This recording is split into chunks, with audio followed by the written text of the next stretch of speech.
Welcome everybody to tonight's meeting of the Escondido City Council. Please rise for a moment of reflection and remain standing for the flag salute. Yes, please join me in a moment of reflection. We come together tonight to say thank you. Thank you for the privilege, the blessing, the honor it is to serve here in the city of Escondido.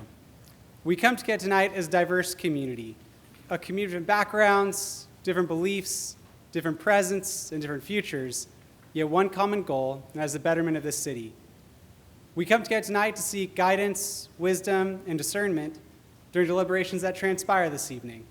And in doing so, we lift up Councilmember Christian Garcia, Councilmember Martinez, Councilmember Fitzgerald, Deputy Mayor Joe Garcia, and Mayor White. May they be granted peace and wisdom as they lead us into a bright and prosperous future, and as we all remember the Imago Dei this evening. Amen. Please join me in the flag. Ready to begin? I pledge allegiance to the flag of the United States of America and to the republic for which it stands, one nation, under God, indivisible, with liberty and justice for all. All right, we'll call this meeting to order and do a quick roll call. Councilmember Fitzgerald.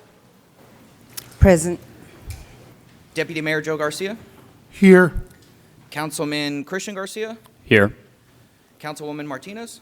Present. And I, Mayor White, am here. And that brings us to the presentation portion of the meeting. Thank you, Mr. Mayor.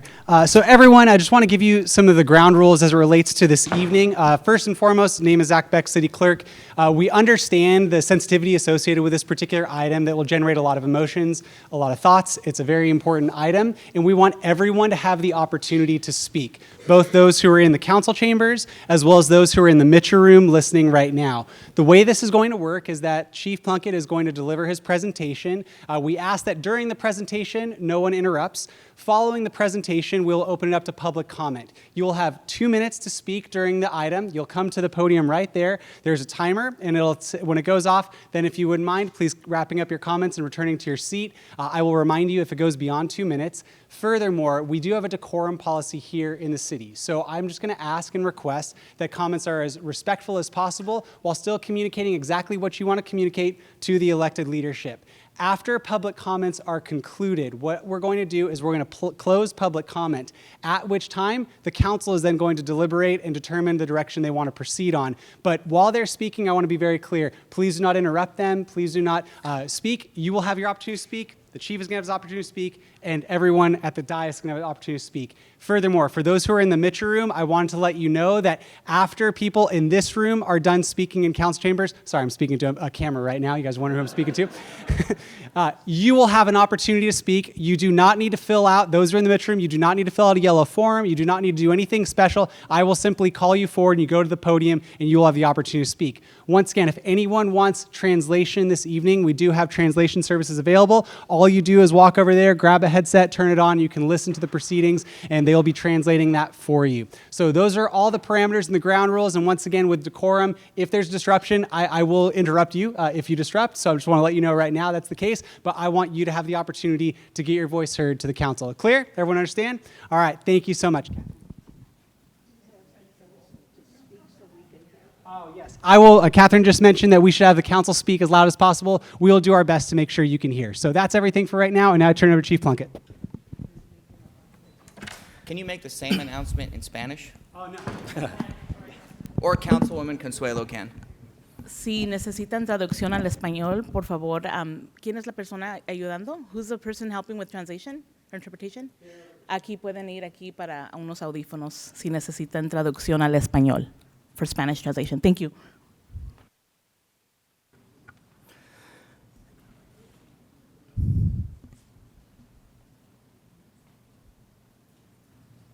En adición, lo que dijo el secretario ejecutivo fue informar las reglas acerca de que tenemos aquí en la ciudad. Todos tendrán oportunidad de poder hablar. Serán 2 minutos los que han anotado su nombre. Aquí lo van a hacer los que están acá adentro, y los que están en el salón de Mitchell también tendrán oportunidad de poder hablar. Él les va a hablar desde aquí para que ustedes puedan pasar y hacer sus comentarios.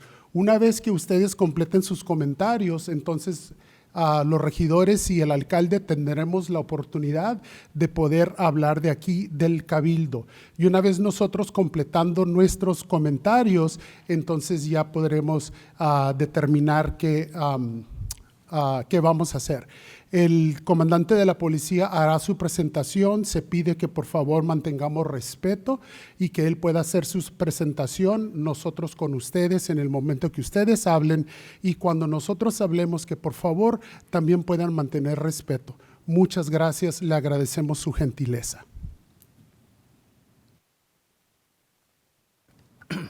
All right, thank you, Zach. Good evening, Mr. Mayor, City Council staff, residents and guests. My name is Ken Plunkett. I'm the Chief of Police here in the City of Escondido. And tonight I'm going to be providing some information on the City of Escondido Police Department's firing range and corresponding contracts. The agenda for tonight's presentation is to provide some background and overview of the Police Department Firearms Training Facility, outline the process and procedure for contracting for the use of the Police Department's Firearms Training Facility, and review contracted range use agreement with the Department of Homeland Security, Immigration and Custom Enforcement, Homeland Security Investigations, San Diego. This is a overview photo of our Escondido Police Firearms Training Facility. The training facility sits on over 250 acres of city-owned land, has been in operation since the 1940s. Originally open to both the public and law enforcement, the facility is now available to law enforcement agencies to contract use. Currently, there are approximately 600 officers and agents from 20 local, state, and federal law enforcement agencies with contracted range use.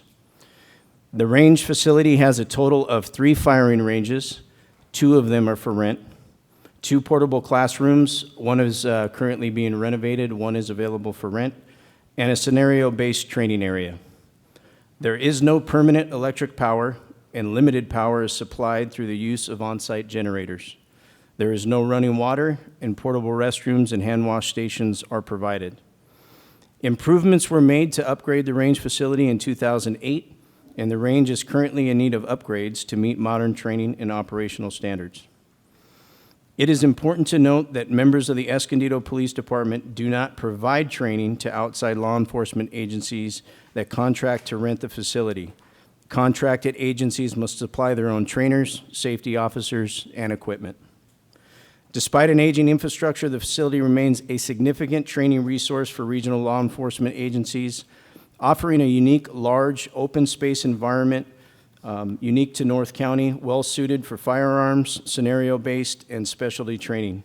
The Escondido Police Department has a long-standing practice of contracting with local, state, and federal agencies for the use of the firearms training facilities. These contractual agreements support the ongoing professional development and operational readiness of law enforcement personnel throughout the region. By providing a centralized and well-maintained training environment, the department promotes consistent, high-quality public safety services throughout San Diego County and surrounding jurisdictions. This is a list of current agencies that have contracts in place, currently use the range facility here in Escondido. And as you can see for tonight, the one in question is number 10, Immigrations and Customs Enforcement, Homeland Security Investigations, San Diego.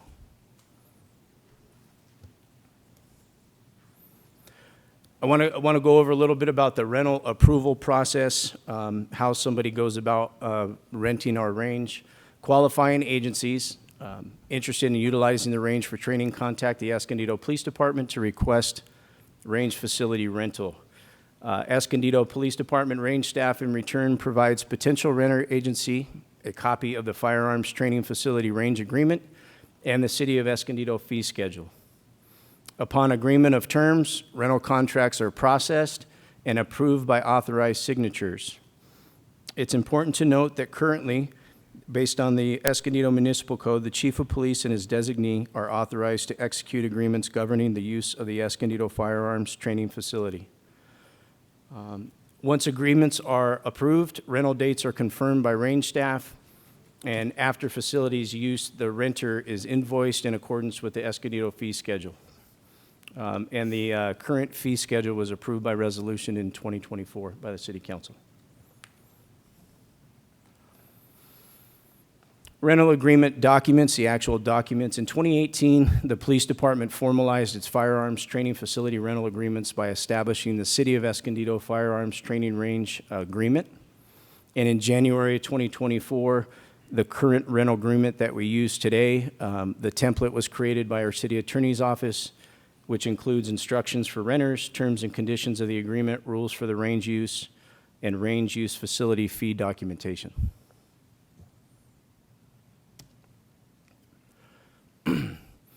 Specifically, rental history for our Department of Homeland Security, Immigration, Custom, and Enforcement range rental history.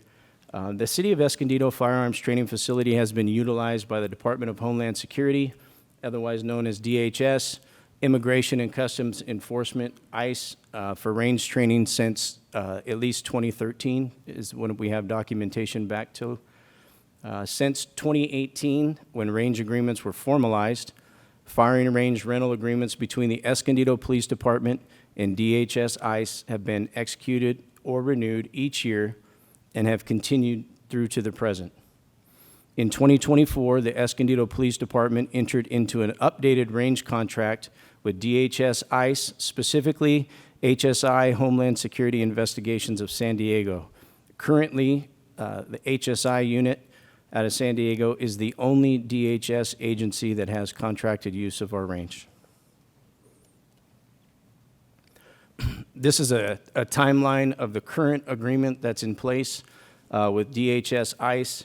The original agreement was signed in 2024, October 14, 2024, and that became the effective date of the agreement here in Escondido with DHS ICE, more specifically HSI San Diego. The federal government has their own set of agreements, and so the federal memorandum of agreement by DHS was sent to us and was signed by EPD December 31st, 2024. So it's the same contract. One comes from the federal government. The first one was our range facility contract, which shortly followed in January of 2025 with a federal procurement document from the federal government for $20,000, which covered the first year of the contract that was in place.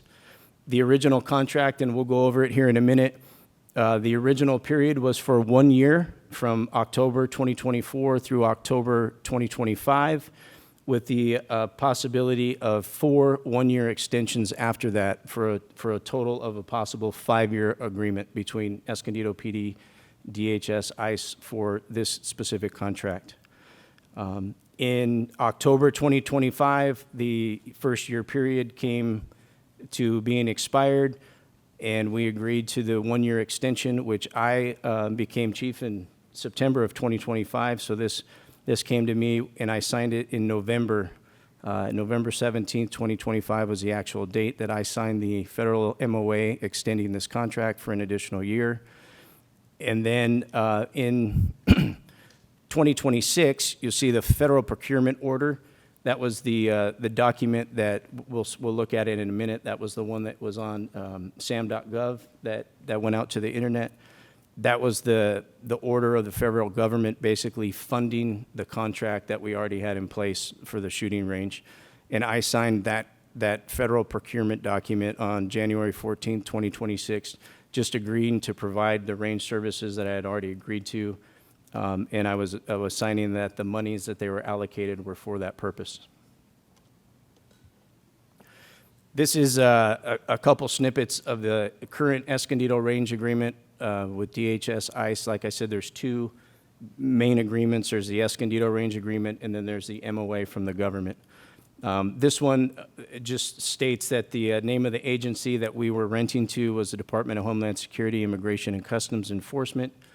And then on the bottom, number 4 in the contract, it describes the term of the contract. The term of the agreement shall be for a period of 1 year, commencing on the effective date, which was that October 14th, 2024 date that you saw, and this agreement may be extended for a 1-year period on 4 occasions unless either party exercises a right to termination.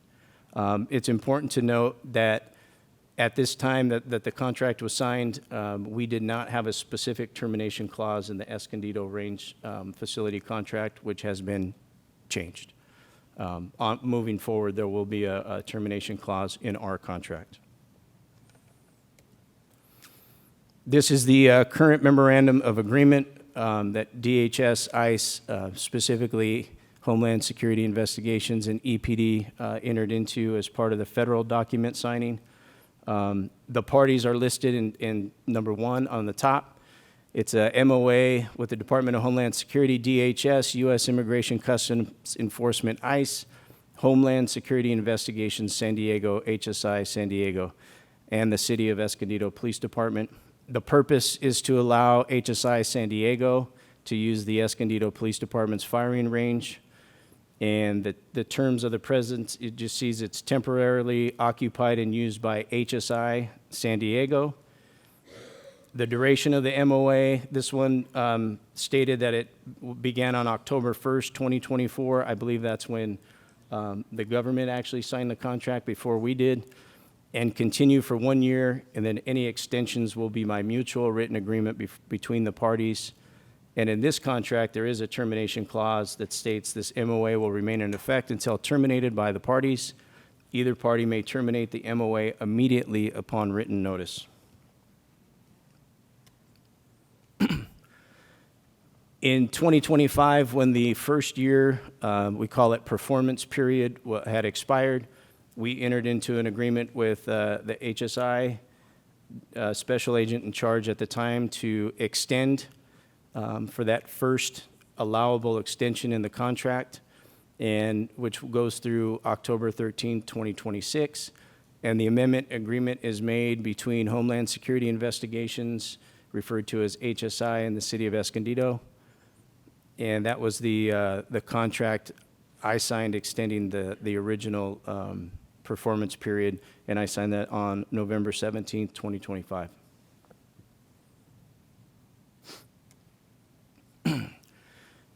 This is the front page of the procurement documentation from the federal government, basically funding the contract. You could see it's between the City of Escondido, ICE, HSI, San Diego. It's for $67,500. This procurement document is to fund the already contracted use of the range. So further down in the document, you see that the first $22,500 was for essentially year 2 of the contract, was the first year of the extension, which this procurement document covers. And then 2 additional years are listed at $22,500, but they're listed as optional because each year of the contract, each year that it extends has to be mutually agreed upon by the parties. So that's why here it's listed. It's a total potential of $67,500. But right now they are in the current contract for $22,500 with additional years procured if the contract extends. I just wanted to go over possible implications of the agreement termination. Although we saw on the MOA agreement that there is a termination clause if both parties agree, federal contracts are governed by what is known as the FAR, the Federal Acquisition Regulation Document. It's the primary set of rules governing the acquisition of goods and services by the federal government. It is a comprehensive framework that ensures fairness, transparency, and accountability in governing contract. The FAR covers all aspects of the procurement process, from contract formation and performance to dispute resolution. Here we list the possible implications to the city if we do decide to cancel the contract. These are the possible implications: financial liability for damages, including administrative costs and consequential damages, liability for increased cost associated with the federal government securing replacement services for alternate facilities, a lawsuit for specific performance asking a judge to issue a judgment against the city, forcing it to allow access to the facility under the terms of the agreement, And then there's potential debarment affecting participation in other federal contracts or grants. And I think it's important to note that currently the police department receives over $1 million annually in federal grants that assist the city and the department in enhancing public safety.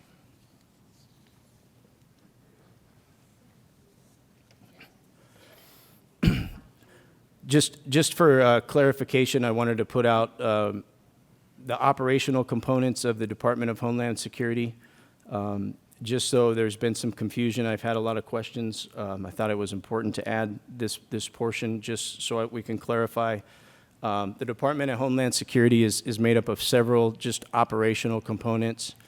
There's FEMA, the Federal Emergency Management Agency, the TSA, Transportation Security Administration, Customs and Border Protection, the U.S. Coast Guard, U.S. Secret Service, and CISA, which is a cybersecurity and infrastructure security agency. Additional DHS components includes Countering Weapons of Mass Destruction Office, Office of Intelligence and Analysis, Federal Protective Services, and Office of the Inspector General. The last operational component of DHS that I wanted to bring to light was U.S. Immigration Customs Enforcement, otherwise known as ICE. It's important to differentiate that there's basically two operational units under the umbrella of ICE. There is ERO, which is your Enforcement and Removal Operations Unit, and there's HSI, which is the Homeland Security Investigations. Homeland Security Investigations is responsible for investigating a wide range of domestic and international activities arising from the illegal movement of people and goods into, within, and out of the United States. Some of the areas that they investigate are financial crimes, money laundering and bulk cash smuggling, cyber crimes, targeting child exploitation, intellectual property theft and dark web illicit marketplaces, transnational crime, disrupting human trafficking, human smuggling, and the illegal narcotics trade, counter-proliferation, preventing the illegal export of sensitive U.S. technology and weapons, and public safety, investigating gang activity and threats to national security or critical infrastructure.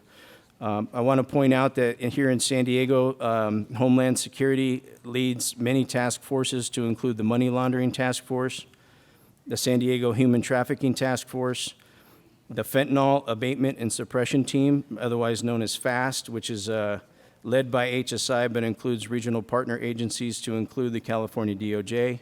And since its inception approximately 3 years ago, the county has seen a steady decline in fentanyl deaths. There's also the Violent Crime Task Forces and East County Gang Task Force, specifically here in North County that HSI is a part of. These partnerships with HSI are imperative to public safety in our region, especially here in North County, and definitely make our community safer. The other operational component I wanted to point out was your ERO, your Enforcement and Removal Operations Team. ERO manages the administrative enforcement of U.S. immigration laws. Their responsibilities are identification and arrest, detention management, removals, and alternatives to detention. And I just want to end by being clear. Currently, we, the Escondido Police Department, do have a contract for range use with DHS, ICE, specifically Homeland Security Investigations. We do not have a contract for the ERO, the Enforcement and Removal Operations. Only HSI agents are allowed to shoot at our range, and ERO personnel are not. And that concludes my information session, and I'll just open it up to any questions. We'll go to public comments, and then we'll come back for questions. Thank you, Okay. Chief. So now we're going to shift to public comment. You might be hearing some knocking on our door. So to clarify, we're at capacity, so the fire marshal is not allowing anyone else in. So we have some members of the public who are here but aren't able to come in right now, so that's that sound. I do apologize for that. We're going to go into public comment right now. As a reminder, 2 minutes per speaker. And after you're done, please return to your seat. Please, for the sake of brevity, if once you're done, you can clap if you like, but it will postpone the overall meeting. It's up to your discretion. But we want to make sure we get as many people up to be able to speak. Everyone's going to have an opportunity. Our first speaker is Kyle Crahill.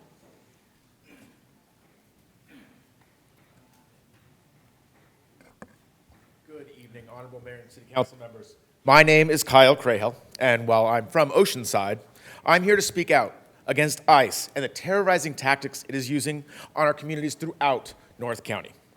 Let me be clear, I strongly support our local law enforcement who keep our neighborhoods safe. But ICE is not keeping our neighborhoods safe. It is a lawless agency unleashed on us by Donald Trump. The city of Escondido should not be abetting the terroristic tactics that ICE is using to kidnap our people who are here legally or illegally, but who have no criminal records, who have been here for decades and not hurt anyone. I'm running to be your county supervisor, to represent Escondido on the San Diego County Board of Supervisors, and on that board, I will fight against any kind of collaboration with ICE that endangers our communities. Please join me, Kyle Crahell, my campaign for San Diego County Supervisor, to keep our neighborhoods safe and fight back against the tyrannical attacks on our communities by Donald Trump and Washington, D.C. Thank you.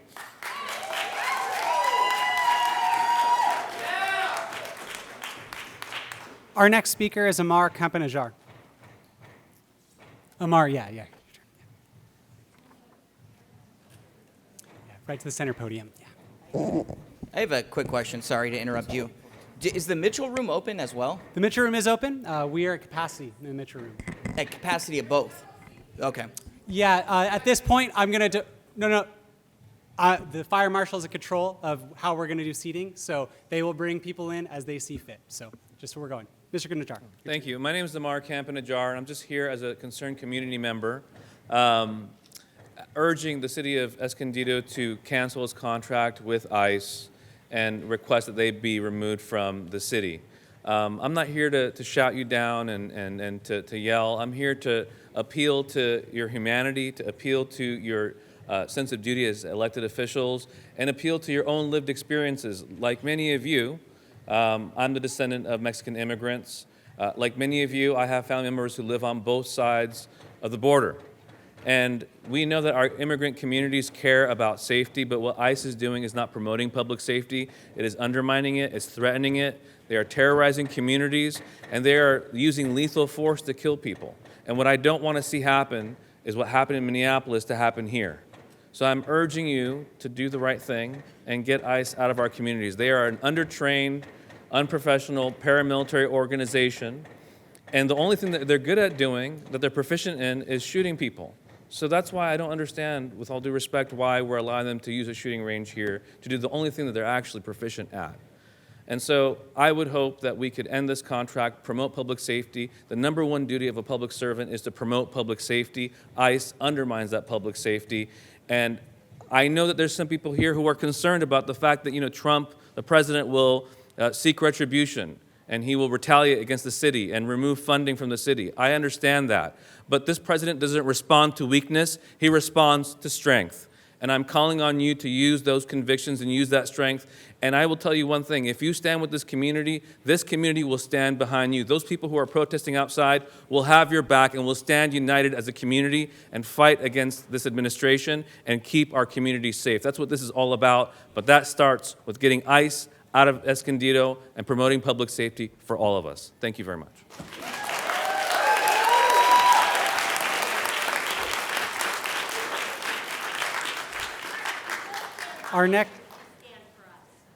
Our next speaker is Mayank Toyagi.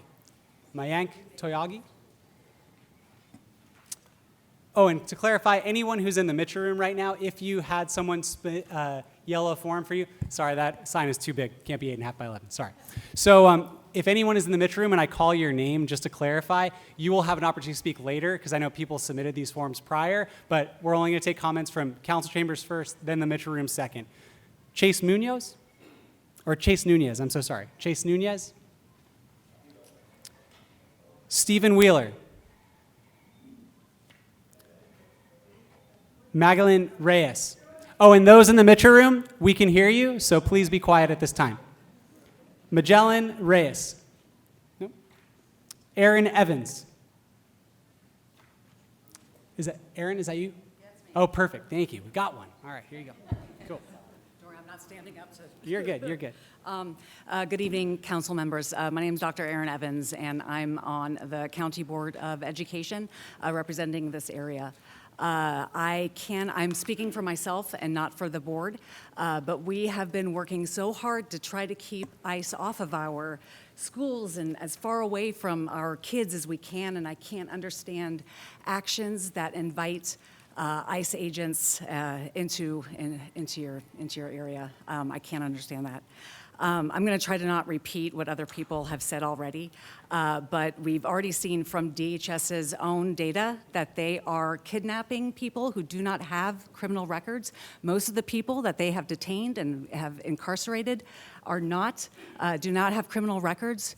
I don't know why you would want to invite this kind of ruckus, this kind of backlash. And I don't know why you would want to support this administration's actions against our neighbors. Our students are terrified. We represent students who are the most vulnerable in our communities, and what we hear from them when we passed our board policies that protected them from on our campuses, what we heard from them was gratitude. They would come to school and say, "Thank you, I feel safer." Their parents feel safer. I hope that you'll listen to your constituents. I hope that you'll not create this back. It sounds like you're doing this for $70,000 about, and I don't know if this is worth that amount of money. Please listen to your constituents. Thank you very much for your time. Thank you.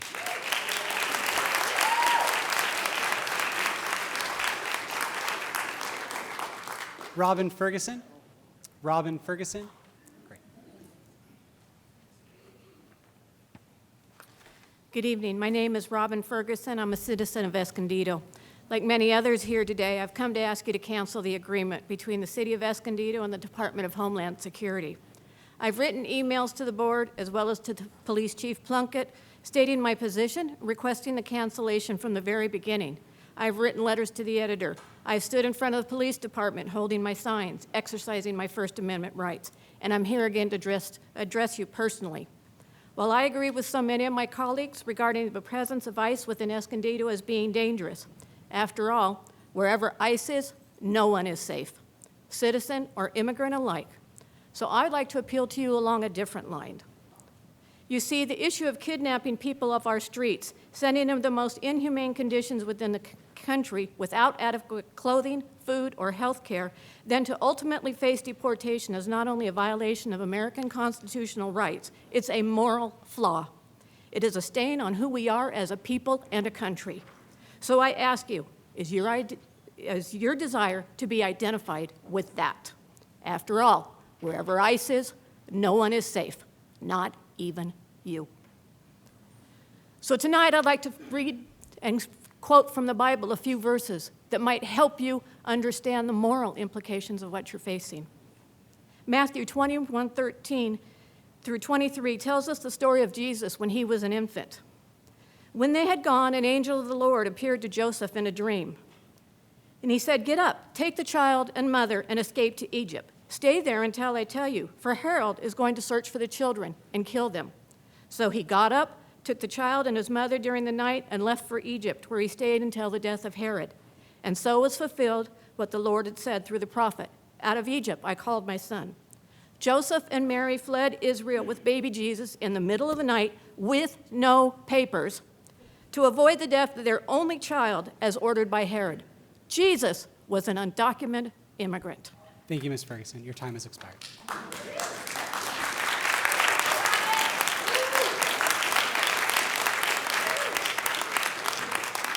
Samantha Trujillo. Yes, thank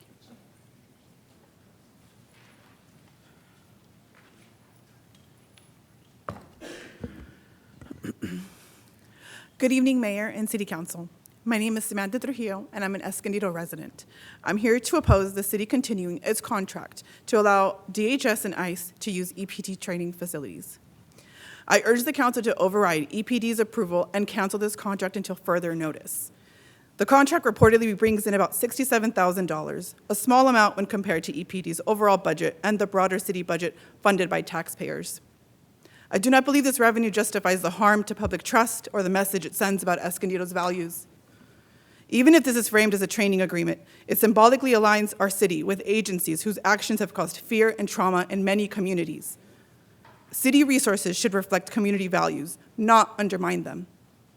I ask the council to pause this agreement, reconsider it publicly, prioritize transparency, trust, and integrity over minimal financial gain. Thank you for your time.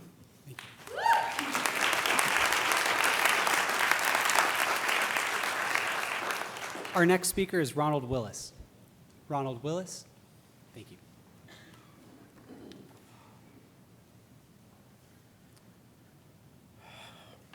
It's going to take a minute. End this contract. DHS does not need range time, but classroom time. They need training on the Constitution, our legal system, the use of force, lawful arrests, proper detention, and the limits of officers' authority. DHS removed those classes from their training curriculum to meet administration demands for thousands of new officers before the end of the year. We know this from this Monday's congressional testimony from Ryan Schwank, a former lawyer for ICE. DHS will not make up what they chose to cut from their curriculum here. For 50 years, I've used firearms, maintained them, trained them, developed curricula, and used them in combat. I trained civilians and Marines and sailors, Army and National Guard soldiers, and I have trained trainers, and I've learned a few things. How to shoot is easy to train. We've been doing it for thousands of years. When to shoot is difficult, especially to do well. Teaching people how to think and judge, weigh conflicting demands, operate under extreme stress in real time, and the rules change. DHS claims they conduct on-the-job training. Know this, training loses quality, accuracy, and effectiveness at every handoff. You tell Consuelo everything you think you know about some technical subject. You tell Christian everything you think you know about that same subject that you got from him. You tell everything to Dane. It doesn't work. Training transfer is infinitesimal. And Well, when your we're time has talking expired. firearms training, Your time has expired. thank you. We kill people.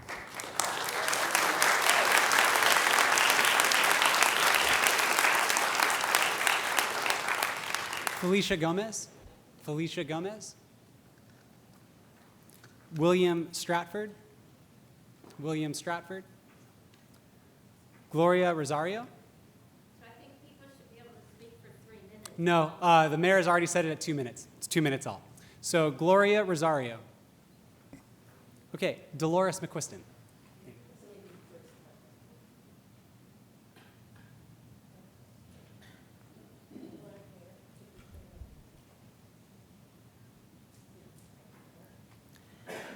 Good evening, Honorable Mayor and City Council members.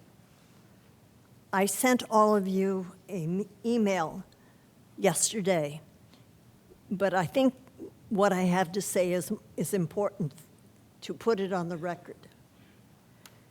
So, on behalf of the Escondido Chamber of Citizens, the board members are urging that you, and you being the mayor, and the Escondido City Council members cancel the current contract and any future contracts with the U.S. Immigration and Custom Enforcement, ICE. We should not be complicit in any training of ICE. In addition, the council needs to affirmatively pass ICE-free zones in Escondido. Sincerely, Escondido Chamber of Citizens board members. Thank you for your time.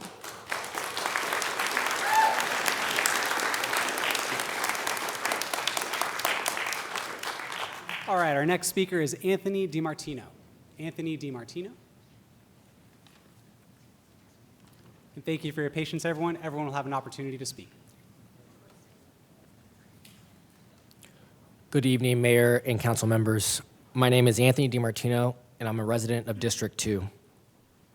The personal is political. There are a lot of metrics researchers use to study the well-being of a community. For me, it all starts with safety. Do I feel safe in this city? I was born at the old Palomar Hospital and grew up on the flower streets in my early years. I felt safe. I ran the streets with my brother. I was out having fun. I left North County after high school for college and my career, but I came back to raise a family because for the most part, when I grew up here, I felt welcomed and safe. But that's not the case anymore. I no longer feel safe in my city. The anxiety I feel when my 18-month-old son leaves the house for outings with his grandparents is unbearable because I worry, is this the time he and his Nana run into ICE? And every time he walks back into our house, I sigh in relief. It shouldn't be this way, and it doesn't have to be this way. This small contract with DHS isn't small to me. This contract signals to me that the city welcomes the very institutions that target people that look like me, that target people that look like my wife and mi familia. ICE and Border Patrol have been found to racially profile, they disregard judges' orders and lie to the courts, wear masks to hide their identities, have murdered with prejudice, and continue to terrorize communities, targeting citizens and non-citizens, people with criminal records, as well as people with no criminal records. Over the last year, we've seen ICE arrests in the city increase compared to 2024, and this contract signals to me that this city's leadership approves of ICE's actions and welcomes their presence. But you all have the power to change that. You have the power to signal to all of Escondido's residents that you value our safety and well-being. I urge you to stand with the people you represent. I urge you to cancel this contract and stand for the people of Escondido.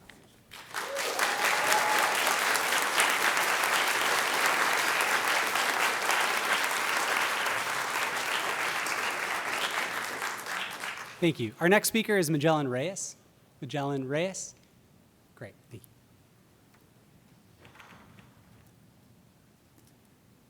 And as a reminder to our friends in the Mitchell Room, you will have an opportunity to speak. That'll be after all the comments are done here in the council chambers. Hi, my name is Magellan Reyes, and I've been a North County resident for my entire life. I'm calling on you today to end the city contract with ICE, any contract helping an organization that routinely harms and violates the rights of American citizens and undocumented immigrants alike and ignores court orders is absolutely unacceptable and must end immediately. There is no moral justification for working with a fundamentally violent and xenophobic group like ICE. I want to illustrate this through the story of Alex Preddy, the American citizen and veteran who was murdered by ICE in Minneapolis not long ago. And I want to ask this board a question I believe it desperately must answer, as we all must. This January, Alex Preddy finished a grueling day of work at a veterans hospital, caring for the sick and elderly. Once he finished, instead of heading home to rest, he stepped out into some of the coldest temperatures in the country to document the abuse his neighbors in Minneapolis were facing. But he soon found himself in a situation that required more than just documentation. A woman doing the same thing was thrown down by a group of heavily armed ICE agents and brutally attacked and pepper sprayed for exercising her First Amendment right.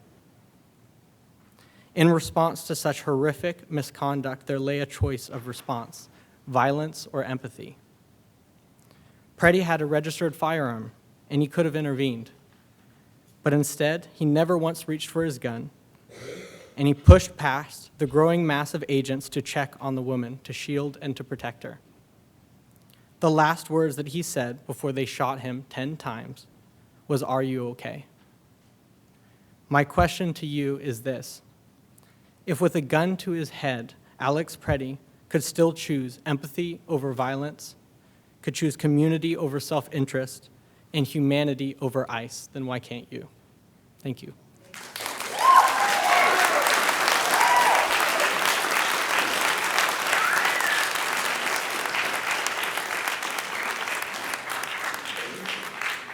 Thank you. Our next speaker is Everardo Flores. Everardo Flores? Oh, yeah. Oh, sorry, I didn't see. My apologies. Hi, good evening, everyone. To be honest, I'll keep it short. Just came to remind someone of something he said once. Hold up. Audio is bad here.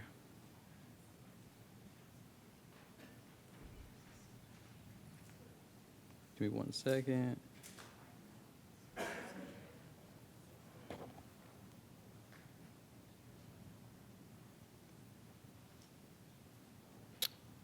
Sorry.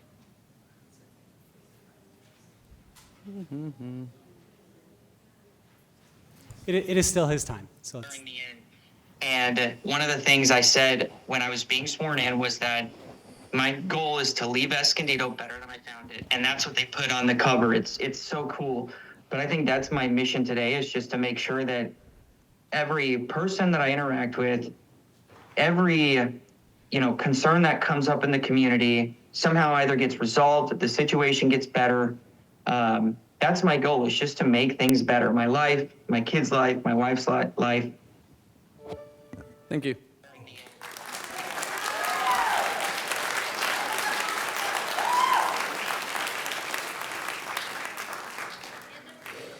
our next speaker is Amelia. Amelia.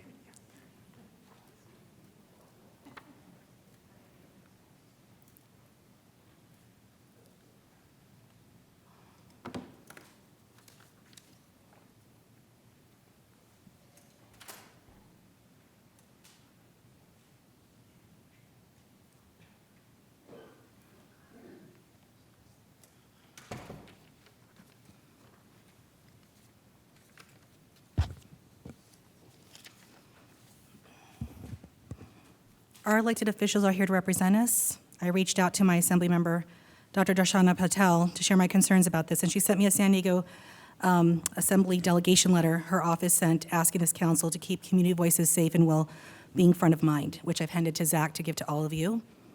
You have the opportunity tonight to make sure that any actions you take represent all of us. As you can guess, I'm here in opposition to the EPD ICE contract. The mayor and this council has seen many in the community come to you for months regarding your lack of a clear statement to what ICE is doing to our community. And if the city didn't know that, I'm here to tell you that we have. Now the city council has no choice but to make a statement, and that will be in the form of what you all decide to do today. I've been told that it is possible that the chief may see the world through a different lens than the rest of us, that in his mind, all law enforcement is good, that there is some type of brotherhood and respect amongst different agencies. But above the Escondido Police Headquarters, in huge steel letters, it reads, "To protect and serve." This contract not only doesn't abide by those words, but it actually does the opposite. It doesn't give us comfort that this contract had been accepted in the past, because we're in the now. And the reality of the now is quite different for most of us. And it doesn't give us comfort if you or he thinks that this contract doesn't violate the law. That's irrelevant because it is literally an invitation for ICE to come in here under the AOK of the police chief. And it doesn't give us comfort if EPD says they will not assist ICE in immigration enforcement. Because the real concern for us is if he'll protect us from ICE violating the Constitution, and it is my guess that he won't. It has come time for you to assure the Escondido community that you have their back. You are in elected positions, and you are in those seats to serve us. Mayor Dane White and Councilmember Joe Garcia, you are both up for re-election this year. Councilmember Christian Garcia, you're a teacher. You are three men of deep faith. Your community is crying to be the protectors from those who seek to harm us. You all have an opportunity to be on the right side of this. I respectfully request that you put this contract up for a vote and that you will unanimously vote to cancel the contract, to not only protect the relationship between the police department and our city, but to also give our residents confidence in our elected leaders. Thank you.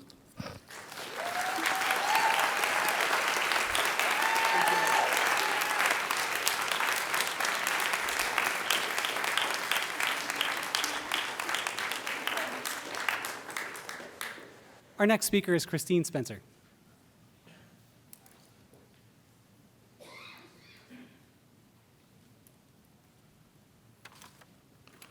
Hello, Mayor White, council members.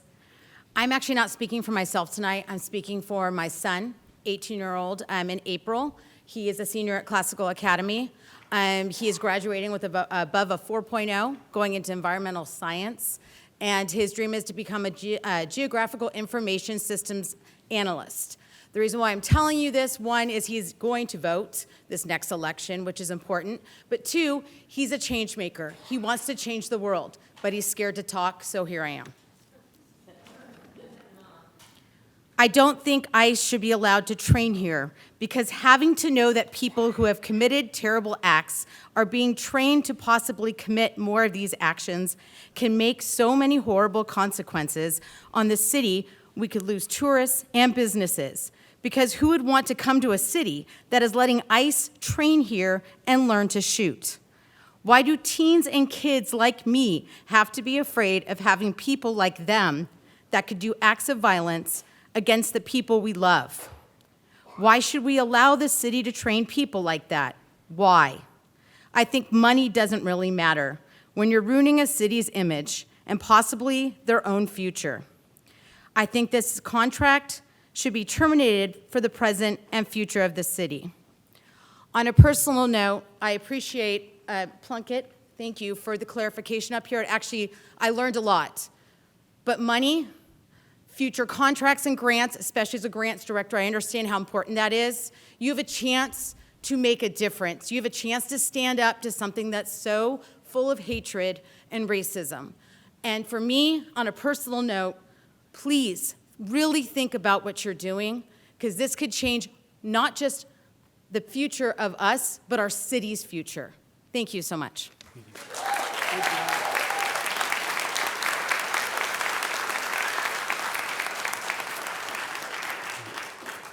Our next speaker is Maggie Olson.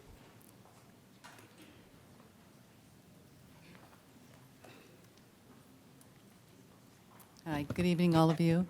I'm not going to be as eloquent as everyone else. I've never done anything like this, but what I wanted to tell you, or why I came here, is I was born in Escondido. My mother was born in Escondido. My grandparents came here in 1910. My grandfather has a plaque outside of City Hall because he was in charge of thinking about putting the canal through Escondido, because before that, in the early 1900s, it would flood here. I also work for a landscape company that has employees that having ICE here, which they already have been, and they show up at Home Depot and things, makes our employees afraid. They all either are a citizen, have work permits, or they have green cards. But coming from what my foreman said, I kept telling him, well, they don't have to worry. They have the paperwork. They don't have to worry if they get pulled over. And the foreman said, yes, they do. It doesn't matter what papers they have. They'll get pulled over and they'll be taken. And, you know, will we ever see them again or where they'll go? I don't know. But for someone that's lived here this long, I wish that you guys would redo this. And I don't know how it costs money, whatever, but it just needs to happen. This is not the Escondido that I know, and judging by all these people that are here and the other one, we don't want it here. And again, you know, we're going to be voting pretty soon, and also I think this whole thing is going to go away, because I think in November all of this is going to go away. So this is kind of a moot point. Thank you.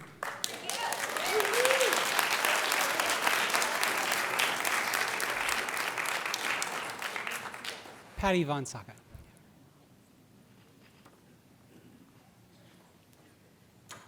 I've grown up here in Escondido. I've raised 3 beautiful children.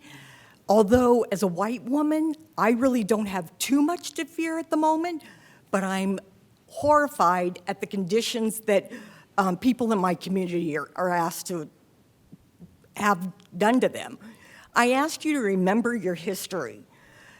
The SS is just like ICE, and they don't have any rules that to follow. They do whatever they want. And then these detention centers are concentration camps. Have you guys heard how they treat these people, bending them over, chaining their hands to their ankles, wearing only underwear, sometimes overcrowded. I really don't want ICE here. I don't want them to change our community. I want people to feel safe. I want children at schools to feel safe. So I just ask you to remember your history.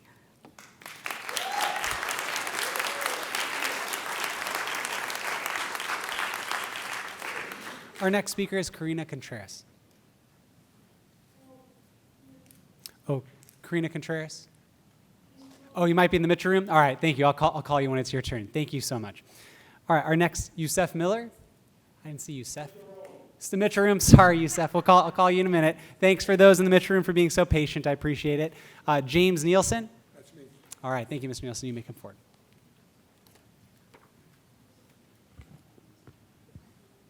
What's a 76-year-old man in a suit doing after he's been retired for 16 years? The gravity of this situation, I cannot tell you. I have personal trust in the police department. I have trust in you guys. I have no trust in ICE. And let me tell you why. There's been no remuneration, no apology, no contact for what happened 8 months ago. My granddaughter's grandmother is from Guatemala. She came here 40 years ago and is an American citizen. She was at a Bible study class. She left the class at Starbucks to go home 1 block. She was picked up by ICE. She's 5 foot tall and maybe weighs 100 pounds. They threw her against the wall, 77 years old, split open her head. She was taken to detention. We don't know where she went. For 5 days, our family did not know where she went. Then, they finally got a call. She was exported to Mexico City, an American citizen. She was then in Mexico, but because she was a Guatemalan, they took her down to Guatemala. Finally, the embassy in Guatemala saw what was happening, did her right, but guess what? She had no money because her wallet was taken.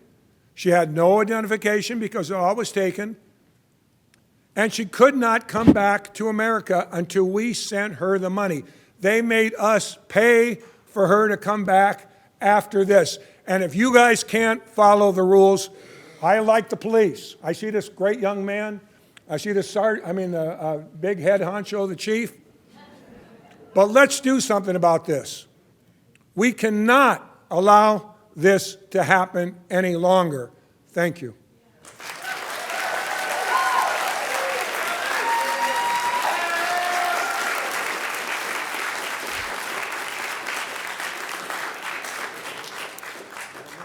Thank you. Our next speaker is Dr. Joe Muga.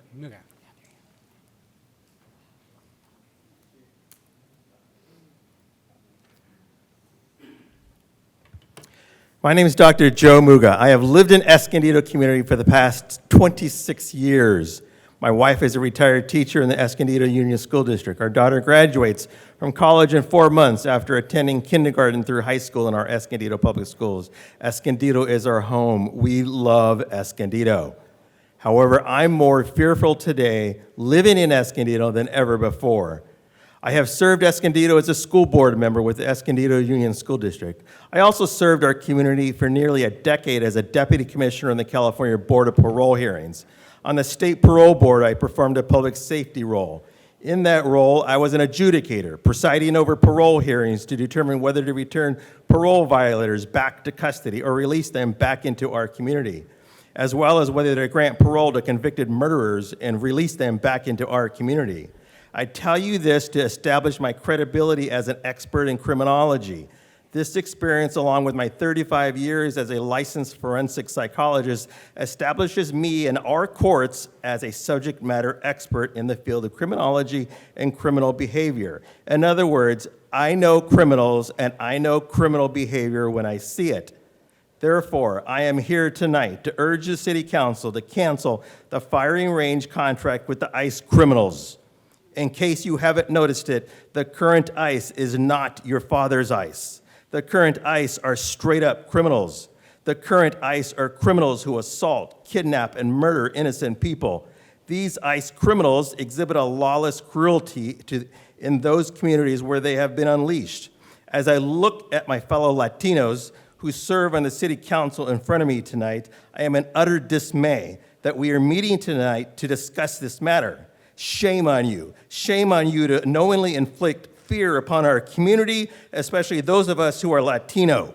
If these ICE criminals have no problem with throwing down face first our Latino U.S. Senator, these ICE criminals wouldn't have the slightest hesitation throwing your Latino backsides to the backsides to the families to the ground. Your time has expired, I implore you Dr. to Muga. cancel the firing ICE range contract. Dr. ICE Muga, your time has criminals expired. And keep ICE out of Escondido. Thank you.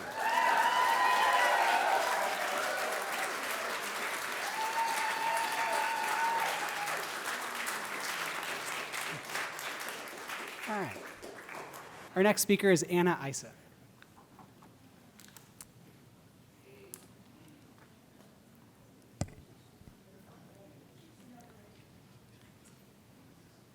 This is my first time here. Thank you all for what you do for representing our city. I'm Anna Isa. I am not related to Daryl Isa, and I just want to put that out there right now. You know, when I look at each of you, I see a fellow human being, and I imagine you guys are probably gearing up for a really long night. But the reason it's a long night is because we have a lot of people here who are stating very strongly that they do not feel safe right now with the current situation. The chief of police, you spoke about the ramifications of canceling the ICE contract, but what you didn't address was the ramifications of not canceling the ICE contract. And for me, that is, it's heavy and it's really important because you represent not just these people, but your neighbors, your community. And I truly believe that at the core of your heart, you look in the mirror and you want to see somebody that's done right by your people, by your job, by your community. And this community is saying, we don't feel safe. We don't feel safe. I work with community patrols. We go out in the mornings to make sure ICE is not terrorizing people. And let me tell you, the stories that we hear of the terror that people are experiencing on a daily basis, children that are afraid to go to sleep, they're afraid to go to school, they don't know if they're gonna come home to family. Judy, Joe, I'm looking at you guys too, Dane, please, Christian, Consuelo, this is so important, and we're not here to berate you. We're here to request, as our representatives, please speak for us. Please do the right thing. Please keep us safe. That's all we want. I'm so thankful that you guys are here. I would not want your jobs, but please do right by us in this job. Thank you so much.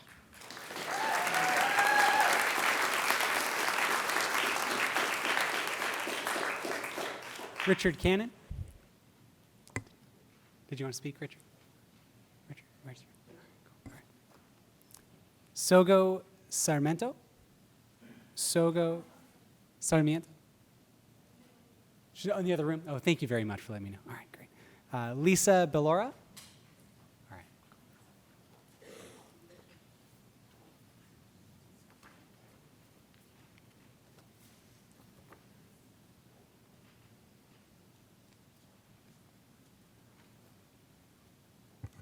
Hello, my name is Lisa. My name is Lisa Bellora, and thank you for hearing our comments. I've lived in the city of Escondido for about 10 years now. I'm really concerned about this contract with ICE. One of the things that the gentleman put on the screen was that there were 20 organizations that currently contract with the city of Escondido for the firing range, and I noticed that ICE was the only one that we're having issue with here. So that's just something to think about. I urge the City Council not to renew this contract in light of the incidents that have happened in the last year of Donald Trump's administration. It's come to my attention that current ICE agents are not trained on how and when to use deadly force, as well as other trainings on de-escalation and constitutional limits. That's already been said. It's because of that, I believe that ICE is making our city, along with all cities in the U.S., less safe for citizens. City of Escondido has a responsibility to keep its people safe. and create an environment of trust. Signing this contract would not do that. 52% of Escondido is of Latino descent, and it's imperative that they are not terrorized for the color of their skin. Allowing ICE to train here continues to keep people afraid. This is not in Escondido's best interest. I urge you not to renew this contract. Thank you for hearing my comment.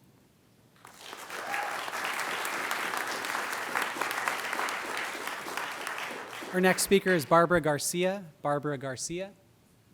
Barbara Garcia. Thank you. Sorry for being in the metro. I'm so sorry about that. Adriana Escobar. Adriana Escobar. Metro room. All right. You'll have your opportunity. I'm so sorry, you guys. You'll get your chance. Bonnie Seeley. Bonnie Seeley. Great.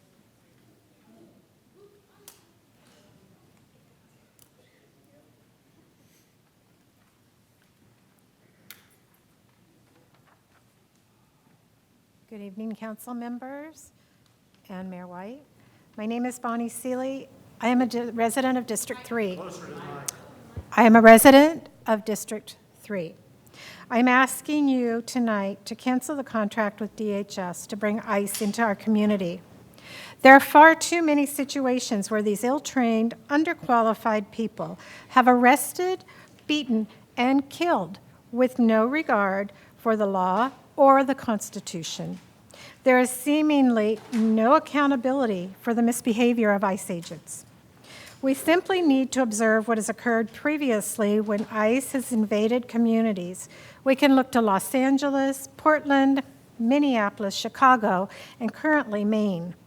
Mr. Plunkett, the recently installed police chief, does not have ties to our community. You, as council members, have constituents who voted for you, supported you, and trusted you as their elected officials to make decisions for the best interest of all. Right now, there are people who are afraid to leave their homes, take their children to school, or participate in what would normally be daily activities. It has been established as a fact that school attendance drops when ICE is rampaging in communities. You, as elected officials, should have the interest of your constituents in mind as you consider this contract. You should consider the safety of every citizen of Escondido and surrounding communities as well. Should you choose to allow the contract to stand, you, as council members, will hold the sole responsibility in your hands for any mayhem in our city, lives shattered or bloodshed. I might add that you will also be putting our very own police officers at risk, as they will be in between citizens and ICE. Our officers will be called to assist if a kidnapping is reported. They will be pulled away from routine duties.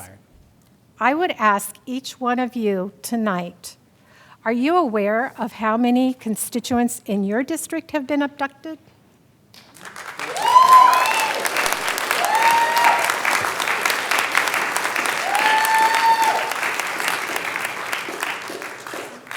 Our next speaker is Victor Mendoza. Victor Mendoza. Jessica Islas. Jessica Islas. Kathleen Lamb. Kathleen Lamb. Thank you for the metro room. I will get to you. I'm so sorry. Thank you guys for being so patient over there. All right, our next is Rin Ramirez. Rin Ramirez. Lisa Richards. Lisa, I saw you earlier. There you go. And thanks again for everyone's patience. Here we go.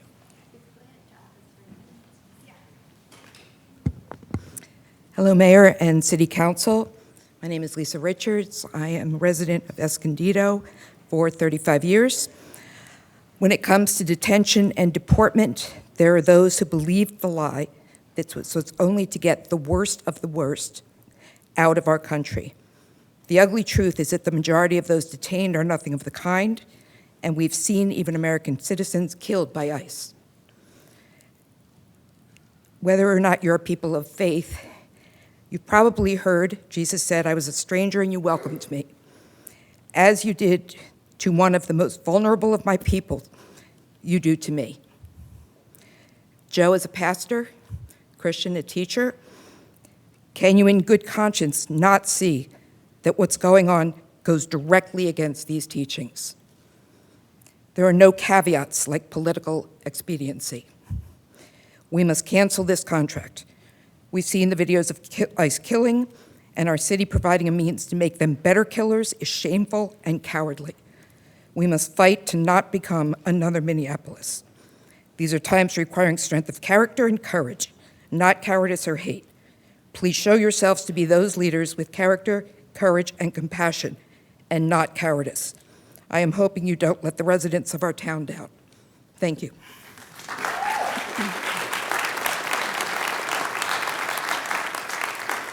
Thank you. Our next speaker is Ann Shute-Jacobs. Ann Shute-Jacobs. All right. Our next speaker is Jonah Faulkner. Jonah Faulkner. Gil Ariza Milan. Gil Ariza Milan. Michael Crosby. Michael Crosby. Mr. Want to bring a microphone to you? Would that be helpful? Cool. I'll do that.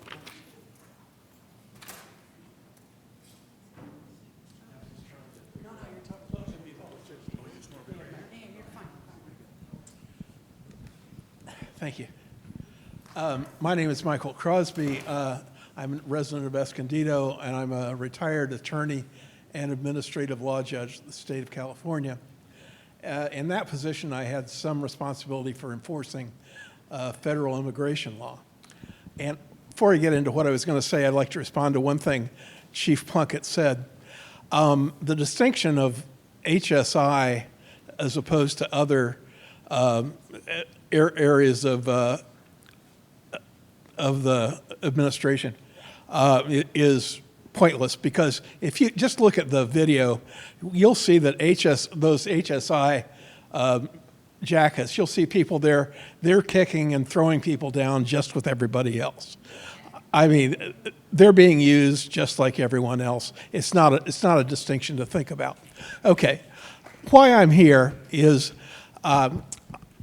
I participate in a program, an old folks program that meets in San Marcos. And a nurse there, a lovely olive-skinned nurse named Veronica, came up to me a couple weeks ago, and she'd seen a video of the vigil we had here a couple of weeks ago, and that was apparently made it to Instagram. She saw me on it, and she said, thank you for speaking for me, standing up for me. And I didn't know exactly what she meant. She goes, well, I can't do it because of the color of my skin. And she said it just like that, the color of my skin. She goes, I won't go out of the house. I go to work, I go to do my errands, I pick up my kids, but I won't go out of the house, and I won't let my kids go out of the house. I'm scared. And she was shaking, and there were tears in her eyes. I mean, this is a professional woman.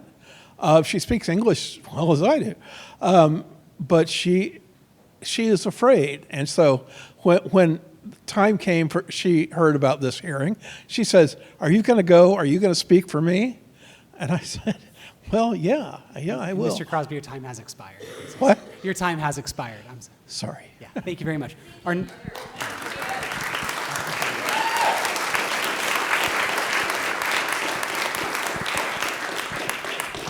you so much, Chief. Thank you.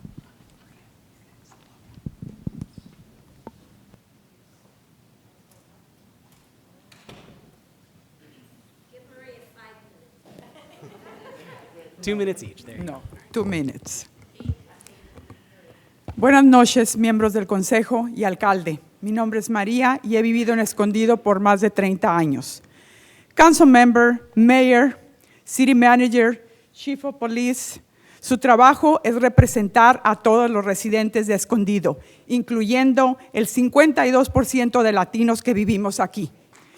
Primeramente, necesitamos reconocer que estamos aquí, que debemos ser escuchados, que merecemos sentirnos seguros, que somos dignos de ser protegidos. Nosotros somos la comunidad. Quiero que sepan que nosotros no somos una estadística más o un problema de administración. Nosotros somos sus vecinos, Somos miembros que contribuimos a la comunidad y exigimos que también nos sirvan. Por meses, los comentarios que he hecho en el Congreso se los ha llevado la corriente del río y el silencio de sus bocas me han causado un temor y agonía. Mientras tanto, los secuestros de nuestros residentes han continuado, la separación de familias y los llantos de los niños por sus padres son reales, señores. Nuestra comunidad no se siente segura en su propia ciudad y menos segura está sintiendo que cuando nuestra mayoría del Consejo Republicano está aceptando un contrato con ICE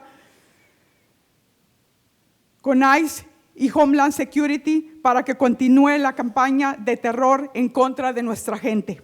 Recuerden que este contrato es mucho más que una transacción de negocios. Me refiero, ¿dónde queda su dignidad? ¿Dónde queda su moral? Y la educación cívica para proteger y defender los derechos humanos, los derechos civiles bajo esta administración de Trump se están deteriorando cada día. Señores, esto no es el tipo de Escondido que yo quiero vivir. Díganme, ¿dónde está la justicia? Thank you, Ms. ¿A Wallace. Your quién time van a has servir expired. y proteger? Thank you, Ms. Wallace. Gracias.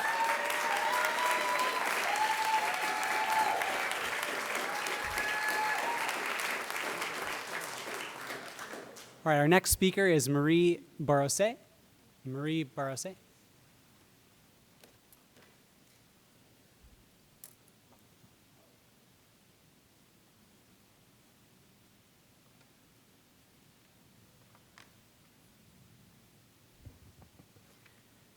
ICE has caused chaos and terror around our country in our communities.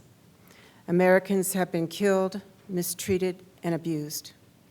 We cannot allow our city to endorse and enable this behavior against our country. The image it will have nationwide that we are allowing ICE to target practice at our shooting range will cause shame and disdain to our city and the police department. Have you not heard the outrage from citizens against ICE across our country? In Minneapolis, at ball games, on banners and the rallies. Are we so tone deaf we don't hear the outrage? We must tear up the contract and not enable the violence perpetrated by ICE to continue on our fellow Americans. The buck stops here with each of us. Let's be better than being enablers of violence and terror and say, not here, not on our watch, to ICE. Thank you.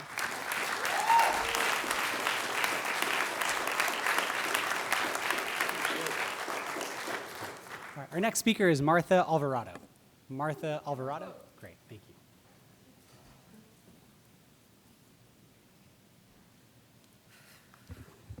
Good evening, Mayor White, council members. My name is Martha Alvarado. I'm a 26-year Escondido school teacher, a Marine Corps veteran, and a proud daughter of Mexican immigrants. And I've lived in North County for 33 years. I'm here to ask you to terminate the contract with ICE. On a personal level, I know the fear that ICE causes as I was detained by ICE on the 78 one Friday night back in 2017. Cars and trucks boxed me in with bright lights, and I did not know what they were doing. As a brown single woman on the freeway, I didn't know what was happening. They eventually let me go, but I didn't know why. As a 26-year teacher, I can attest to the angst that our students are feeling because of the presence of ICE in this county and in North County specifically. In Escondido and Vista, we know that families have been targeted as we have had more family separations than any sections in the county. Many students are experiencing anxiety and trauma. Some kids are afraid to come to school, crying every morning, fearing that if they go home, they're gonna find that a parent is taken. I've never seen this level of dysregulation in students in 26 years. Having ICE trained in this city only compounds the fear. It only exacerbates the trauma and dysregulation that our kids, your kids, are feeling. The irreparable harm will have a lasting impact on the well-being of students across North County, but specifically in this town, in Vista, and Oceanside, and San Marcos. I implore you to terminate this contract that ICE has with us. There's other places they can train. As a Marine Corps veteran, I can tell you there's plenty of places aboard Camp Pendleton and at the Miramar Air Station where these folks could train if it's necessary. But what we cannot do is allow a lifetime of trauma, a generation of trauma to continue with our students, because you know what, they're your kids too, and we're all gonna have to pay the consequences for that. And I want you to look at the eyes of students who come to school crying every single day. We have parents with ankle monitors at our school. I've been to homes where parents have been taken away, and I've had first graders left alone with a cousin. And thank you, Ms. Alvarado. Your time has expired. Use your conscience, use your empathy, use your compassion. We need that.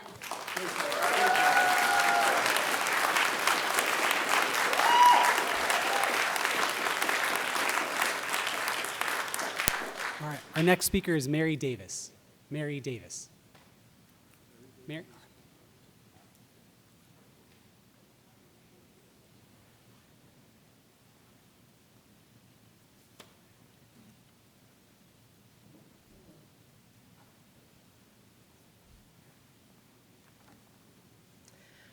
Hi, yes. Good evening. Mary Davis, Government Watchdog and your Regional Accountability Partner. And I'm here tonight with a different point of view. First of all, I want to thank you for only cutting our speaking time by 1 minute, because at the county, they take you down to 1 minute. So I appreciate that courtesy. Chief, thank you for the presentation. I think we all learned a lot tonight. One thing I do want to say, though, is that I am urging you to keep this contract. I have people that come to me and they want to buy a gun. And my first question to them is always, how often are you willing to train with that gun? Because as the man said, it's not just about the knowledge up here, it's about developing the muscle memory and the training.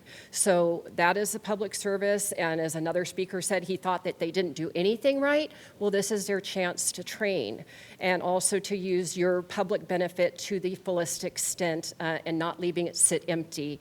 I would also say to the man about Guatemala, and that's horrible that happened, she should be made whole, but in any blanket policy, things like that will happen, and so I would like to know where... Everyone has an opportunity to speak and not be interrupted. Yes, if you could pause my time on that, please. There's collateral damage to any policy, and I have not heard a single person talk about these children. There's at least 7 that are dead at the hands of illegal immigrant violence, and it's shocking in this city especially because you have Ada and Antonio Torres de Paz. So I would like to work for balanced immigration reform, and that would include by starting with detainers so that they are honored. I'm sorry, that and sign's that too these large. 7 children, Hey, pardon me. Excuse me. Pardon me. Excuse me. I was very clear at the outset. We're going to let everyone speak. Your sign is too big. You need to take it down. No. Everyone else? Everyone has an opportunity to speak, okay? And not be interrupted. And your time has now expired. Thank you very much. Vanessa Valenzuela. Let's maintain some decorum, guys. Come on. Vanessa Valenzuela, it's your turn. Everyone has an opportunity to speak and not be interrupted.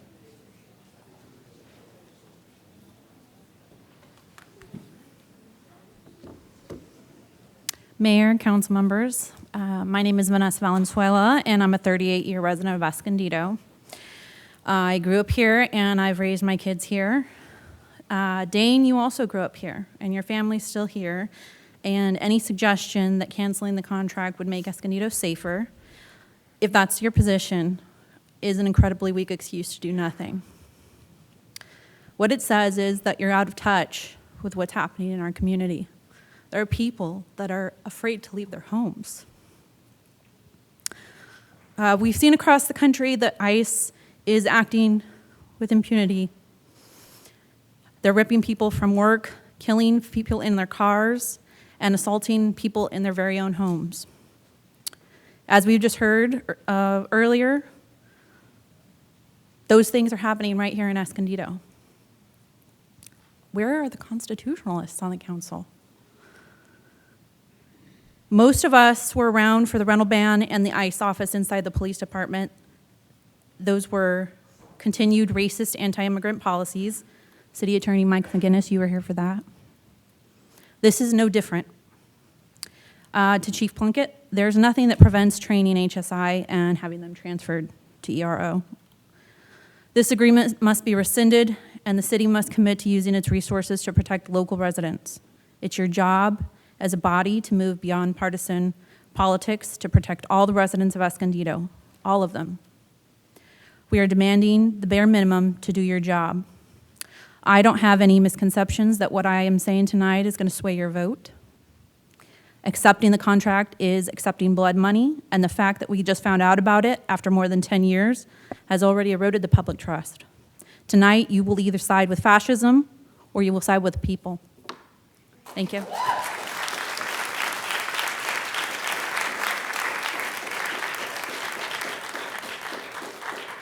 Our next speaker is Cody Barnes. Cody Barnes.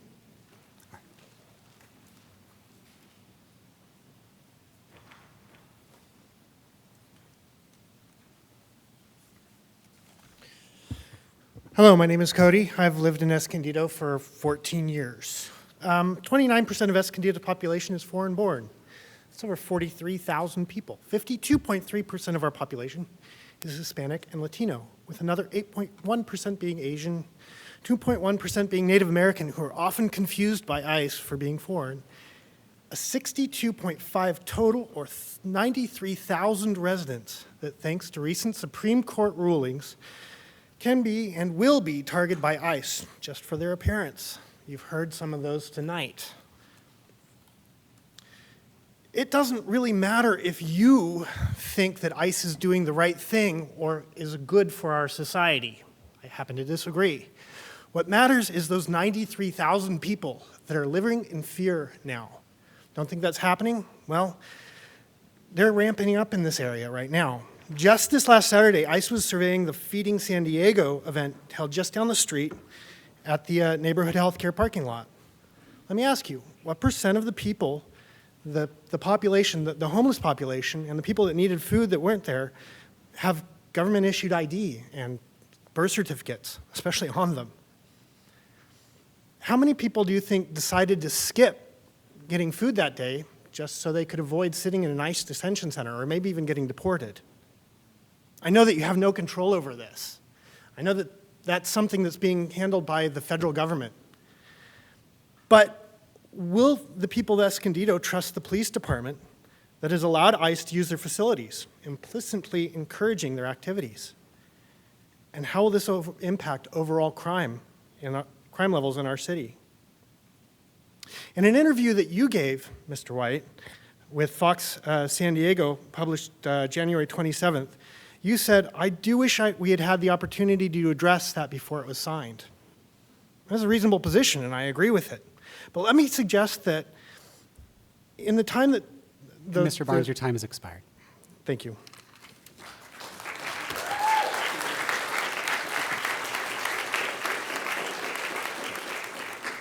Patricia Ward? Patricia Ward.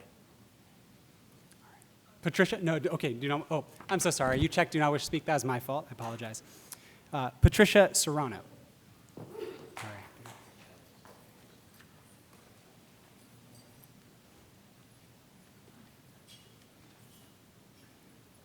right. Good evening.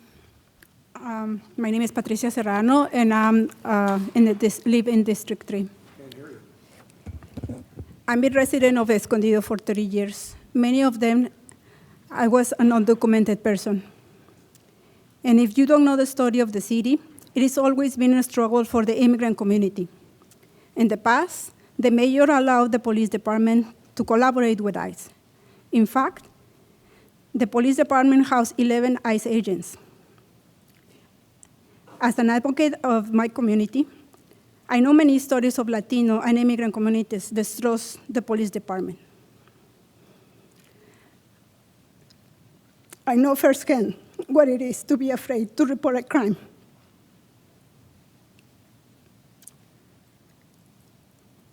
Because or be myself, just the way I'm look.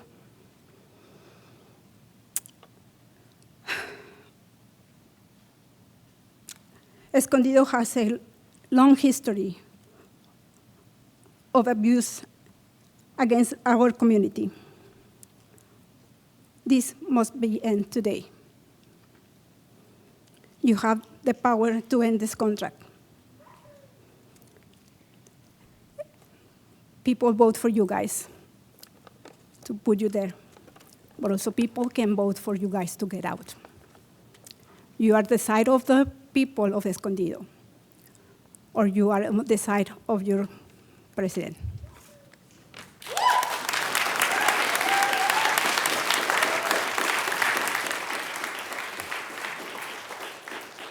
Adam Hops.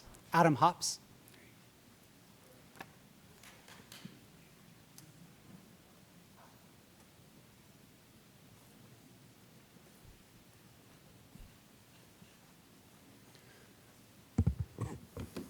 Mayor, City Council, my name is Adam Hops, and I'm here to ask the City Council to cancel the contract and not allow ICE agents to practice shooting guns in our city. Clearly, you understand the will of the residents of the city, and I urge you to cancel the contract and prioritize the safety of our residents. I want to make two other points. First, why was this contract and the mayor's first comments on it exposed to many residents only through a blog in January, a blog called LA Taco? This should have been an issue before this council long before. In every federal election since 2016, the federal government has had a tumultuous change. This has included how and what the federal government does business and with who and how they choose to exercise their power. Since January 20th, 2025, most federal contracts were dramatically disrupted.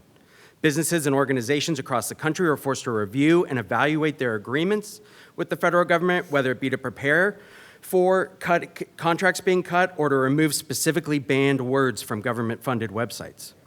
The government's changing values and new processes force any good business owners to make this evaluation. Why didn't the city go through its apparently $1 million of contracts with the federal government to understand any disruption that might come from it? Those of us who work with federal contracts went through this process. This should have been done long before. Lastly, I want to echo the recent speakers who've talked about the city from 2010 to 2012 and the coordination with ICE agents during that time. For those of us who were born here and lived here, it was a disgraceful moment having to stop at those drivers' checkpoints. Apparently, the contracts continued after 2012. The timeline I saw started immediately after in 2013. Now, tonight is the time to end that association.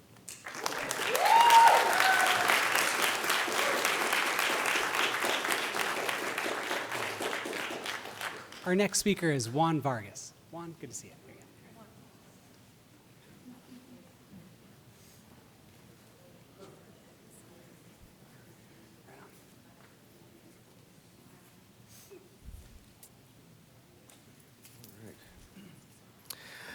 Hello, Council, Mayor. My name is Juan Manuel Vargas. I'm a District 3 constituent. I've lived here in Escondido since I was 10 years old, 28 years in this community to be exact. I've watched our city grow. I've decided to raise my children here, and I've also witnessed the fear that federal immigration enforcement historically has caused our families. That is why the city's contract allowing DHS and ICE to train at our police facility is troubling and tone deaf. Under this agreement, Escondido receives just $22,500 a year. That's a minimal financial impact, but the impact on the community trust is significant. More than 2,500 residents have already signed a petition asking you to cancel the contract.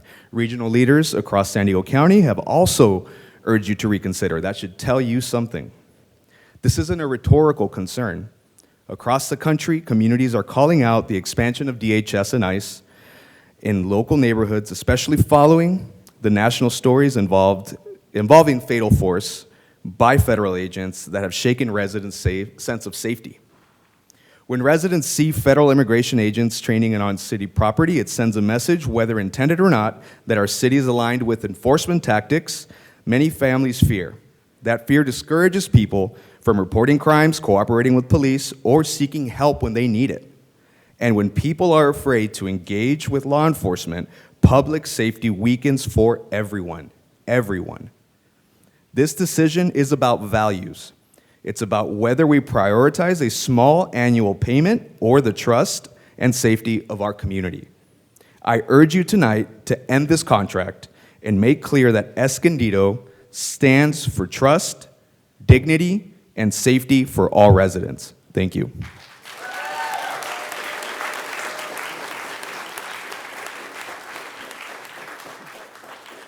Our next speaker is Lilian Arjona.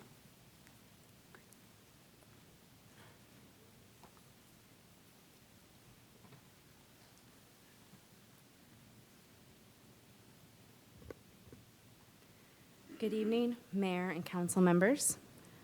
My name is Lillian. I live in District 2, and I'm against the EPD ICE contract. You say you love Escondido. You say you love your neighbor. But what does this word mean to you? To me, it is useless. It means nothing. It is noise. It is a clang of instruments. When it is not tied to action, when it is only for a select few, only available for those who think, sound, or look like you. Does this love apply generously to all those around you? Do you love those who stock the shelves at the grocery store? Those who cook our food at our restaurants, who clean our offices, who teach our children, who care for our elderly, who save lives, who clean our streets and assist with medical appointments, those that sit next to you in the church pews? These are the people that you represent. Or what about the children who sit next to your children in class, who play in the same baseball league as yours or on the same soccer field as yours?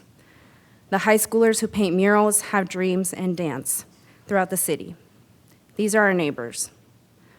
I want to believe that everyone in this room wants a city that feels like community, a space that is safe where children can play and learn and be children, where neighbors care for each other, families gather to celebrate in parks or backyards, churches and faith communities can congregate, restaurants and businesses are thriving.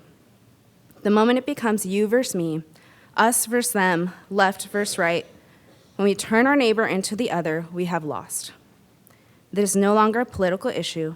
It is a humanitarian issue. It is a neighbor issue. By staying silent, you have chosen a side. You have chosen a city with no community, no peace, no justice. If you choose this, and I must share with you, that we, the people of this city, will know and remember that no, you do not love Escondido, nor do you love your neighbor. Thank you.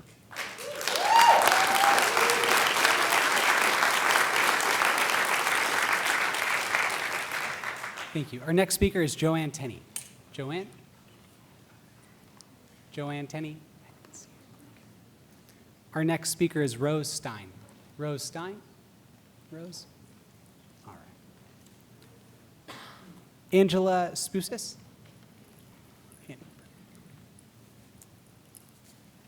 Good evening, Council.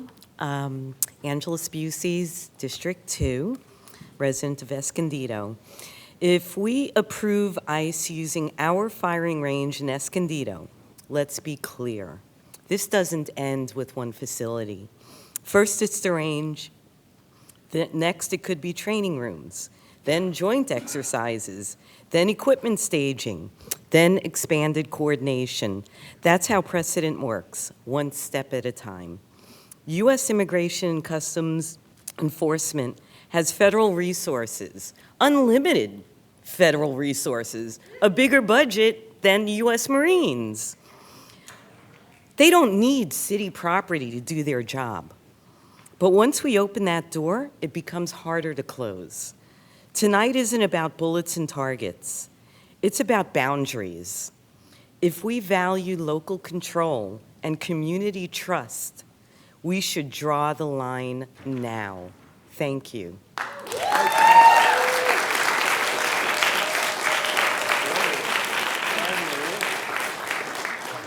Michelle S. Michelle S.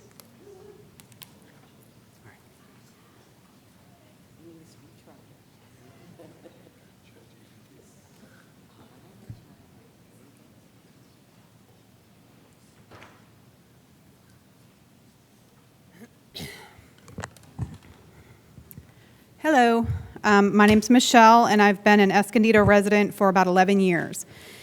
There's not much to say about this DHS ICE contract that hasn't already been said by my fellow concerned community members, and I echo those sincere and well-informed sentiments.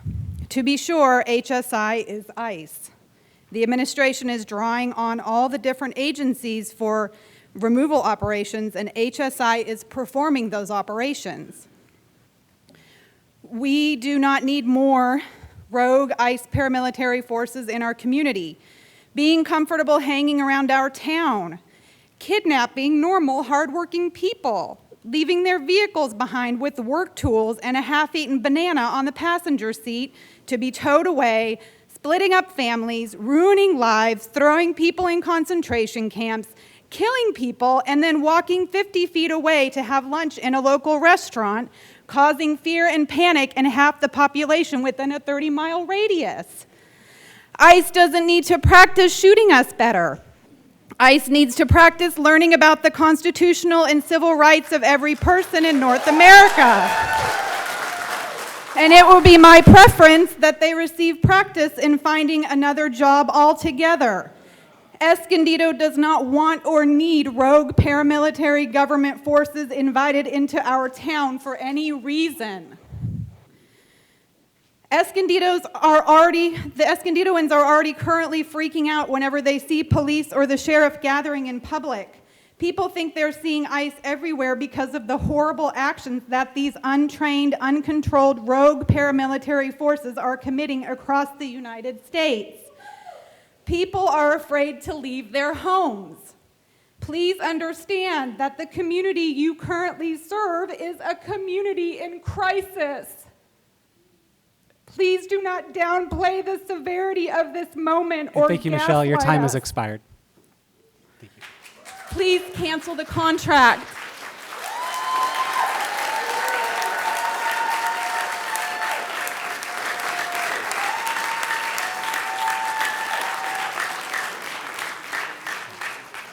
All right, our next speaker is Jaron Harris. Jaron Harris? Cool, yeah. And we have, just for everyone's edification, we have this many speakers to still get through, as well as through the Mitchell room, just to let you know. So it's fine to clap, but it's going to take longer, just FYI. There you go. Jaron, time. Good evening. My name is Jaron. I'm a resident of Escondido. Escondido should not provide training resources to ICE. Our community will not be controlled by the fear tactics that they use to terrorize the beautiful and diverse cities across this country. As an educated black man who knows this is not the first time groups like this have run rampant in the US, I will be standing in solidarity with all of my neighbors and will not tolerate a contract like this. And I hope you guys will too. Cancel the contract now. Thank you.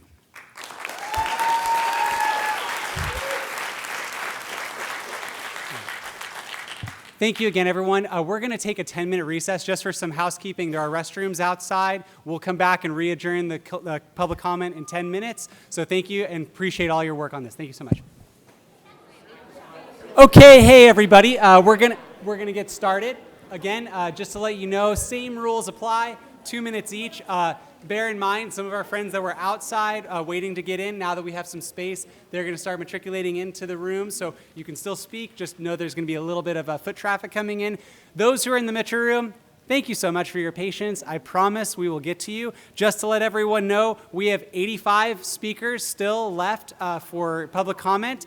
Those who were in the Mitchell room and who might have migrated over here at the break, I will let you know you'll still have an opportunity to speak here. So once I call all of these names, then I'm going to open up the floor to anyone who has not spoken yet in this room to be able to come forward to the podium. After that, then we'll close that, go to the Mitchell room, and as one final reminder, and I'll say it again actually, once public comment is done and we turn over to the city council to speak, no disruption. Everyone's getting the opportunity to speak now. Then it's going to be the council's turn to speak, and I will stop you if you start speaking while they're speaking. I just want to be really clear about that. Our first speaker is Maya Flores.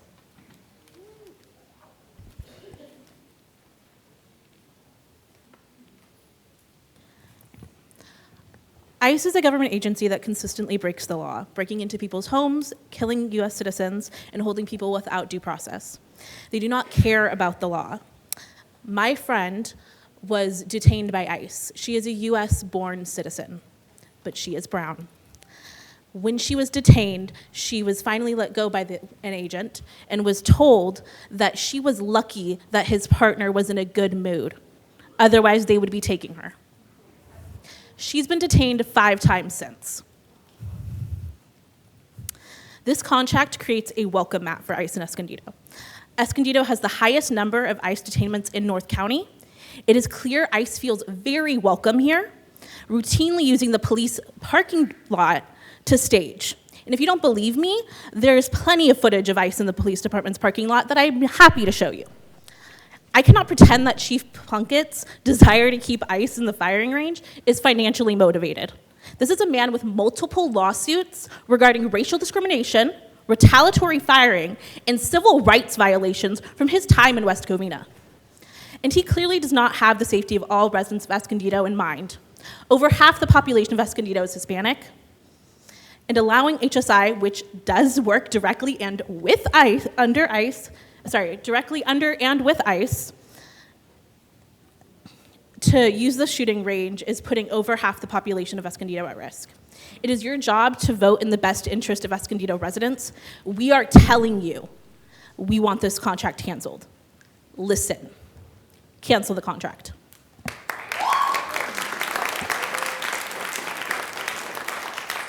All right, our next speaker is Gloria Conejo. Gloria? Hi, I'm going to keep this short. I'm speaking here today because I was summoned by a community, family, friends, etc., who still believe in local government. I'm here to show them that I tried, that I spoke, that I was here and spoke when they weren't able and couldn't. SB 54 still exists. SB 54 still exists. SB 54 still exists.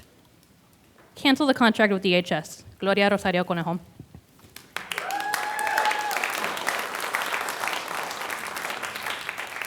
Thank you. Our next speaker is Mark Skok, and as he comes to the podium, for those friends who have just come into the room right now, just want to let you know you will have an opportunity to speak. Even if you didn't submit a yellow form, I will give everyone an opportunity to speak. So right now, Mr. Skok. Good evening, Mayor, City Council. I'm here to speak against the contract, that it must be canceled. The hard, cold reality in front of us is that ICE is the brutal enforcement arm of a criminal enterprise that's being run by a convicted felon who has no regard for the rule of law or democratic norms. Okay? Our police department should not, must not be enabling an organization that whose tools include murder and kidnapping. Our police department's duty is to protect the citizens, and engaging with ICE is not protecting the citizens. Thank you.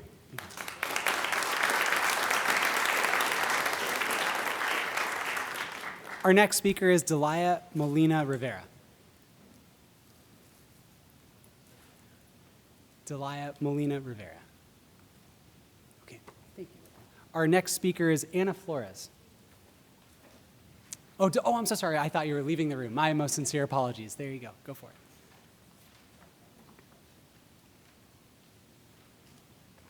Buenas noches, señores concejales y señor alcalde de la ciudad de Escondido. Mi nombre es Delia Molina Rivera, soy residente del distrito número 1 aquí en Escondido. Estoy aquí hoy esta noche para compartir con ustedes, más que recalcarles lo que ya toda la gente les ha estado diciendo. Yo estoy aquí para compartir con ustedes la desigualdad que se ha mostrado en nuestro distrito con nuestros residentes, porque yo estuve haciendo alguna muestra de información acerca de este punto que se está tocando hoy, que es mantener a ICE fuera de nuestra comunidad, y la mayoría de la gente no estaba informada de este punto. También tuve la oportunidad de hablar con varios pequeños negociantes en nuestro distrito, los cuales también se sienten muy consternados y están pues nos mostraron el riesgo a las compañeras que estuvimos yendo a platicar con ellos acerca de, al implementar este plan, sus negocios estarán mucho más afectados de lo que están siendo afectados en este momento. Entonces, a nombre de todos ellos, de mi comunidad en el Distrito 1, yo vengo a pedirles que por favor reconsideren esa decisión que ustedes han tomado y por favor cancelen el contrato con el Departamento de Inmigración. Muchas gracias. Buenas noches.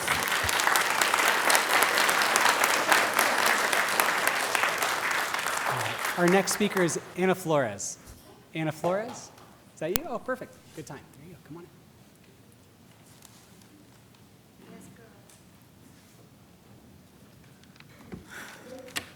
Good evening, Mayor White and City Council members. My name is Ana Flores. I'm a resident of District 3. I am testifying on behalf of the Sowing Seeds of Dignity Coalition. We are a community-led coalition that seeks to make North County, San Diego a region where all of us, regardless of immigration status, have dignity, respect, and the right to live free of fear. We are demanding that you end the agreement between DHS and Escondido Police Department, which has allowed agents to train in a city-owned shooting range.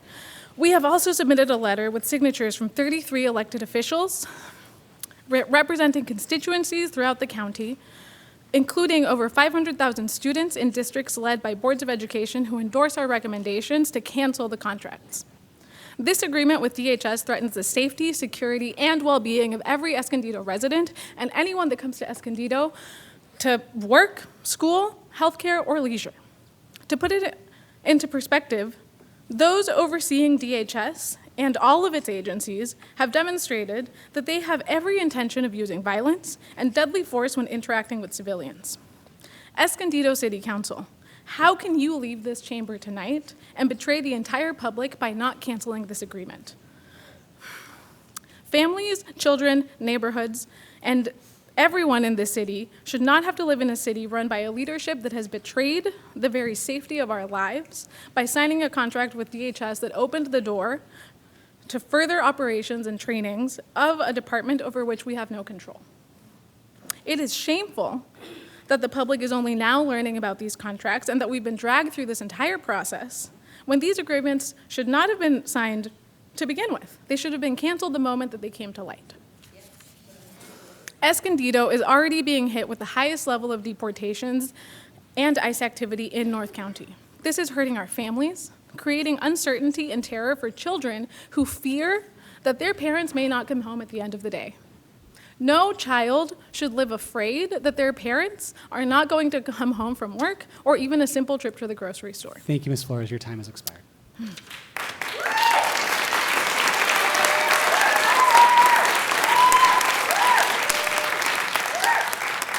Our next speaker is Katrina, and I apologize if I mispronounced the last name, Kivik?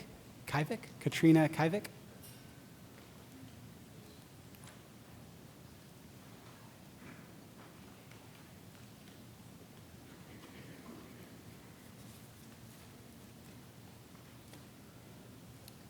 Hello to all of you. I'm here tonight in opposition of the contract, and I'm going to keep this very short and sweet. We've all gone to grade school. We've all learned from our teachers about history, have we not? We've learned all these terrible things that have happened in order to avoid them happening again, and we're watching this in front of us. Are we not tired? Are you guys not tired? Are you not, disgusted? This is deplorable to keep these people in our communities. You're not keeping our communities safe. We've all voted for you all to be sitting up there. And simply put, you're not keeping us safe. So I please beg you, as an education professional in this community, I've lived here for over a decade, I've lived in North County my entire life, please protect, if nothing else, our children and their families. Thank you.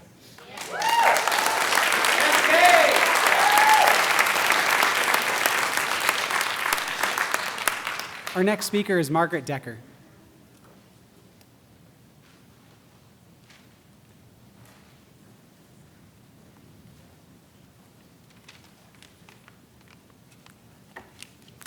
Hi, I'm Reverend Margaret Decker, and I represent the Escondido Interfaith Alliance, but you know that because I work with so many of you. And we've done some things where we get along and we don't. But very recently, we had a peace vigil.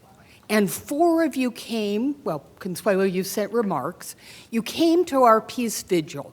Why did we have a peace vigil? It wasn't because of anything that was going on in Escondido. We had the peace vigil in response to the violence that ICE was perpetrating in Minneapolis, and a statement that we as a community stand for something better.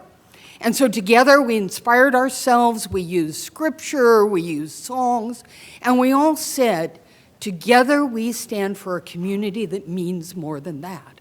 A community where everyone belongs, a community where we can work together, a community of loving your neighbor. We said all those things, and when it was done, I know, because remember we took a picture and we said how inspired we were about the vision we had and how we all did that together.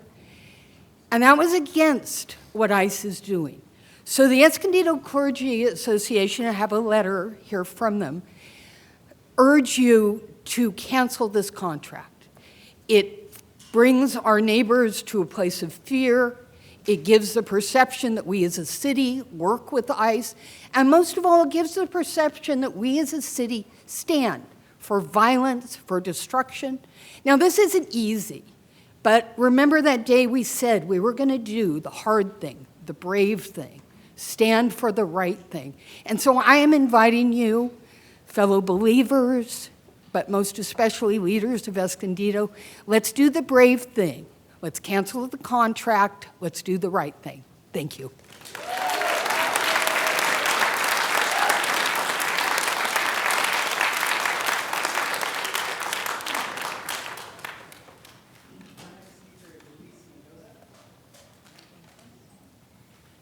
Luis Mendoza.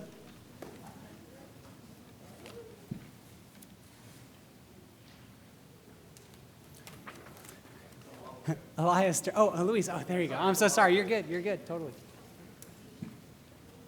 Where do I see the time? Is it? Oh, never mind. Oh yeah, right there, Cool, you're good. cool, cool.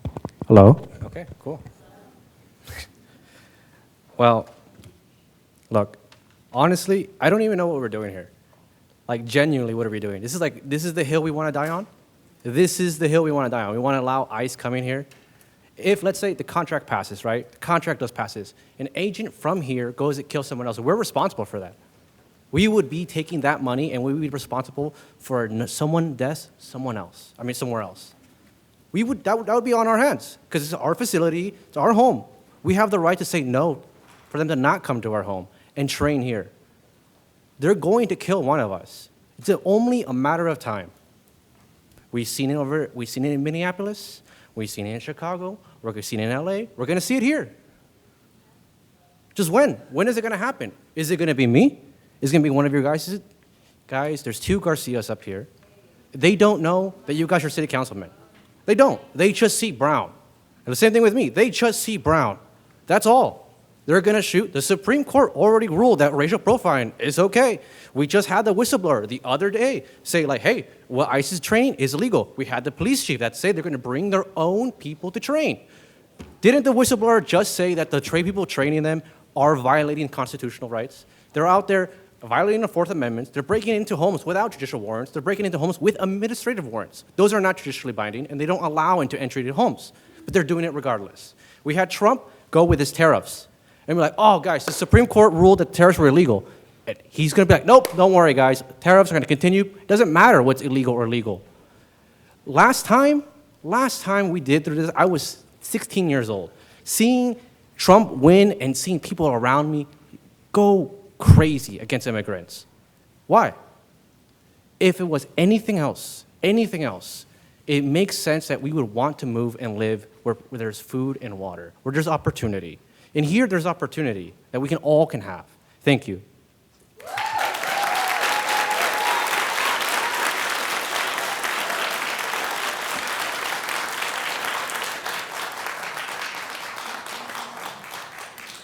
Elias Turner.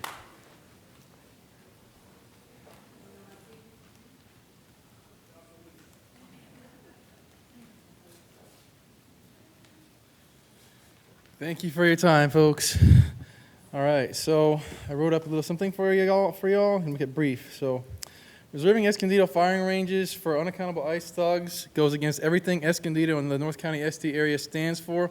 As many people mentioned before me, we have honestly like a Latino majority here, so it's pretty unacceptable that like some people already said, we're even considering this. But at any rate, it's not so much just the idea of having the firing range reserved for ICE 20 days out of the year, but it more so has to do with the idea of what ICE represents. And the fact that they're representing a rogue federal administration under Trump. So there were over 30 deaths in ICE custody last year, and this year there's already been 7. Correct me if I'm wrong. Somebody correct me if I'm wrong, but 7, and it's already only in February. And almost all of these were under suspicious circumstances, and not really. Our government's not been held accountable for it. So. When our government's not being held accountable, all heck breaks loose, and we can't allow it to happen here or anywhere.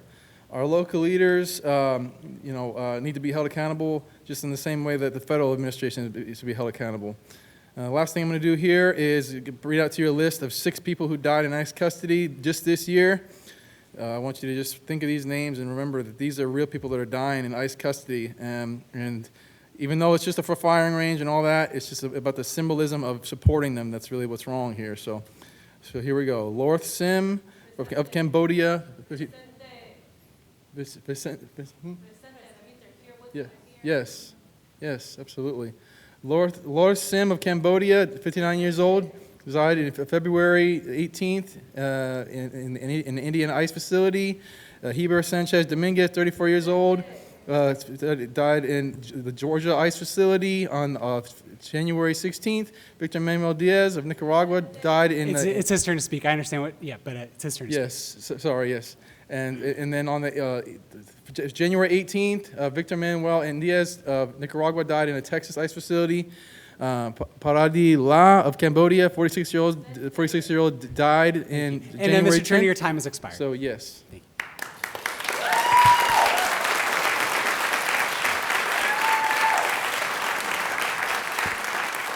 Okay, so we're going to call the next speaker. I'm going to call the next speaker in a moment. Just a quick reminder. So anyone who's speaking, it's their turn to speak. So even if it's supportive or not supportive of their comment, please let them speak.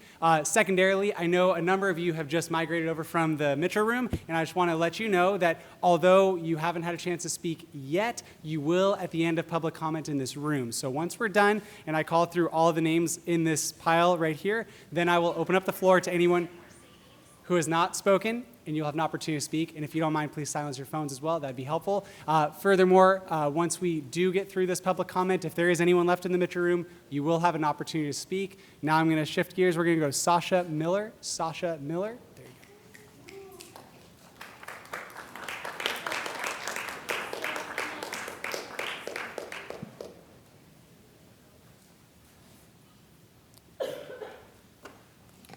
I'm going to start with a verse from Leviticus. Mr. Garcia, I know you're a pastor, so you may know verse 19:34. Treat the stranger as a native and love them as yourself, remembering your own past as a foreigner. Let us not forget that many people have crossed oceans, mountains, and deserts to get to this country because of U.S. imperialism and white supremacy. I'm here representing my family who lives in Escondido, are immigrants, and all people facing oppression by the masked fascist gang that this city is profiting from. Even if it's $22,000, the city is profiting off blood money. It's as simple as that. Even though the firing range is in Escondido, this terror that the firing range will breed will travel across North County, San Diego, and beyond. I'm not going to beg you to have a conscience. I'm going to ask you to listen to your conscience and immediately cancel this evil contract, literally aiming at our communities. My name is Sasha Miller, and I'm running independent for County Board of Supervisors, District 5.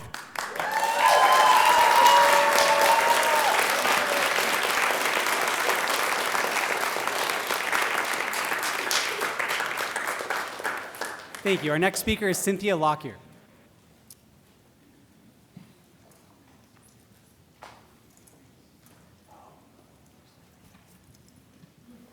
So I work closely with a lot of you. You know, my name is Cynthia Lockyer. I co-founded a nonprofit here in Escondido.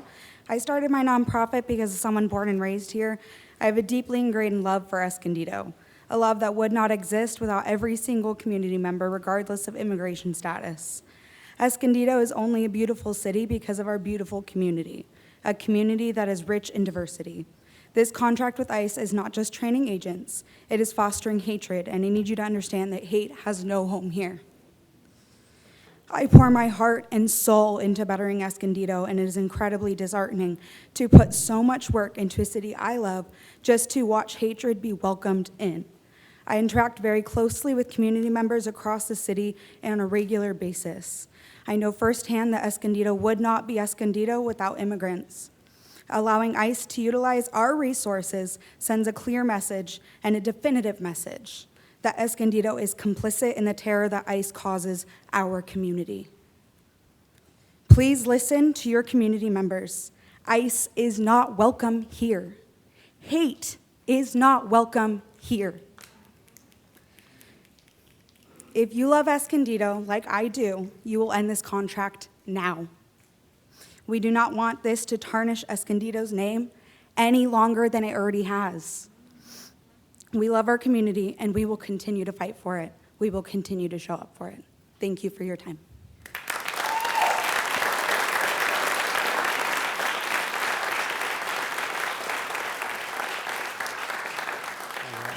Thank you. Our next speaker is Caroline Thies-Aird. Caroline Thies-Aird. Cool.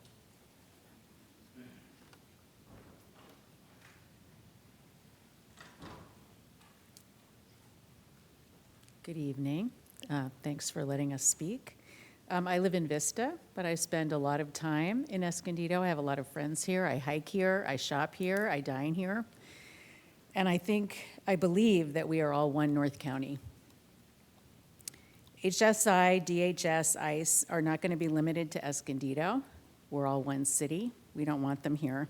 We've all seen the lawlessness and unconstitutional behavior of DHS throughout the country. Breaking car windows, smashing front doors without a judicial warrant, detaining and deporting members of the community, circling schools and hospitals and churches, and picking up people because they speak a language other than English or look brown or look black. We don't need or want undertrained mass people with military weapons anywhere in San Diego County.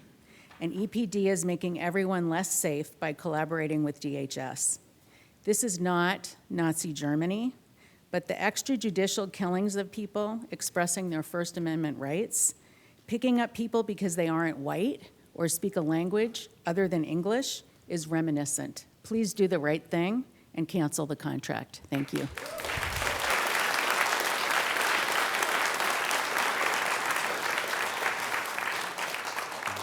Thank you very much. Our next speaker is Jess, and I apologize if I mispronounced the last name, Ramitz? Jess Ramitz? Okay. All right. Our next speaker is Kelly Hyanek. Kelly Hyanek.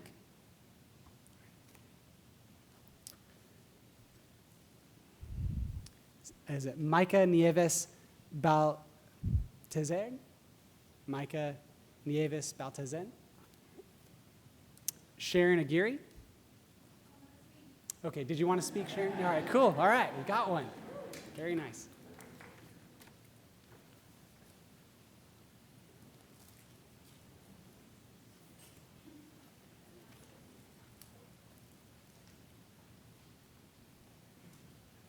Hi, my name is Charlene Aguirre, and I just want to say shame on all y'all for being so blind to see the real problem, and the fact that you, Mayor Dane, limited our time down to 2 minutes already tells us that you don't care about us. So I wouldn't be surprised if y'all continue to support all of ICE's deadly methods. How many more lives is it going to take? Blood is on your guys' hands already, on the hands of the police chief and the mayor and the contract now. Thank you.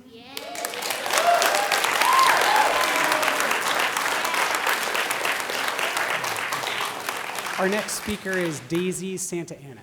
Daisy Santa Ana. All right. Justin Grimm. Justin Grimm.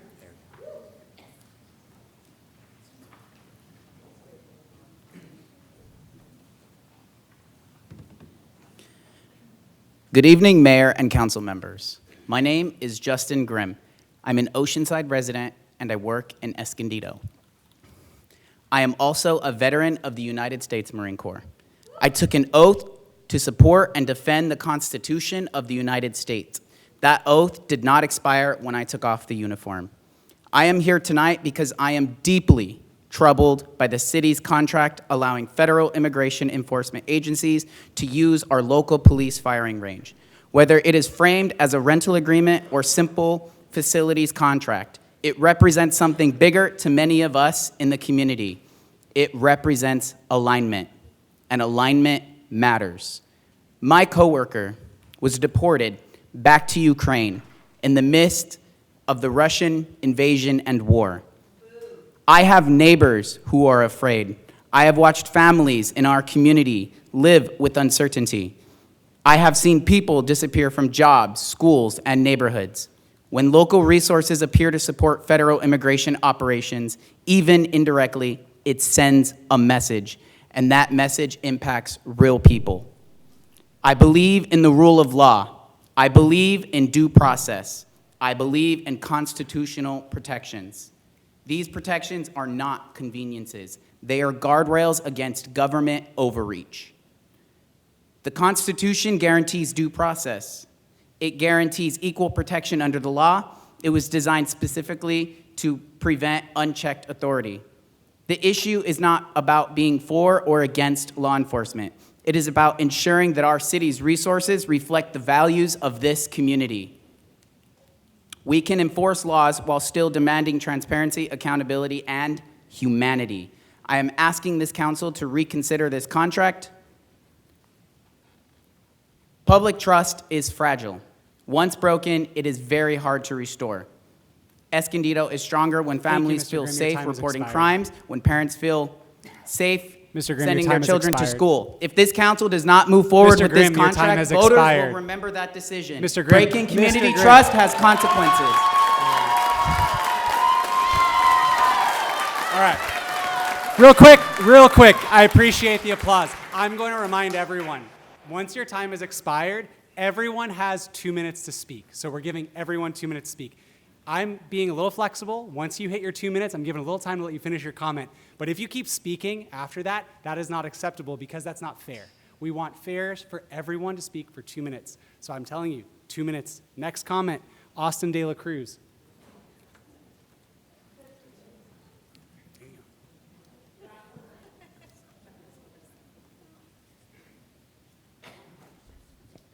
Hey, good evening. I'm just going to recite a little poem, I think that meets the moment. First, they came for the communists, and I did not speak out because I was not a communist. Then they came for the socialists, and I did not speak out because I was not a socialist. Then they came for the trade unionists, and I did not speak out because I was not a trade unionist. Then they came for the Jews, but I did not speak out because I was not a Jew. And then they came for me. And there was no one left for me to speak out for me. How long until the federal agents drive us into constitutional crisis? And how long until they come for you?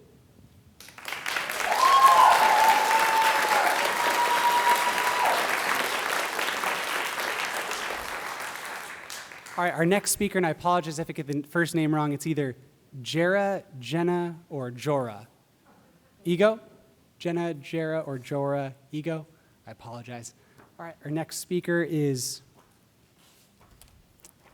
sorry, these do not wish to register their opinion, Elise Coronado. Elise Coronado? Alice Coronado? Chloe Page? Chloe Page? Alejandra Ramos Almarez? Alejandra Ramos Almarez? Okay, perfect. Cool. Got one. And thanks for your patience and flexibility throughout this process. Appreciate you guys.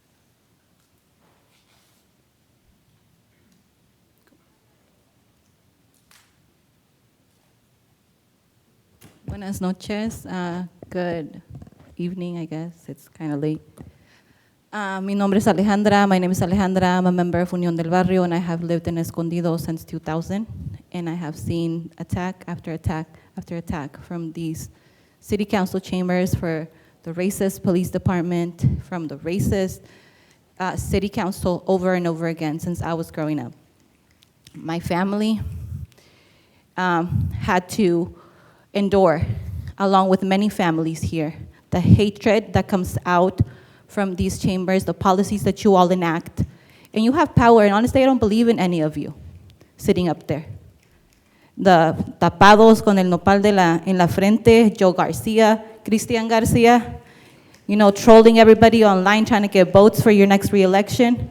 You know, it's a joke. Our community has become a joke time and time again. And it's time for us to stop. And I'm not here necessarily to talk to you or to tell you not to vote for ICE. Forget the police department, man. ICE is there every single day staging in your parking lot. And that is a shame. And you're brand new. You act like you're brand new, but come on.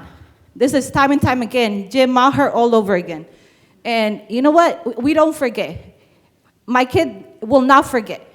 And you know what? We're going to keep standing. We're going to keep pushing. We patrol our communities. We defend ourselves. Everybody that's here needs to get activated. This is not where it stops. Y'all showed up right here. Show up to our meeting on Friday night. Learn how to patrol your community. Learn how to hold your block safe from these people and from his little thugs that want to play, cosplay, migra, polimigra, whatever the hell that is. I don't know what's happening here. This is a rerun of over 2 decades and plus of what we've experienced as raza. And you know what? We're indigenous to these lands, so we're going to claim these lands over and over again, regardless of what you all say up here. Thank you. Your time has expired. Thank you. And that's, aquí estamos y no nos vamos. All right. Okay? I'm going to remind you. This is our land. These are our streets. This Pardon is me. our land, and we will Your defend it. time is done.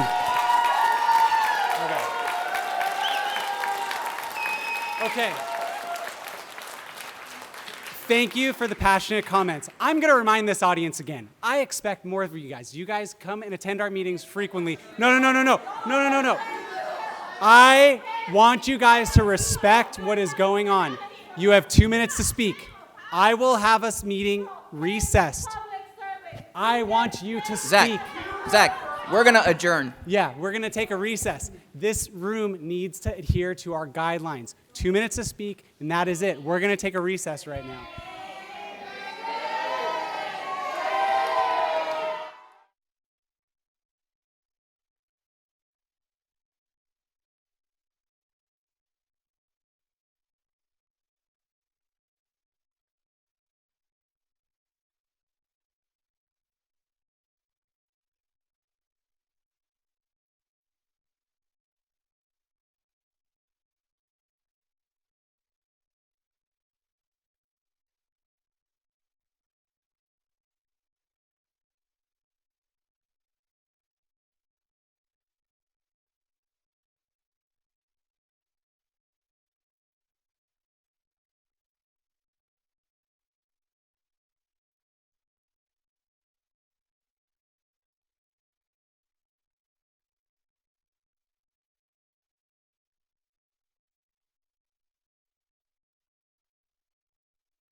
Disappointed that you won't get to speak. So if we can not speak when it's not your turn, that would help the meeting keep going. I still want to hear from a lot of you, but the mayor calls whether the meeting continues or not.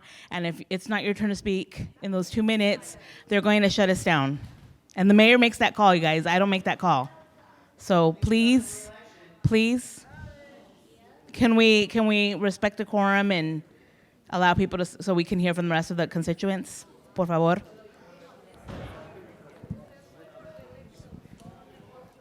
I agree with my colleague. Please, I want to go through the conversation. I want to hear what you have to say. I have been extremely respectful. I've been paying attention, and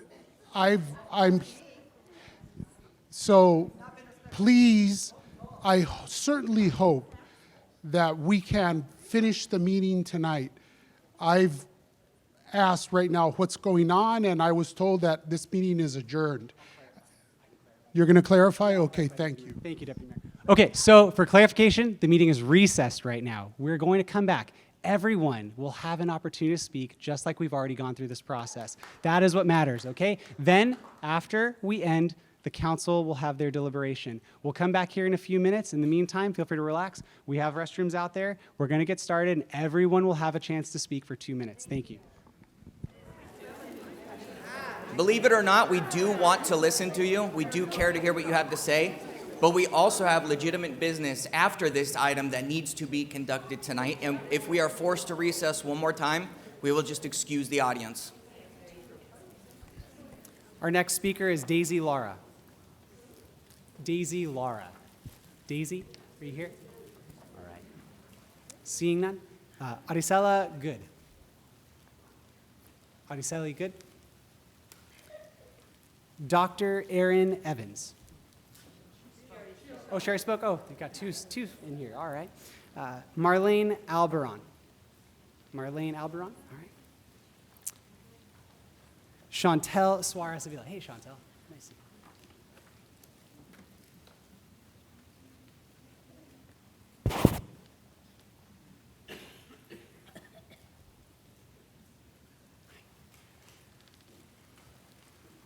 Hi, everyone. My name is Chantal Suarez Avila, and I am a resident of Escondido. I am a constituent of District 3, along with my husband, Dominic Blattner, sitting in the audience with me.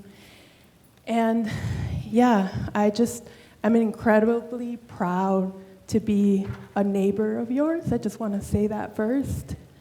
My husband and I moved from Chicago 5 years ago. And as a daughter of Mexican immigrants with mixed family household out there during this time has been really hard. And so I just really appreciate everyone here for doing all the work that you're doing, from community patrolling to the people who put this petition together, for getting us here to this moment. I just want to say thank you, and I'm excited to continue partnering with you. I'm excited to bring more people here. And just huge gratitude. I know that it's going to take all of us. And I think, beyond the need for justice, I know that love is going to be really important. And I know many of you have talked about that. And I just want to say, just incredibly grateful. We're all here, many of us are here, so that you can cancel this contract. I think what I want to add as you're deliberating later tonight is that you also present a plan about how you're going to ensure community safety as we deal with more of these type of contracts in the future, how you're going to protect our civil liberties. I want to see that at a future council meeting. And so, we're going to be out here, so I'm excited just to continue fighting with all of you. Thank you.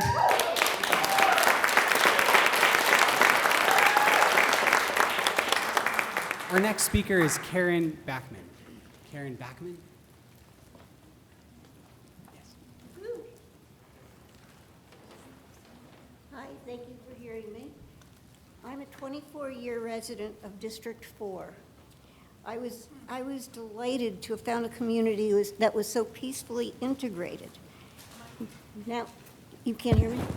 Okay. Now we've opened our resources to the divisive and increasingly terrorist presence of ICE.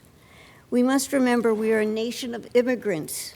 Most of us or our ancestors came here seeking safety from terror, oppression, and/or poverty, and for freedom of thought and speech.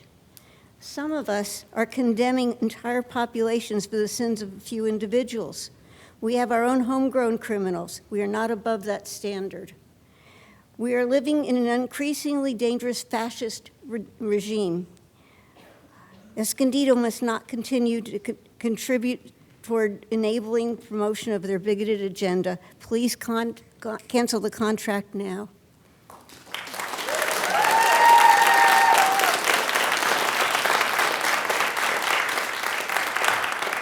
Cool. Our next speaker is James Amador.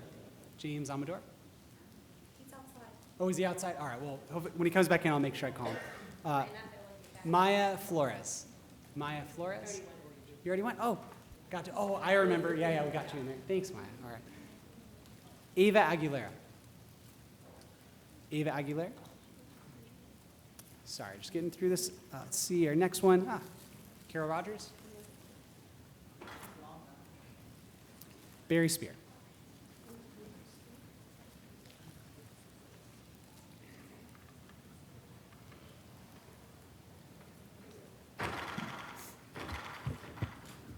Thank you, Honorable Mayor White and distinguished council members. Thank you. Happy to be here. I'm a longtime resident, over 20 years of Escondido, raised my family here, very happy and proud to be from Escondido.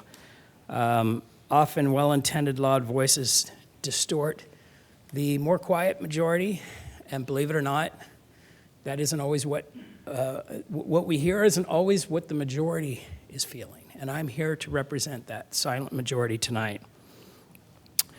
I am here to represent my family of legal immigrants who are very proud to be citizens of Escondido and of the United States, including my mother and grandparents who came here as immigrants. I am here to represent the 57% of citizens who are opposed to elected officials opposing ICE.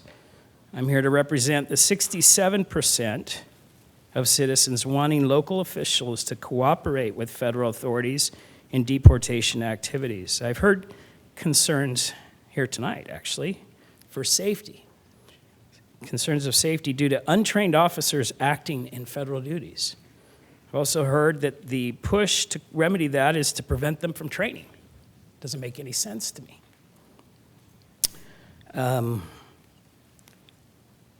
It sounds to me like prejudicial obstruction of federal law enforcement. I'm proud of Escondido. We are not Seattle. We are not Minnesota. We don't defund and obstruct law here, and I'm proud of that. The emotions in opposition to deportation has nothing to do with what we're discussing or considering Thanks, here. Mr. Spear, your time has expired. Thank you. Our next speaker is James Amador. James Amador. James Amador.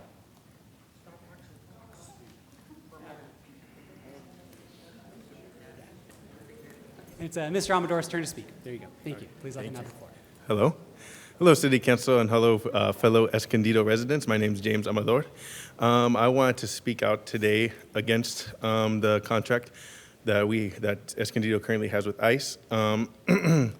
I simply want to say that based on everything going on with ICE, the violation of our Fourth Amendment rights as people in this country, all I ask is that the city not be complicit in the violation of our rights. Thank you. Thank you.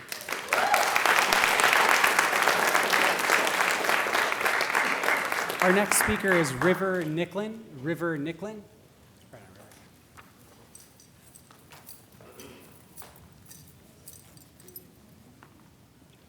Hi, I'm River Nicklin. I'm an 8th grade student at Rincon Middle School, and me and my friends, we're scared because of ICE. And by you keeping this contract, you're making us even more scared. You're having these basically Nazis train with guns, which they shouldn't even be having. They've killed too many people. They're injuring too many people, and they're also deporting legal citizens of this country. Yeah. In the Trump administration, there has been about 100,000 arrests, and that is a lot. Most of them are from legal citizens here. Under the Biden administration, there's only about 100 arrests per month. And in the Trump, like I said, the Trump administration, there's been 100,000 arrests per month. And most of them, and they're being arrested because they're brown. Not because they're illegal, not because they're criminals, because of their race. When I was in elementary school, I was taught that racism and discrimination, thing of the past. That is not true. This is still going on. It's been going on for decades. And I just want you guys to not let this contract be signed and have some common sense. This is not going to be allowed. We won't allow it. Thank you.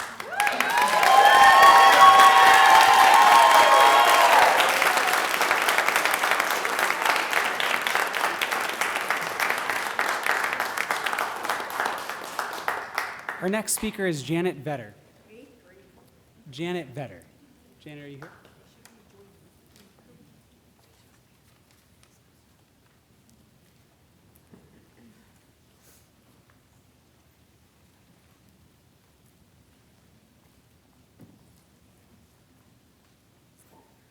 Thank you for allowing me to speak. So I'm here to urge you to terminate the contract between the Escondido Police Department and the Immigration Enforcement, ICE, to use our city's gun range. Several things I would like to point out that this is about, other than everything that's already been mentioned here, which are even more serious, but three things: the law, liability, and trust. The law, which is SB 54. I'm sure you're all familiar with it. So how did this get by the law that was passed in 2018? How did we sign a contract and renew a contract when you knew that law existed? I'm going to quote from the law. So, this bill would, among other things, and subject to exceptions, prohibit state and local law enforcement agencies, including school, police, and security departments, from using money or personnel to investigate, interrogate, detain, detect, or arrest persons for immigration enforcement purposes as specified, and would, subject to exceptions, proscribe, which means forbid, other activities or conduct in connection with immigration enforcement by law enforcement agencies. One of those activities would be using our gun range. The second thing, as it is a city-owned gun range, and it's a taxpayer-funded law enforcement facility. Allowing ICE to train there enhances their operational capacity. Whether labeled a rental or not, the practical effect is the use of municipal infrastructure to support federal immigration enforcement. Courts look at substance over form, and I think you're inviting... And Ms. Vetter, your time has expired. Oh. Okay.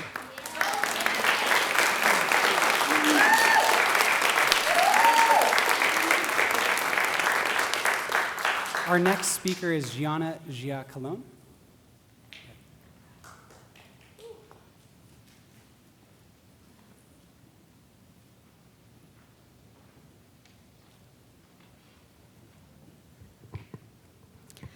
Good evening, Mayor White and council members. My name is Gianna Giacalone. I use she, her pronouns.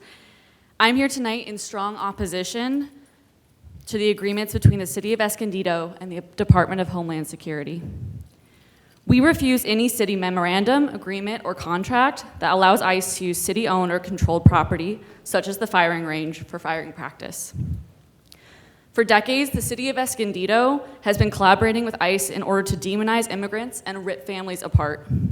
Our city leadership must ensure that all Escondido residents' constitutional and due process rights are protected and upheld. Instead, without transparency or accountability, you have allowed organizations that seek to harm Escondido community members access to city resources. City resources that allow for the training of ICE agents to arrest, detain, and shoot our loved ones.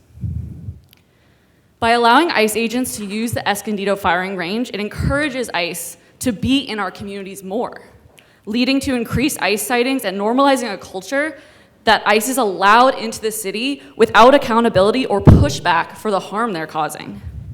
The harm of this decision doesn't just threaten Escondido residents. It also has harmful impacts that go beyond the city's limits, as communities surrounding Escondido will also see an uptick in ICE presence or unmarked vehicles as agents commute. As a San Diego County resident, I'm not just worried for my Escondido neighbors, but for all the surrounding San Diego County communities. We want ICE out, not encouraged to visit our city. The city of Escondido has a responsibility to not only end these agreements, but to rectify the serious harm that has been caused by exploring ways to aid families impacted by family separation. We urge the Escondido City Council to overturn the agreements between DHS and the Escondido Police Department. Make a vote tonight. It's within your power. Thank you.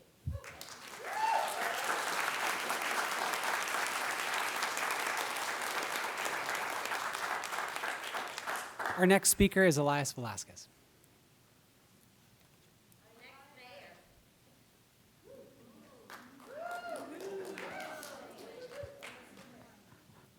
Good evening, Mayor and City Council. My name is Elias Velasquez. I'm a first-generation Latino born and raised here in our city, and I'm a current candidate for mayor of Escondido.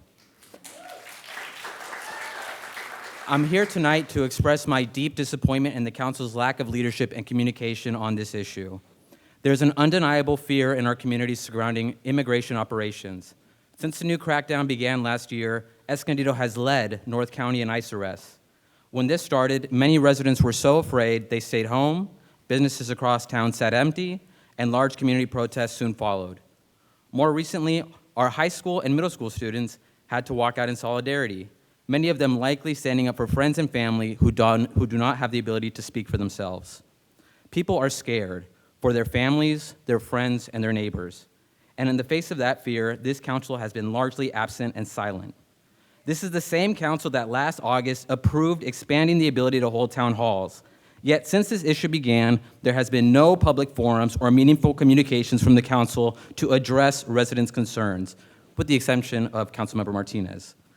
Tonight, the council, in all likelihood, will vote to keep this contract, arguing that residents are upset because they are misinformed. In my view, any confusion and misunderstanding surrounding this issue are a direct result of our own council's failure to lead and communicate. Instead of engaging directly with residents, the burden of this conversation has largely been pushed off on our police department.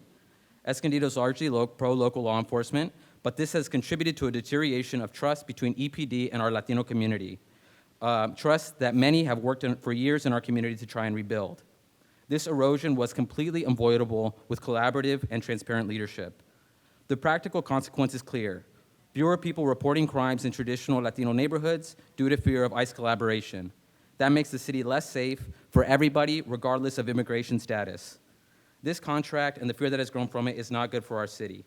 Residents, particularly within our Latino community, have been outspoken about their desire to cancel this contract in order to feel safe in their own community. Mr. Velasquez, your time has expired. Thank you so much, Zach.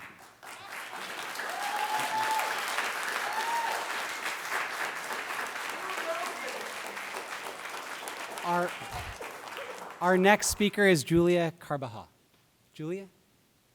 Is Julia here? All right, no worries. All right. Candy Romero? Candy Romero, are you here? All right. Victoria Nayak. Victoria, I saw you around. There you are, right on.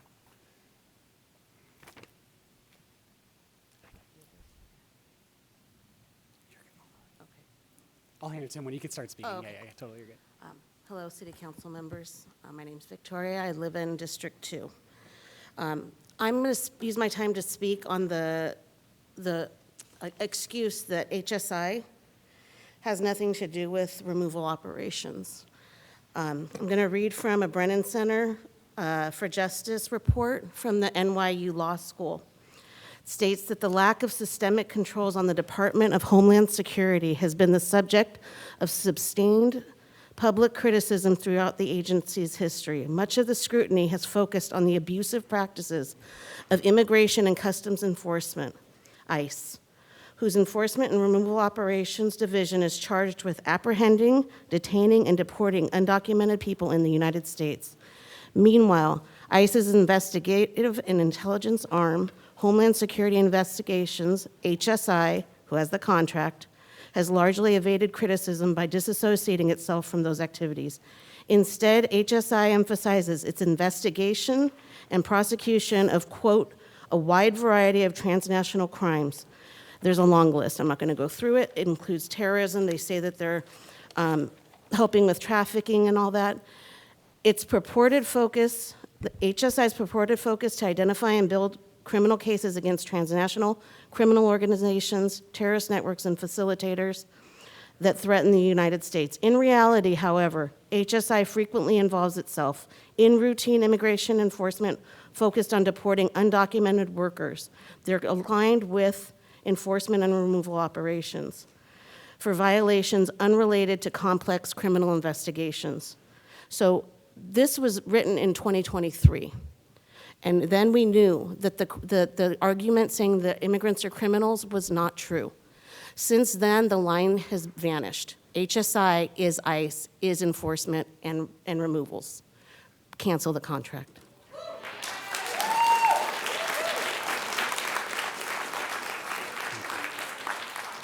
Thank you, Victoria. Our next speaker, and I apologize, I cannot read the name.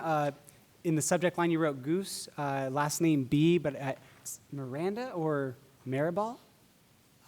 Anyone with the subject line Goose? Did you put that? All right. Goose, that was in the subject line. Does anyone remember writing that? All right, no worries. Go to the next one. Mr. Balls. Mr. Balls, anyone here? All right. I think that was a joke. All right. Felicia Gomez. Felicia Gomez? All right, there you go, Felicia. Thank you so much.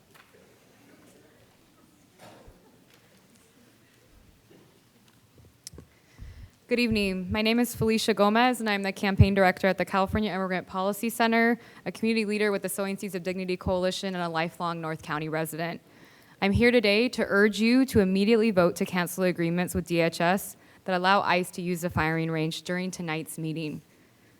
The City of Escondido has the responsibility to ensure that all Escondido residents' constitutional and due process rights are protected and upheld, and that city-owned property and resources are not being used to support agencies that are causing detrimental harm and mistrust to our community.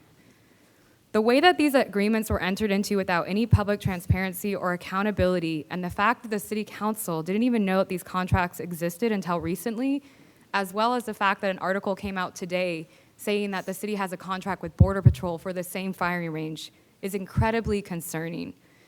It is even more hurtful to find out that the Escondido Police Department made this sole decision without any oversight from this council, per city rules. EPD has a long history of deep collaboration with DHS agencies like ICE that have created so much harm to immigrant communities in this city.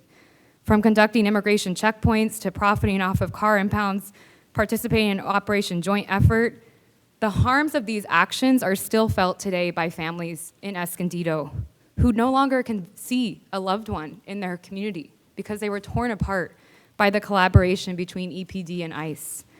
To make this decision, especially by EPD, is completely out of touch with the reality that Escondido families have been and are currently living through, and this is unacceptable.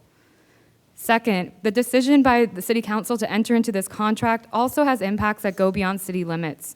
By allowing ICE agents to use the Escondido firing range, it encourages ICE to be in our communities more.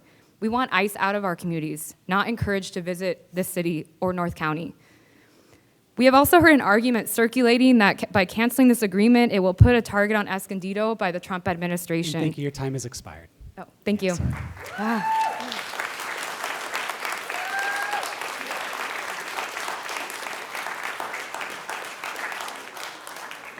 Thank you. Our next speaker, and I apologize if I mispronounced the first name, Ixta Arviz. Ixta Arviz. Okay. All right. Our next speaker is Joe Masso. Joe Masso, are you here? All right. One moment. Let me go to the next one. Patrick Barrett. All right.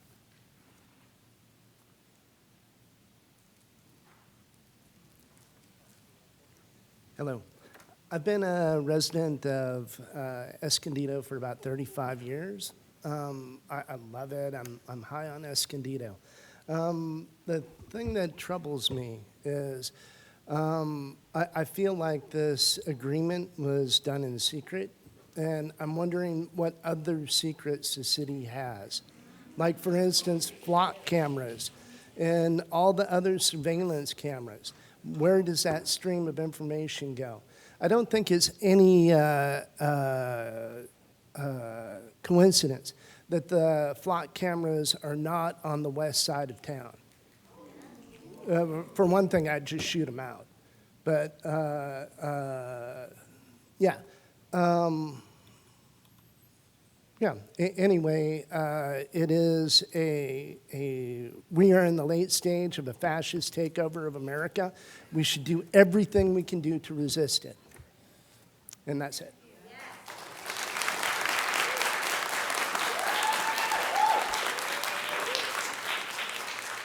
All right, our next speaker is Simon Guzman.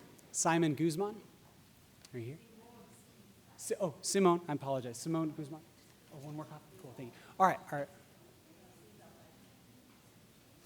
You coming up? Oh, okay, all right. Real quick, so that everyone who submitted a yellow form has been called. Now, the people who submitted yellow forms and maybe had gone to the Mitchell room initially, and now you've come over here, everyone who has not had an opportunity to speak yet will now have an opportunity to speak. So if you were in the Mitchell room and you came over here, you may line up now at the podium and come forward to speak. Everyone will get 2 minutes to speak each, and then we'll make sure when everyone's done speaking, I'll ask again, and everyone who's had an opportunity to speak will get that opportunity right now. And you can just take your time, and as you see the line go, you can sit in your seat and take your time, gauge it. But first, Yusef Miller, go for it. My name is Yusef Miller. I'm Escondido resident, and I'm here to say cancel the contract. And this contract violates SB 54 on a couple levels. Not only if you skirt the letter of the law that you think you're following the law, but it's also a spirit of the law. SB 54 is called the California Values Act. What values were they talking about? They were talking about the values of the immigrant community to feel safe and trust their elected officials in their city.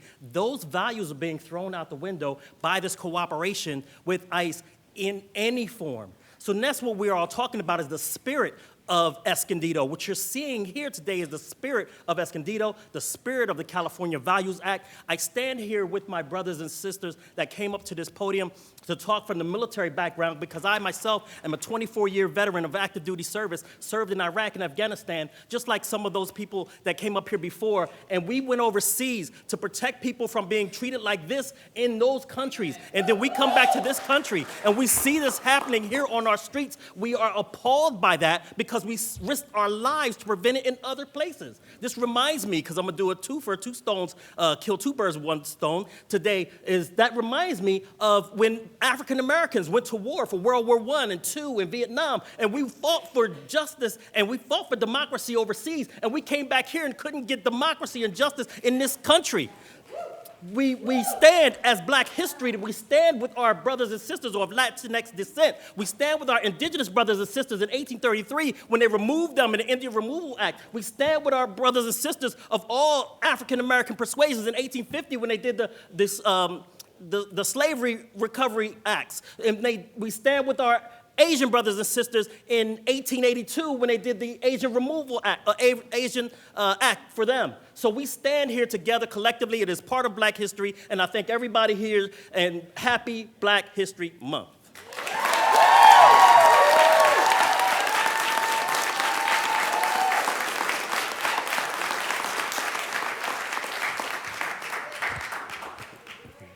Hello, my name is Annabelle. I'm a longtime resident of Escondido. I've been here all my life.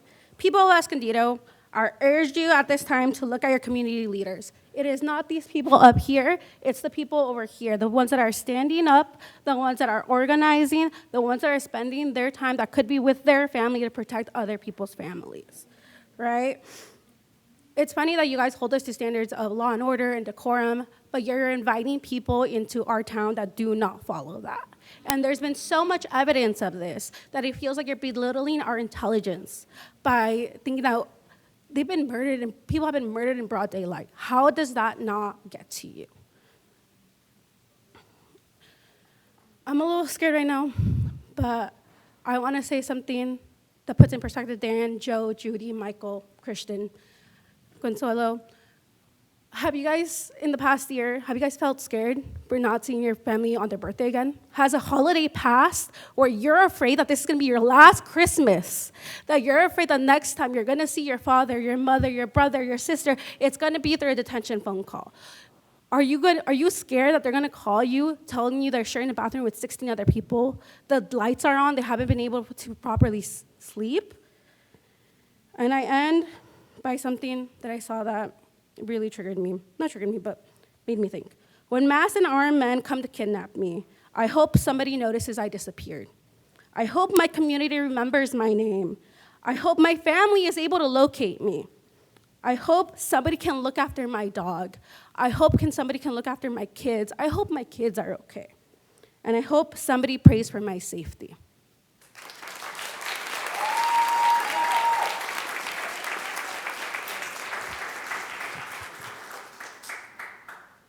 Hi, everyone. My name's Mayank Tiagi. I live in and own a small business in Escondido. I'm an immigrant from India and a U.S. citizen. I've been a citizen for almost 20 years. We moved to Minnesota when I was 4, and I came to California for college and work. Most of my friends and family still live in Minnesota. My best friend woke up to the murder of Alex Preddy on his block. ICE, in the last year, has murdered 32 people, not counting those that have died in their concentration camps. That's more than all murders committed by illegal immigrants last year. All murders. ICE has more than 70,000 people in their concentration camps right now. More than 4,000 kids in their concentration camps right now. Is that the America you dreamed of? I'd like to end on one final quote from a scared little girl. Terrible things are happening outside. Poor, helpless people are being dragged out of their homes. Families are being torn apart. Men, women, and children are separated. Children come home from school to find their parents have disappeared. That's a quote from the diary of Anne Frank. That's our reality right now. I ask you now, more than ever, to find the courage to stand up to authoritarianism and protect all people in your communities. It's never a crime to exist. If you want to deport criminals, rapists, murderers, and pedophiles, deport everyone in the Epstein files. Abolish ICE and the DHS. I urge you to cancel this contract.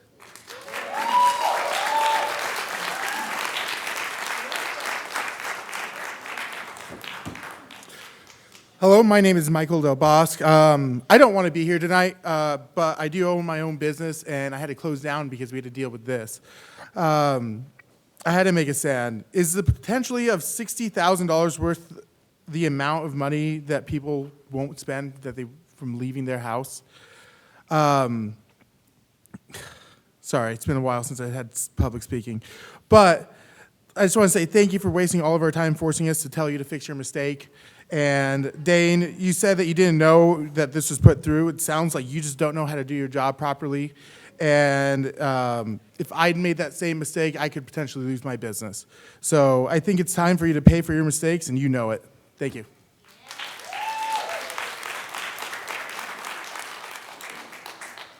Hi, I'm Adriana Escobedo.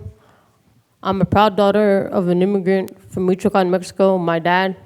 And I just want to say that you guys need to cancel this contract with ICE. They don't belong in this country.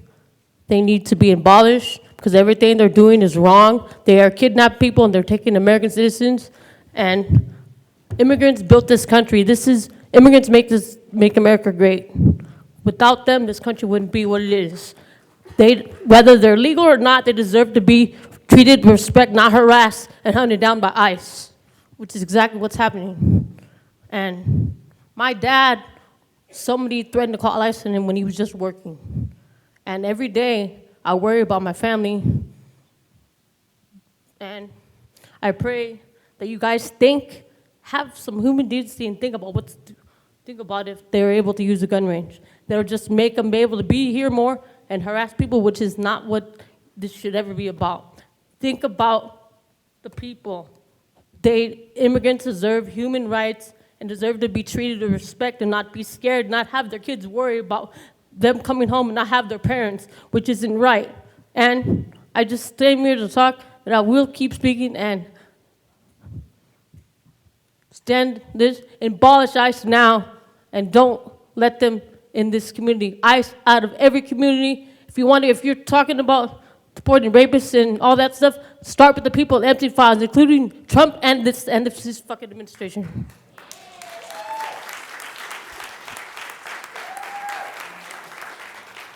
Good evening. I know you remember me. I want you to get the political will to document these people.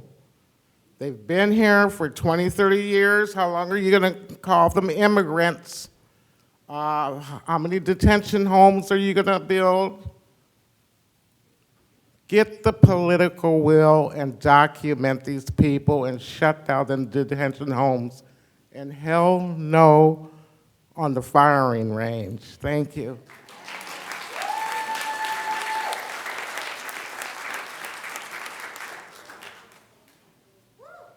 Good evening, Mayor and Council Member.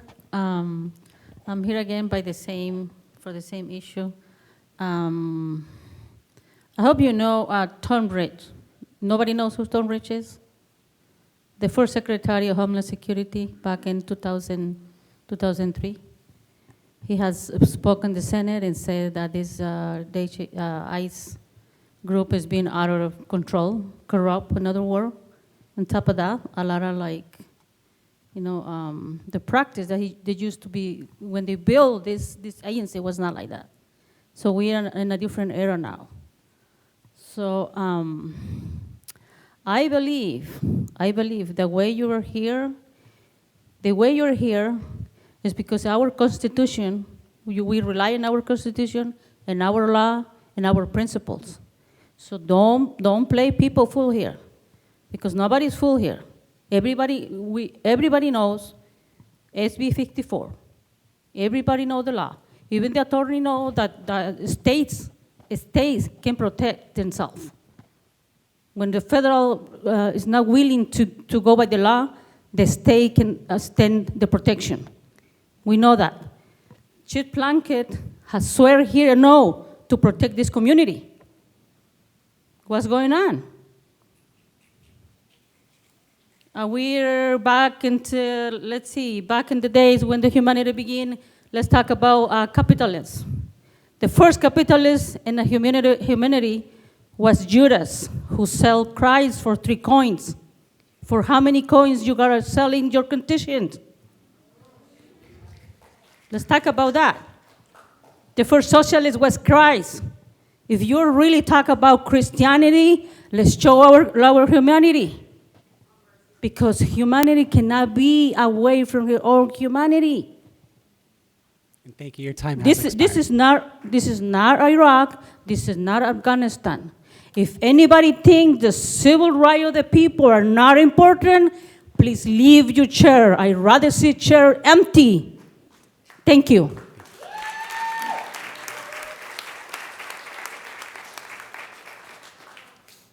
Hello, City Council. Thank you for putting this on the agenda today, and thank you for allowing everybody to speak. My name is Richard Cannon. I'm an Escondido resident, District 2, and I'm here today to provide additional clarity on how HSI is effectively equivalent to ICE, and so therefore by inviting ICE into our community, you are putting us at risk. First, this contract is signed with DHS and ICE. Nowhere does it restrict which ICE agents can use the range, and there are no controls to monitor or prevent broader usage for those doing immigration enforcement. As recently as 2018, Border Patrol was documented using the range. Secondly, the federal government has been openly lying to the American public. After Alex Preddy was killed, Secretary Noem went on public television and said he was carrying a gun and trying to kill agents. But we saw the video. We know he was holding a phone and trying to prevent somebody from being pepper sprayed. That was a bold-faced lie. Now these same people are telling you that HSI doesn't do immigration enforcement and that there are no ICE agents in our city. The party told you to ignore the evidence of your eyes and ears. It was their final and most essential command. Third, the lines between all these agencies are blurred. Over the last year, 40,000 non-ICE officers have been diverted to engage in immigration enforcement activities. These include U.S. Marshals, FBI, DEA, ATF, and nearly 90% of HSI staff. Finally, these agencies have clearly embraced the use of violence, gone through a drastic transformation over the last year, and are no longer recognizable as the law enforcement agencies. In Minneapolis, they grabbed a 5-year-old child in front of his house and used him as bait to lure his father outside. That is not law enforcement, that is child abuse. These agents have become the same violent criminals they're purporting to defend us against, and by inviting these criminals into our community, you are placing our city and our residents in immediate, life-threatening danger. There is only one path here forward, and that is for the city to do everything in their power to cancel the contract. How many people are going to have to be abducted? How many children are going to be abducted on their way to school? How many people is ICE going to kill in our community before the city realizes the mistake they have made? Thank you for your time, and I sincerely hope that you recognize this mistake and cancel the contract moving forward.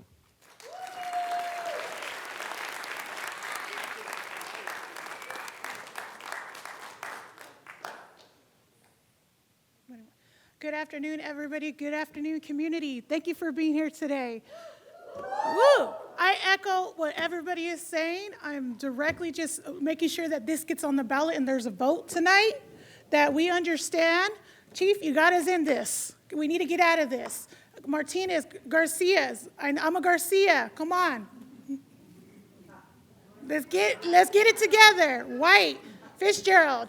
I know there's a lot of us talking today. I work in the economic development field. I do the good work in bringing workforce into the region. What the ICE doesn't do is bring in proper workforce into the region. They are kidnappers. They are murderers. We don't need training on public citizens' dollars. Take that to Camp Pendleton. That's where they should be at. They shouldn't be here. Chief, let's not continue these contracts. Read through the contracts. Know what you guys are doing. Why are you in position if you're not reading into the contracts? Come on. I'm all the way. I live in Vista. It doesn't just affect Escondido. It affects the entire region where this training does in Escondido. And I echo every single leader in this building behind me, and I hope that you guys do a vote for the people. Power to the people. Free Palestine. There is no illegal person on stolen land. Thank you.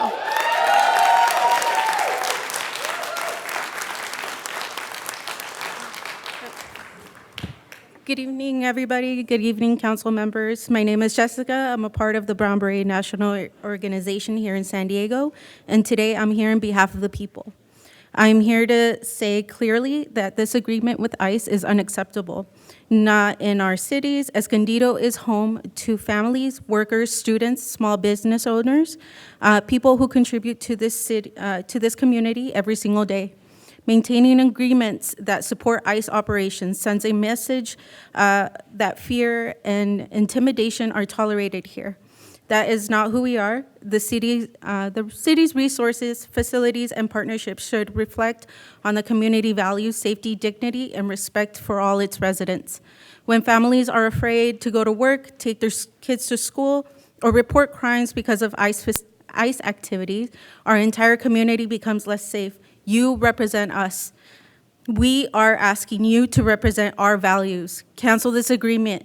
Draw a clear line, show that Escondido stands with its residents, not with its policies that divide and harm our communities. This is about accountability. This is about trust. ICE is not welcome here. Not in Escondido, not in our cities, not anywhere. We're not going anywhere. Thank you.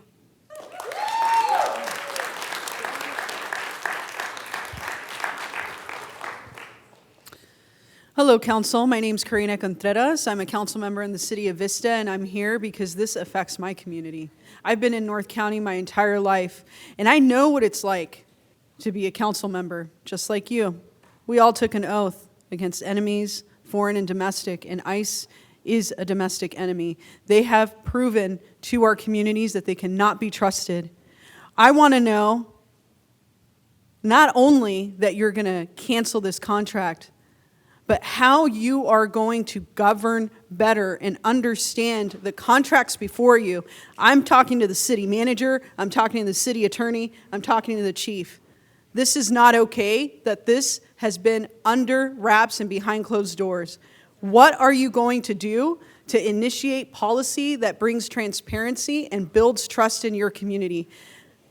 I've been protecting my community and connecting them to resources since 2018. You can do it too. There is nothing in this contract that is worth saving.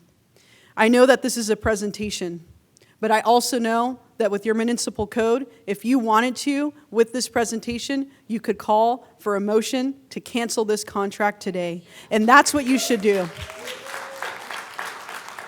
No ICE in Escondido, no ICE in North County. We know what they are doing. And if you haven't seen it, then you need to remove yourselves from these chairs, because the community deserves leadership. This is a time for us to come together, regardless of political affiliation, and stand up for our constitutional rights that everybody has here, our human rights that everybody has. Do the right thing. Call for a motion to cancel this contract today.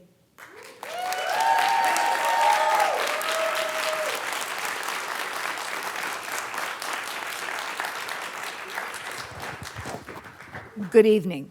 My name is Kathleen Lamb. I'm a retired high school teacher. I spent 26 years at high school graduations, proud of my students, just as I'm proud of the Escondido residents represented by you who are here tonight. The situation in which we find ourselves reminds me of a meeting I attended several months ago before the chief was selected, where there were a number of, the voting was one abstention.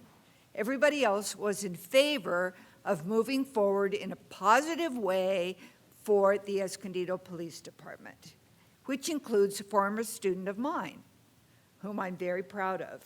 Okay. Please keep in mind that this situation in which this contract had been signed year after year suddenly hit the news, right? Suddenly tonight, with your presentation, sir, I realized what these rumored consequences were if the city council were to try to cancel. They're fearsome, right? The idea of what is I constituted as a threat, frankly, a threat, making it more difficult to, in fact, move in the direction of cancellation. Part of what I'm asking you is, yes, we cannot have this. This is not Escondido. This is not who we are. And if it means that the process by which, the selection of the chief of police leads to a situation in which almost immediately this contract is renewed. Ms. Lamb, I'm not sure if you're here. I'm so sorry, Thank time you. has expired. It's something to seriously think about. So thank you.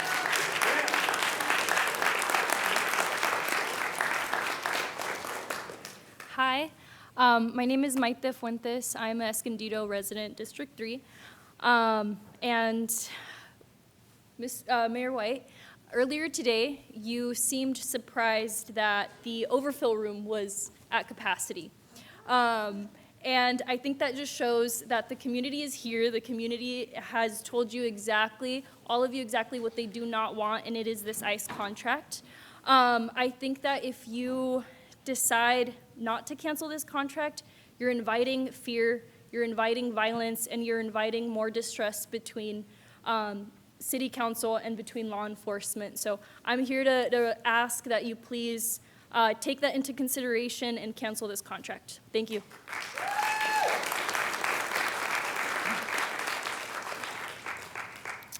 Dear City Council, I am Dr. Cynthia Cardona. My degree is in history, and as someone who has dedicated her life to the study of history, I am afraid.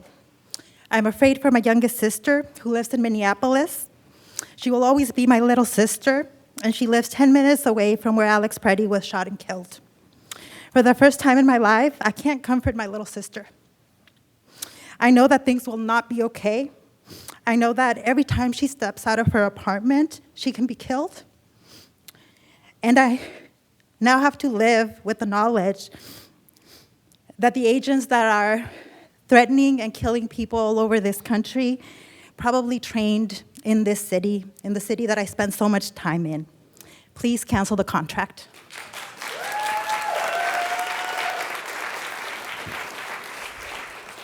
Evening, City Council. My name is William Stratford. I don't know what district I'm in, but I've lived here almost my entire life.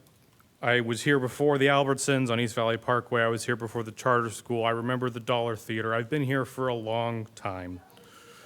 And this is the first time I've felt compelled to attend a city council meeting because of the issues at hand. And I understand that I don't have the same fears that a lot of my fellow community members have tonight, given that I am wider than most brands of saltine cracker. The contract on discussion here tonight demonstrates two things abundantly clear to me and to many others here. The morality of our city can be bought, and it comes cheap.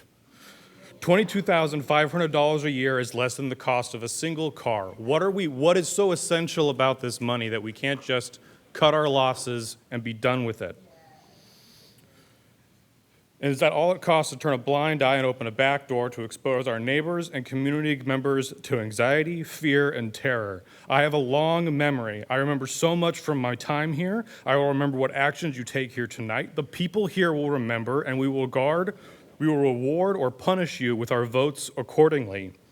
The topic of retaliation or financial consequences was raised during the presentation.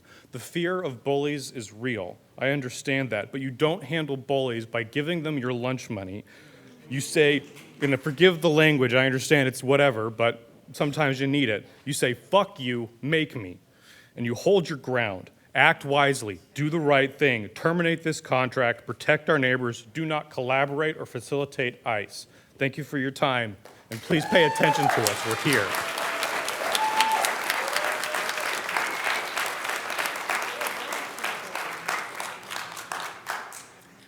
Mayor Dane, White, I'm sorry, fellow council members. My name is Susie Hansen. I am a member of this community for 38 years now, and I'm not loud enough, I'm sorry. I've been a member of this community for 38 years now, and I have voting power. I am demanding the immediate cancellation of the city's memorandum of agreement and any other agreements with the Department of Homeland Security that allows ICE agents to use a city-controlled firing range for the training of ICE agents. This kind of collaboration goes against the purpose and intent of SB 54, the California state law that prohibits collaboration between federal immigration and local police. Our communities are living in fear, and the current administration is showing a troubling disregard for due process and human rights. These agreements put our families and entire city at risk of more presence, interactions, and enforcement by a rogue agency like ICE. ICE has already torn families apart here in Escondido. I live right down the street from where our baby was taken from her mother's arms, screaming. It should not have happened. Let's stop this now. Please terminate these agreements immediately. Thank you.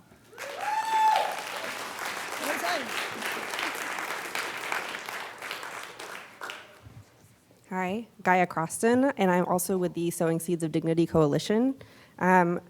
You heard from my colleague Felicia earlier. I just wanted to continue that we have heard the argument circulating that by canceling this agreement, it will put a target on Escondido by the Trump administration for more immigration enforcement.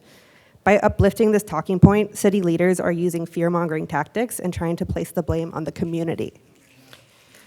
This also is out of touch with reality because Escondido has already been heavily targeted for immigration enforcement by the Trump administration. The target has been on our backs from the beginning. Out of all North County cities, Escondido has the highest number of ICE arrests based on data from June 2025. This is not new. Escondido has historically been targeted for immigration enforcement as well as the broader North County region. We need local elected officials who are bold in this moment and who are committed to ensuring our communities are safe, not leaders who hide behind false narratives and fear-mongering. As we have seen in countless cities and communities across the country, when you bow to the Trump administration, they take more liberties, and we pay the cost. I urge you to vote to cancel these agreements tonight and rectify the serious harms that the city has caused through these actions. Thank you.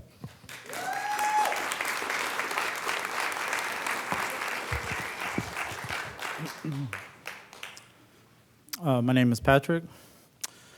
Just because we want accountability from law enforcement does not make us anti-police. It makes us pro-Constitution.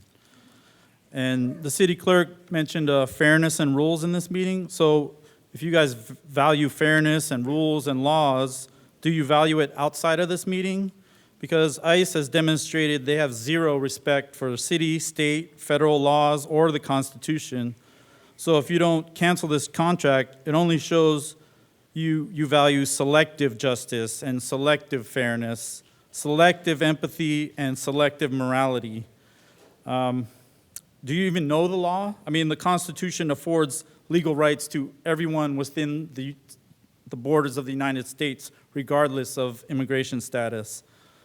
But ICE doesn't care about that. They operate on deception and fear. They have no jurisdiction over citizens. They have no jurisdiction over anyone unless they have a judicial warrant. But people don't know that, so they scare everyone into their and then so they have broken laws with immunity, with impunity. And let me remind you that another place that has impunity, ICE trains in Israel. Did you know that? ICE trains in Israel where there is I'm not sure if you're familiar with Israel, but it's an apartheid state with violations of people's civil rights, human rights, and it's not only normalized, it's rewarded. And they're whitewashed, allowed to continue with impunity. And these tactics of making kill boxes and denying people medical attention, just like Renee Good, are tactics that are taught to ICE to terrorize our community. State-sponsored terror occurring Thank you. Your time in has Israel. expired. You can choose to the community or not. That's your choice.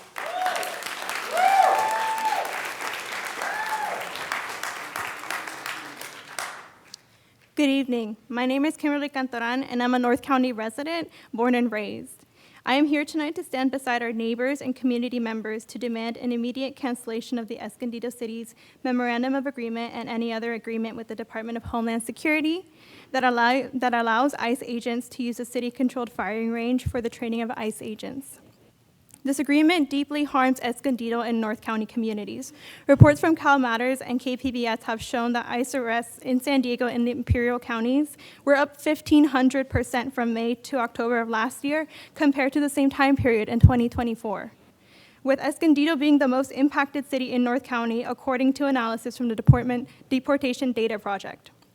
I mentioned these statistics in an attempt to describe the violence happening right now in our communities, but even then, the scale at which this violence is occurring is difficult to digest with only numbers. This agreement isn't new, and neither is the violence against working-class immigrant communities of color in Escondido and in North County.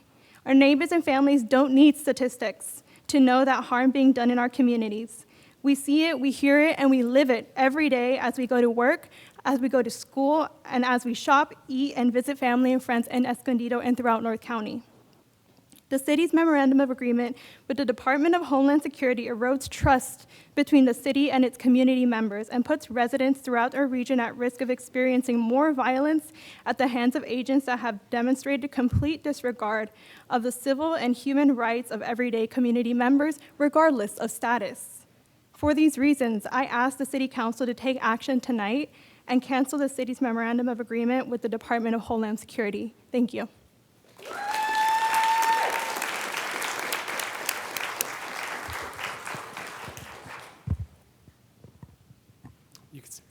Okay. Hello, my name is Victor Mendoza. My pronouns are he, him, él. I'm a North County resident, born and raised, and I'm with the Sowing Seeds of Dignity Coalition. I'm here tonight to ask for leadership from our council here, Martinez, Garcia. I see those last names. I'm asking for leadership for you to stop this contract. Your constituents here in Escondido do not deserve to live in fear. We understand that there are many constituents, as all of your constituents are living with fear, afraid to go outside, students afraid to go to school, afraid to go to work, and we are asking that this council considers that human emotions, that no federal agent deserves to terrorize our communities here. in this city or in the whole entirety of North County, San Diego, no ICE agent deserves to be here. It's fuck ICE, and to the community here behind me, we will continue doing this work after this council meeting. However you guys vote, we will continue patrolling every single morning. We will continue showing up for our neighbors because that is what we do. We love and we care. So till the day that ICE is abolished is fuck ICE.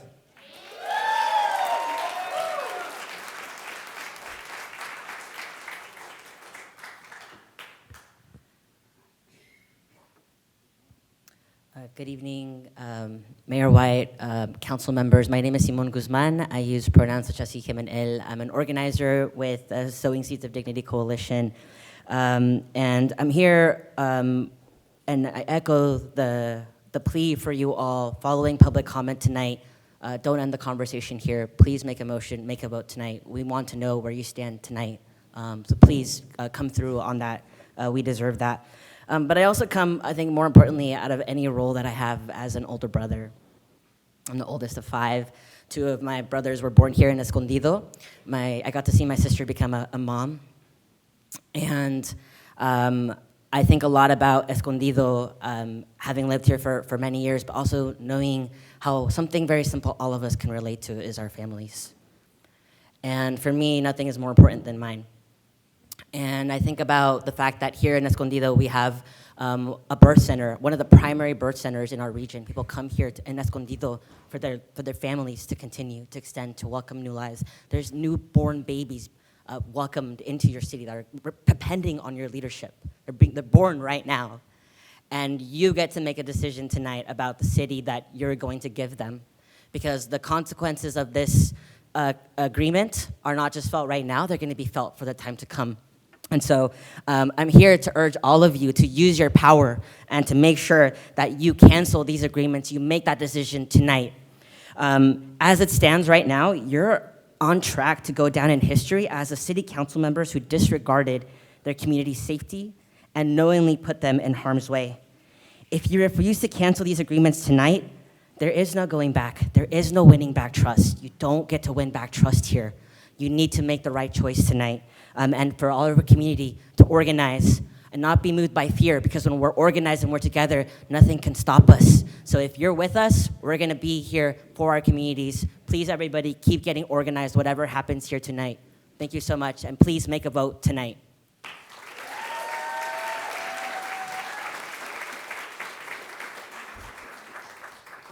Good evening, Council.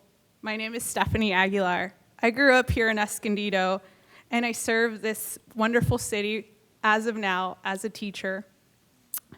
I love this community, but today I'm afraid. I'm afraid because of my name and my complexion. I feel this fear as a professional and as an American. Now, imagine how our students with Latino last names and the same complexion feel. I've seen my father shake because he drives from one city to the next, afraid to be kidnapped, afraid to be killed. No family should live like that. To the council members who celebrate our culture, who stand with us with our pretty ballet folklorico dress at the Center of the Arts, who have been with us during El Grito, spoken Spanish to us. I ask you, if you celebrate us, protect us.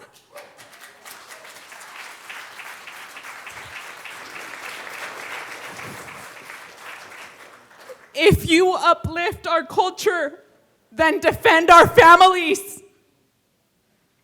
Please end this contract. Stand with the community you serve.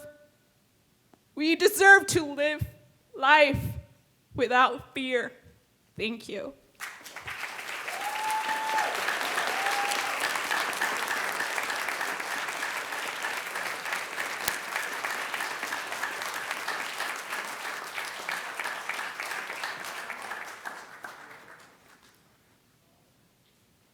Good night. My name is Lilian Serrano, and I wasn't ready to speak tonight. I wasn't planning on it, but I felt the need to do it. You see, I recently moved away from the city, but for many, many years, and I was trying to do the math, and it's been close to 20 years, I joined my then neighbors of the city of Escondido to fill these chambers, to come and stand against injustice, and to plead over and over and over again to your predecessors to do the right thing, to stand with the community and change the course of our city. At the time, our city was losing millions of dollars for unconstitutional decisions, earning this city, this small, beautiful city of Escondido, the title of being one of the most xenophobic, anti-immigrant, racist cities in the country. I was a young college student that was traveling across the country having to explain that my city was beautiful, that in my city we celebrate and protect each other, but the leadership of my city didn't represent us. Now, in 2026, I'm here once again, hearing the stories of people in your community, the families that are being put in danger, the families that are being torn apart. The community is here looking for leadership. It's your time to make the decision of what kind of city council does Escondido have right now. Are you going to stand with the community? Or are you going to give in into the political pressure? Now, I understand decisions are not easy. But when you took the oath to represent the city of Escondido, you decided to be in that seat.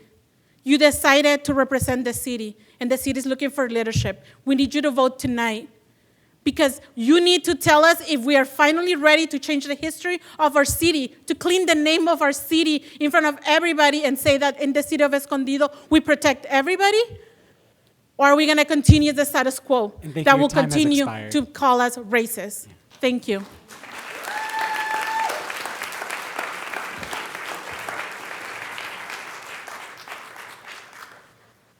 Hello and good afternoon.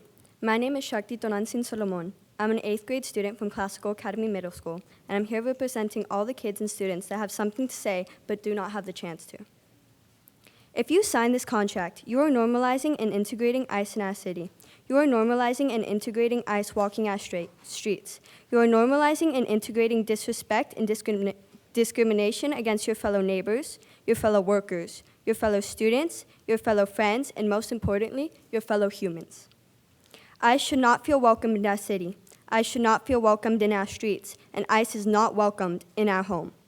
What is welcomed is you, the ones whose job is to represent and uphold the rights of the people. You, the ones with the power at your disposal. You, keep your promise to us, your people, to protect us as your citizens. You have the power to sign this contract, and you have the power to do the right thing and not sign this contract. And that is what all of us are here asking you for today, to do the right thing. Please do not sign that contract. Thank you.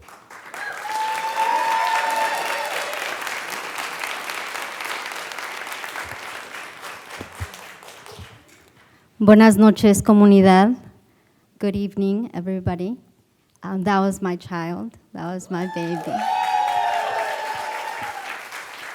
As a mother, I understand that this contract was under wraps and that you guys were not aware of it. As a mother, if my child goes to my neighbor's house or a friend's house, and that neighbor, that friend, that mother calls me and tells me, your daughter did this or that, or something is hidden from me, I evaluate it when it comes to my presence. And at that moment, I define what my household stands for. This is the moment for you to do that. If the children have wrapped something up for you not to see, which is a very immature thing to do, is like one of those things, or rather ask for forgiveness than for permission, then it is your job as our representatives to put this in order. So I ask you, members of this city council, to please recognize your responsibility to yourselves, to your children, to your families, to your constituents, and do the right thing. We need to be unified. I'm a farmer. I've been living here in Escondido for 20 years, and I've been a farmer for 20 years. I rarely leave my farm. Consuelo knows it. But I'm here because we need to, like one of the people before us said, we need to start reestablishing the narrative of what Escondido is all about. The reason why I'm here farming is because Escondido represented farmers for a long time. And even though I'm hidden, I'm still aware of what's happening. So I just urge you all to leave political opinions aside. This is a humanitarian issue. We do not want rogue agents not prepared to be roaming our streets. Thank you very much.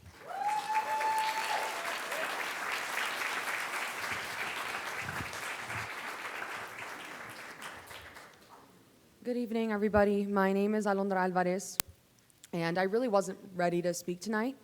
I echo what a lot of the members in these chambers have said.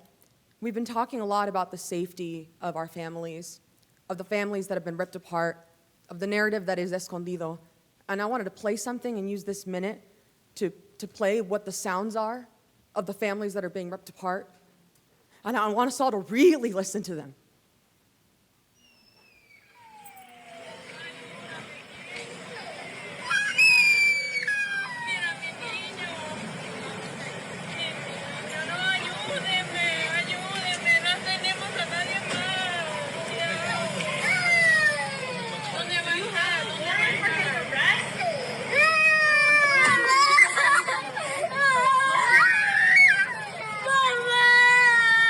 Back up, please.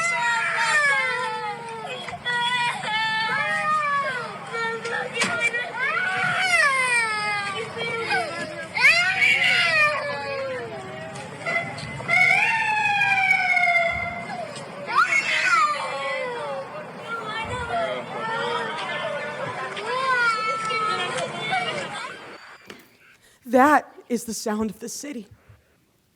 That happened earlier in February, the 1st of February. Those are the families that are being broken apart. Those are all of the people here that we care about. And how you can listen to something like that and disregard them or not hear our concerns when we talk about the contracts that are being signed with other agencies to welcome the agents into this city that make those noises, that break those families apart. I implore you to vote on your conscience. And I implore you to really listen to what Escondido has to say and the families that aren't able to be in these chambers tonight. Thank you.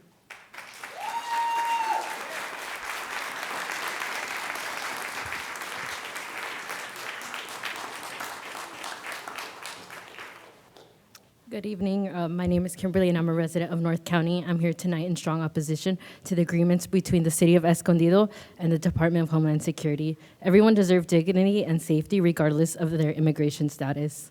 I know the chief of police is right next to me. I want to remind you all that ICE is a descendant of slave patrols. ICE is a descendant of the indigenous child abductors for boarding schools. ICE is the descendant of the Jim Crow South law enforcement. Cancel the agreements. El pueblo unido jamás será vencido.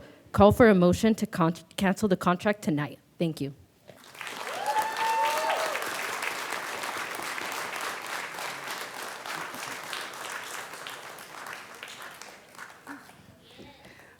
Hi, everyone. My name is Carmen, pronounced she, ella. I'm a resident here in North County. I know y'all are here in the community right now, but what are y'all doing outside of this chamber? This is not a distinct issue from y'all sitting in these seats of position and power and privilege that you have, that you were elected by your own community here in Escondido. Garcia, and Fitzgerald, y'all are brown. ICE could get y'all too. And from the tactics that we've seen in Minnesota, y'all others are also at risk. Now that it concerns y'all, now y'all gonna care? I am a community organizer in Oceanside specifically. I came to Escondido to empower folks about how y'all do city council here, because it's inaccessible for Spanish speakers and for our community specifically. I grew up knowing Esco to be for my community, for the Latinx community. That's what I knew Escondido to be. Being in y'all's community was so shameful and so sad to see apartment complexes, blinds shut down completely, to know that these neighbors are living in fear because ICE keeps coming to their apartment complex every other week. Every door I knocked on, community members were telling me about stories where they first-handed saw a kidnapping happen. And then seeing that same family not get the support they need from their elected officials. Each one of y'all in these seats right here in front of me. I want you also to realize, like, there's no reason kids should be here in this chamber. Even teachers, right? We all work full-time jobs, and also students should be learning about history, not being part of it. And that's embarrassing. And Chief of Police, what's your accountability? They didn't know about this contract. So what does that look like for police and these systems to tell us that they're here to protect and serve us, and then this is what you're doing in the background? Just as easy as your position was given to you, it could be taken away at the same time in the same breath. Also, if y'all be on X or TikTok, whatever you want to call it, Mike Levin, I know y'all know who Mike Levin is, posted on Twitter about y'all. That's embarrassing, yo. Mike Levin posted about Escondido and how he's so glad and disappointed in y'all that you brought this up to the table. And I want to let you know there's a reason why community protects each other, because these systems don't protect us. And I hope y'all change that narrative today.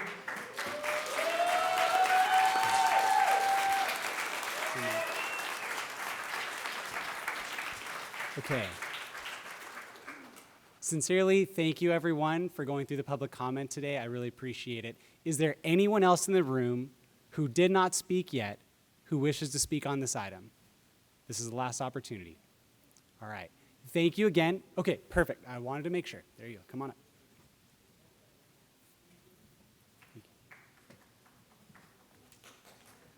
Hello, my name is Sarah Diamond. I am a resident here in Escondido. I've lived here for 7 years. I am the proud daughter of a Guatemalan immigrant, and I'm Jewish, and my entire life I was told never again for any person, and that is every person here in the United States, whether they are undocumented or not. I implore you and beg you to please cancel the contract for all of us Escondidans here today. Thank you.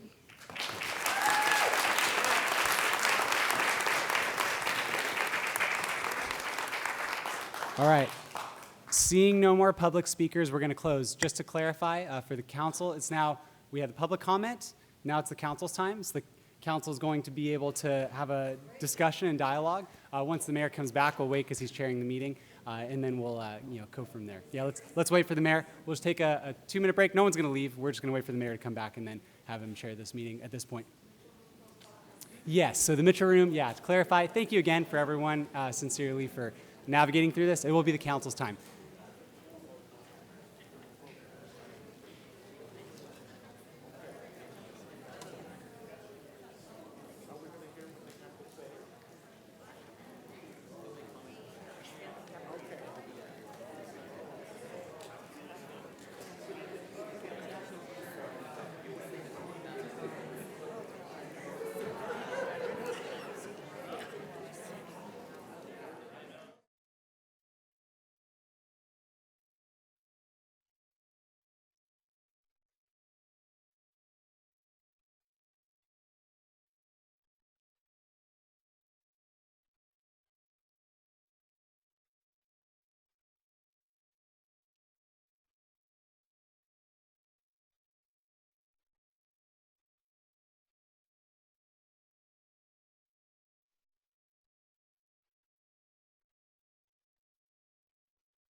You ready? All right, if you wouldn't mind finding your seats. Great. And we'll reconvene the meeting. And we're going to get back in, everyone. So if you don't mind grabbing a seat, we'll get set up. Just a quick reminder, and thank you again for the public comment. Once the council begins their deliberation, it's their time. So please do not interrupt, whether you like what they say or don't like what they say. This is their time. They're going to get to a point. I just want to make sure that they can do what they're going to do. Everyone's had their chance to speak. Mr. Mayor, it's your turn. All right, we're going to make this nice and easy and start with Councilwoman Fitzgerald and make our way down to the end. Thank you, Mayor, and thank you to everyone that came out to express your concerns. And there was a lot of information and a lot of misinformation that has perpetuated a lot of fear, clearly. And I just want to make sure, because I keep hearing these things repeated over and over, and I think that the words are being misused, or maybe the definition is not understood. So I keep hearing the word kidnapping. You know, kidnapping is the abduction of someone and holding them captive. Now, detention is a temporary stop. And please give me my time to speak, as we were respectful to you. Thank you. So detention is a temporary stop by law enforcement to investigate a possible criminal activity that is legal. An arrest is taking of a person into custody because of probable cause that a crime was committed. That is legal. So I want to make sure that there's just some clarification there, and sometimes those scenes can be very upsetting. So I understand what you're saying. It's not always a good scene, but you have to understand the legality of these actions. There's also something else that I want to address, and it has to do with elected officials that have been speaking on this topic. As far as those that have come here to express support for canceling the ICE contract or whatever that is, you know, I think it's really unfortunate that elected officials who know the Constitution, who know that we are to uphold the federal law and the California Constitution, and they still decide to manipulate and go along with the misinformation for their own personal gain. And a lot of the elected officials or people, incumbents or people that are running for candidate that came to speak on this, you know, they are running for office, so they have a self-serving purpose. And you have to understand that this... Okay, I'm going to remind everyone, council's time to speak. So that perpetuates the fear that is out there, the untruths that are out there. And I just think that's very shameful and unfortunate, and a lot of people are believing it.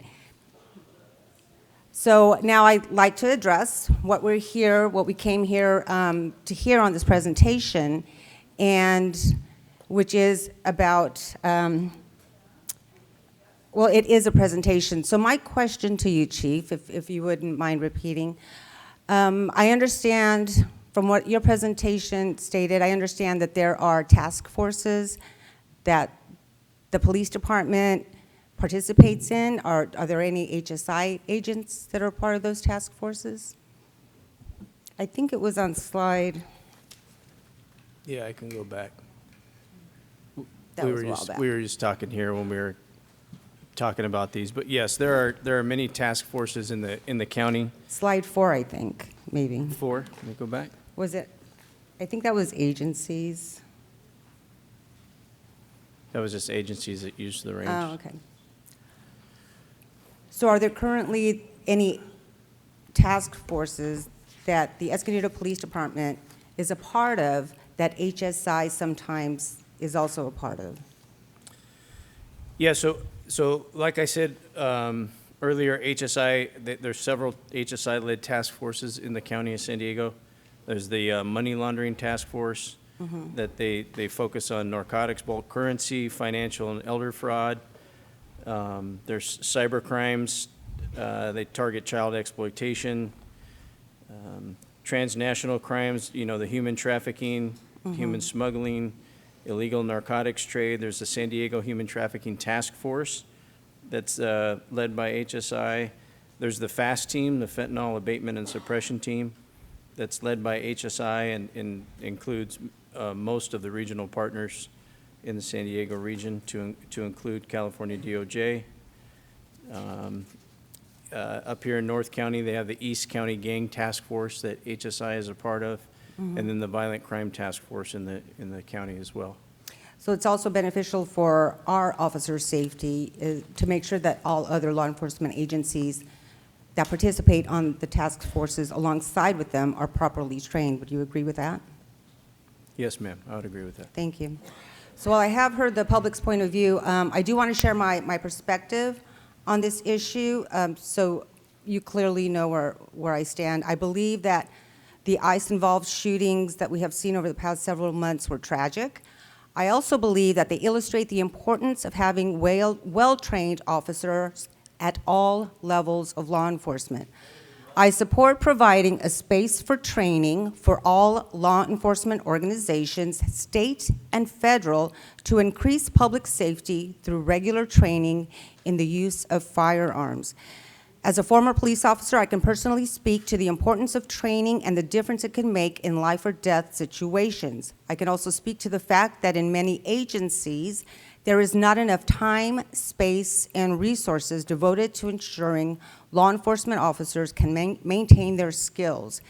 That includes the safe and proper handling of firearms. This is especially important to me as our Escondido police officers work on county law enforcement task forces with other agencies that include ICE and HSI, just as the chief mentioned, and that is why I'm very supportive of continuing with the contract, giving us access to other agencies to utilize our training facilities.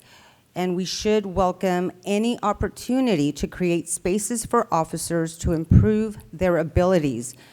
Doing so is the best way to avoid potentially harmful situations in the future. Yes.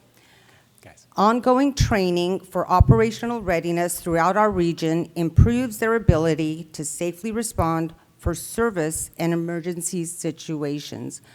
So I am supportive of continuing the contract. Thank you for your presentation, Chief.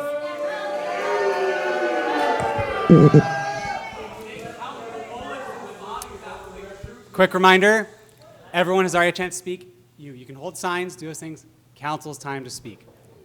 Deputy Mayor Garcia. Deputy Mayor Garcia's turn to speak. Thank you. So I've been hearing comments, talking to the community members, reading the emails. There was an email from a activist that brought out a question regarding the legality, if there were any penalties to the contract being canceled. And I wanted to know because I read the email. So I asked the question. And the first impression I received was there would be penalties. Later it was clarified that there wouldn't be any penalties legally. And then I began paying attention to, in more detail recently, to the public comments, and I have actually gone back and listened. And there are some serious concerns that I have regarding the statements that have been made here. One of them is expect Minnesota to come here, to Escondido. We're not LA, we're not Chicago, we're not Minnesota. Do I believe that it could become so terrible that would be in Escondido? I am concerned that it could be that. And as you are testifying and have expressed so clearly that this is an organization that is vengeful, I believe that if the contract is canceled, I do believe that all these bad things that have happened are going to happen in Escondido. I Deputy Mayor Garcia's turn. In addition, there's been someone who came up here and clearly stated that 20% of Escondido would be deported. That's out of 152,000 population would be 30,400 people deported from Escondido. It's also been stated here in testimony that there would be 200 officers coming in, and I was wondering about that. How did they get that number? Well, it turns out that there are, at the training facility would be 20 agents that would come, and that would happen 10 times. That's 200. But the way it was said was that in any given day, we can expect 200 ICE officers to be in Escondido. That's more than the entire police department of Escondido. I believe that is a completely irresponsible statement to be made. Why? Because it scares the community. I am part of this community. Oh, you're a Garcia, you're a Garcia. I am. And what you're not aware of is that I have been stopped by immigration officers. I have been investigated by immigration officers. I have been handcuffed by immigration officers and paraded holding my Bible as I'm walking and they're holding on to me. So for you to assume that I have no experience on what this is, you're wrong. I don't reach a conclusion just by what politically seems to be the best way to go. Courage is for me to stand up and do what I really believe is going to be the best outcome for this community, regardless of the political side. I come and people speak scripture to me. Love your neighbor, absolutely. That is in scripture.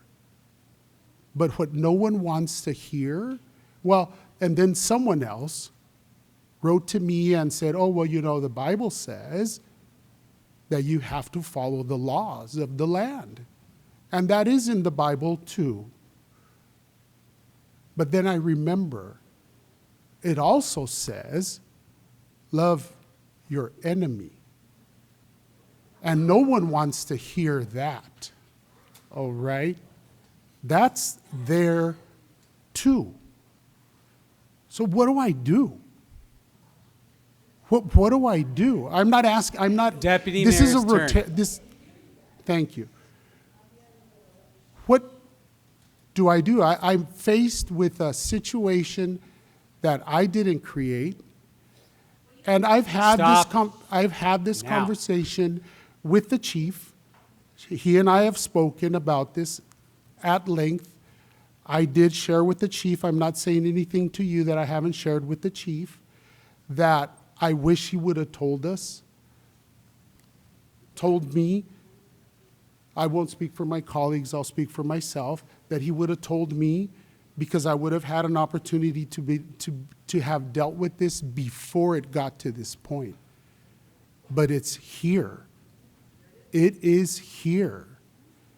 And do I want my neighbors taken, deported? No. Do I want my church members deported? No. Has that happened? Yes. And I sit there with the family holding their hand. I cry with them? Yes, I do. Will I continue to be there for them? Yes. And then say, well, what do you do? I have trained my church members about what is it that their rights are, how to follow their rights, what to do, what not to do. But I wasn't elected to bring a report of what I do at church. although some seemed like they would like that. But I wasn't elected for that. So I don't bring my reports, what I do at church, here.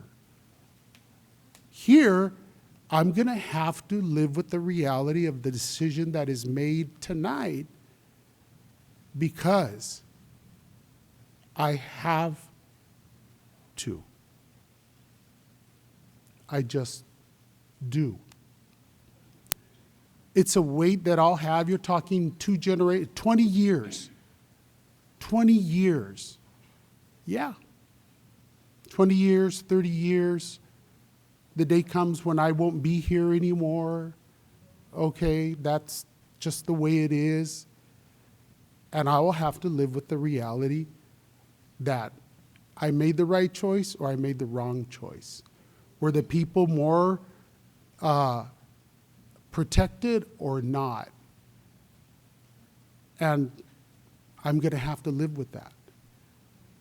Do I observe and pay attention? Absolutely, I do. Do I see today? I had to speak to the principal at my son's school.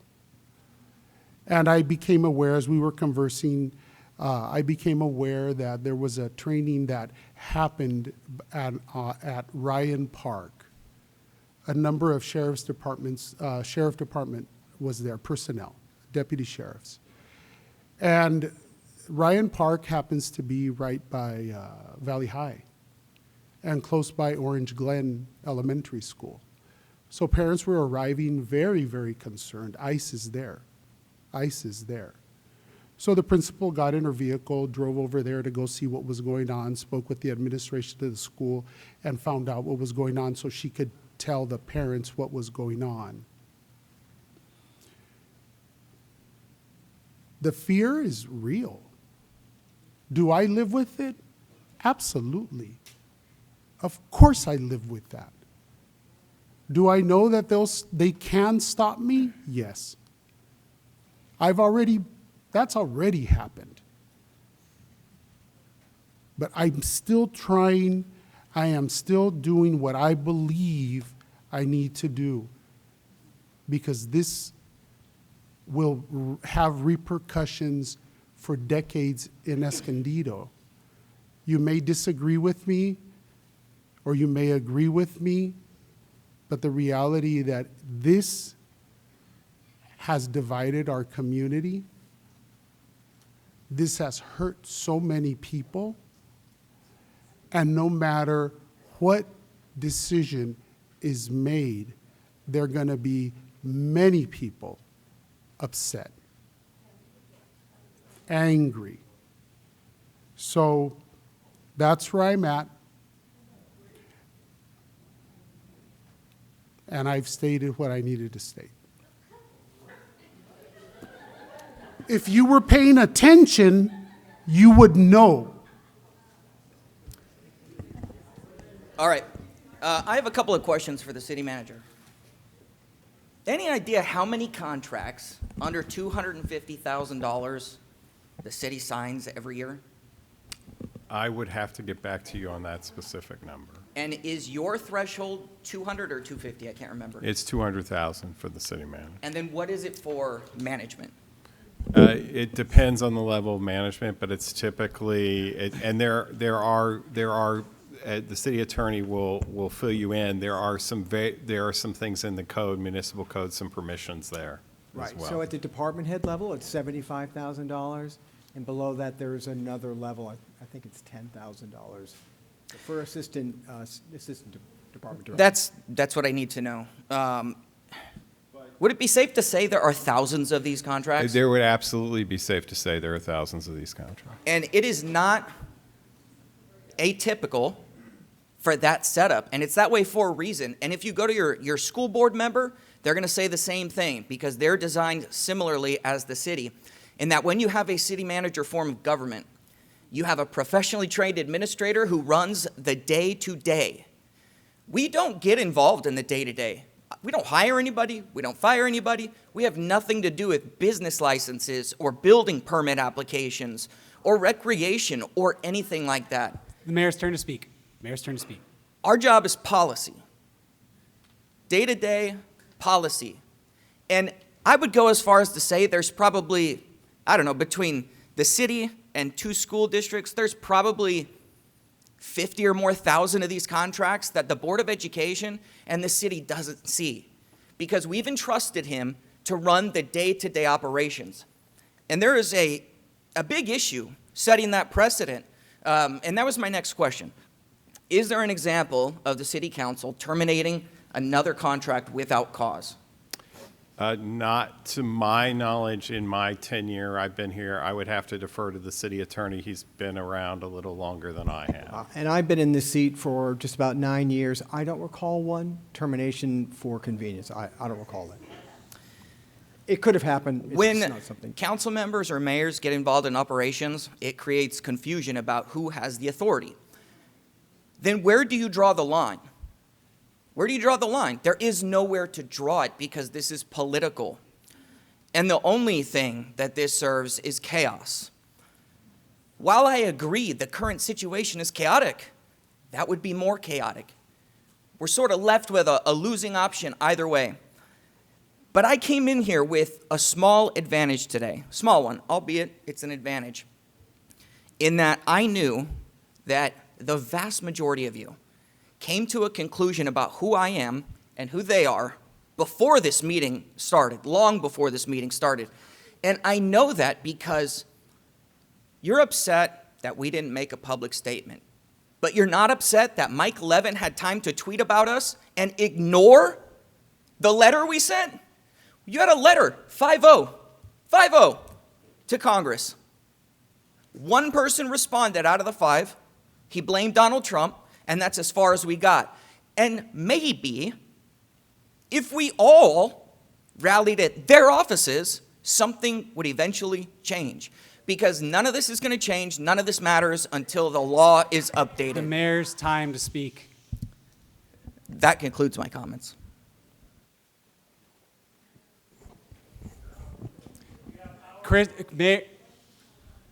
Now it's Councilmember Garcia's turn to speak. Order without compassion is tyranny, and compassion without order is chaos. Those are the words I said over 3 years ago in this chamber, and I have done my very best to live by it. And I have listened and spoken to probably around 100 people regarding this issue. I've meditated and I prayed over it more than probably any other issue that I faced up to this point. And the themes that I've heard from everyone, every single person that I spoke to, regardless of whether they supported the contract or opposed the contract, was their biggest concern was their safety and their neighbor's safety. I feel the exact same way, and I know that after speaking with EPD and the leadership of EPD, they feel the same way. And I 100% agree with everybody here who spoke. When I heard this contract, I did not want to have immigration enforcement officers training here for the exact same things. Let's be real. We know the political situation that's happening. We know what we're seeing. We've seen the videos. We know all of that. We don't want vigilantes, and we don't want poorly trained officers patrolling our neighborhoods, as somebody had said earlier. I had actually written the same thing because I totally agree with that. But what we also don't want is we don't want human traffickers, drug dealers, or predators poaching our children. And where are they mostly poaching from? They're poaching from the Latino community. And there's no greater it is disgusting, you're right. It is disgusting that they're poaching our people. There is no greater injustice in my eyes than the trafficking of people. And if it means that we have HSI here who fights that, who investigates it, in order to and deter enslavers from being in our city, then I'll welcome them. The chief has done a great job at working with the counterparts to ensure what we all want, which is safety. He has heard the concerns from the community, as we have as well. And the chief and I spoke after this came to light, and I emphasized to him that my concerns is that immigration enforcement agents being here and using the facilities could potentially erode the trust that we have. Which is why I think it's imperative that we know that the people that are being trained here are not immigration enforcement officers. Chief knew what I was saying, and I think he realized it because he made it a point to follow up with us on a regular basis.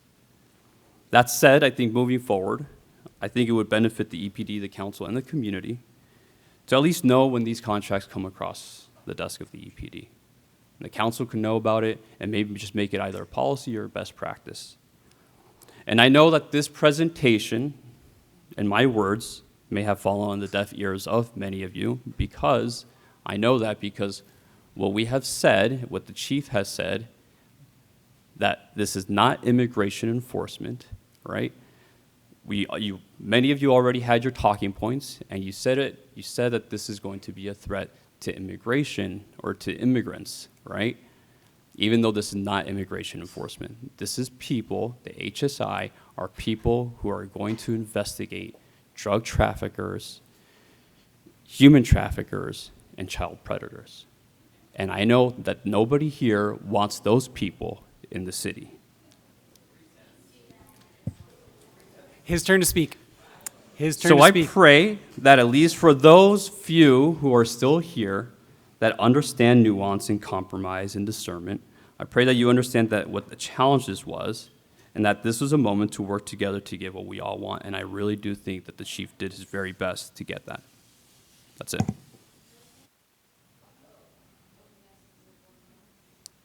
It's Councilman Martinez's turn to speak now.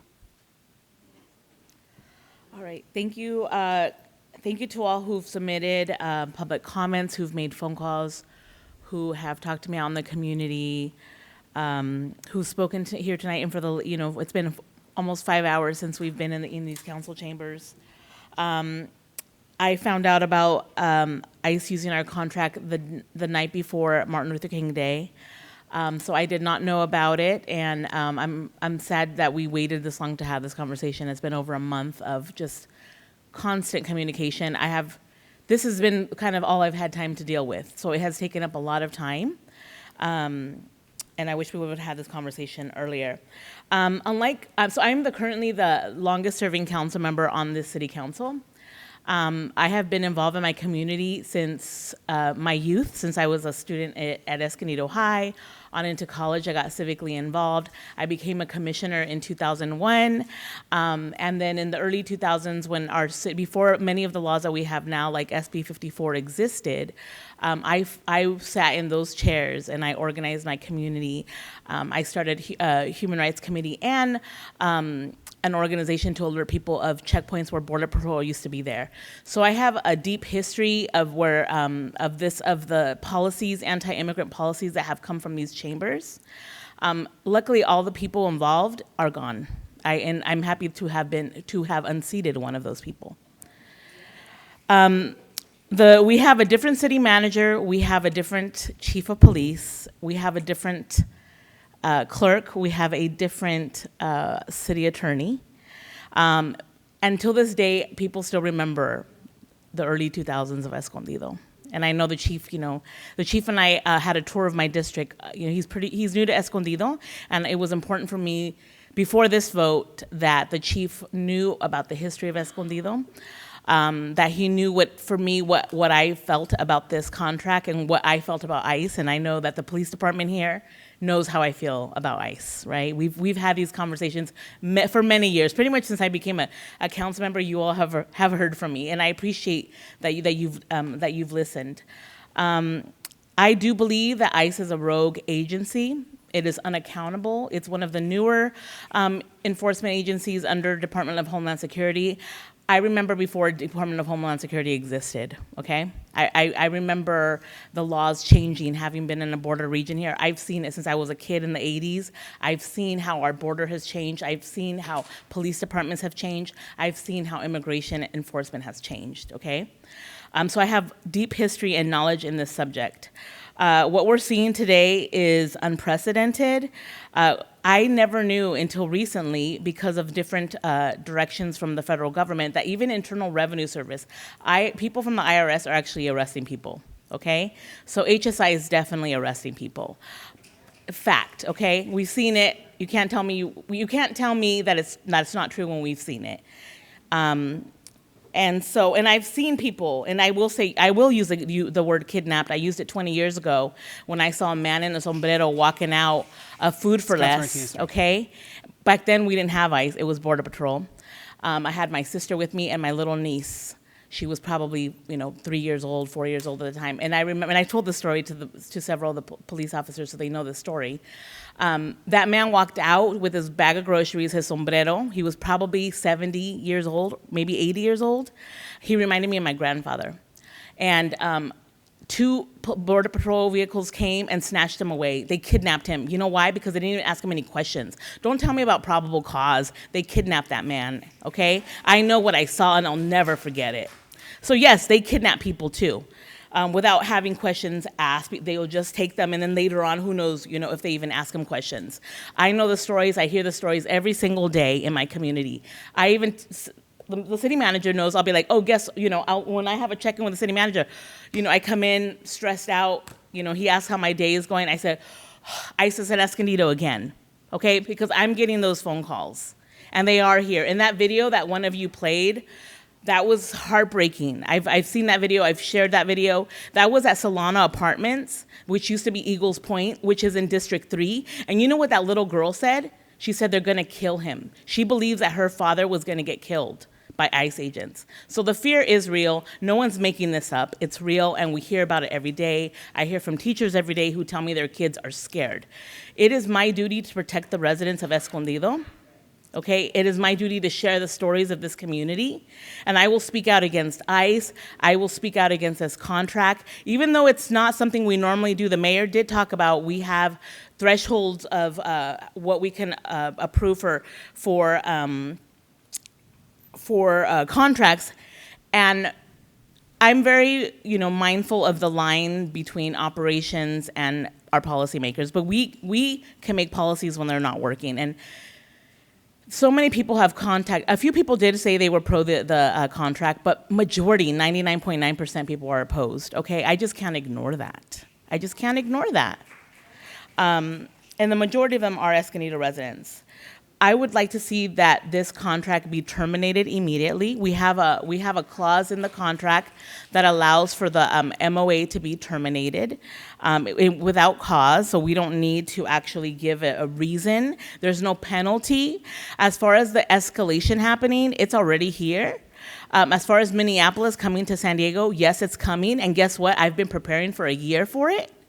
And I'm going to continue to prepare for the next 3 years. This is what I spend a lot of my time in, is preparing and helping the community navigate. So we all need to prepare, everybody. We all need to prepare, because we have to keep each other safe.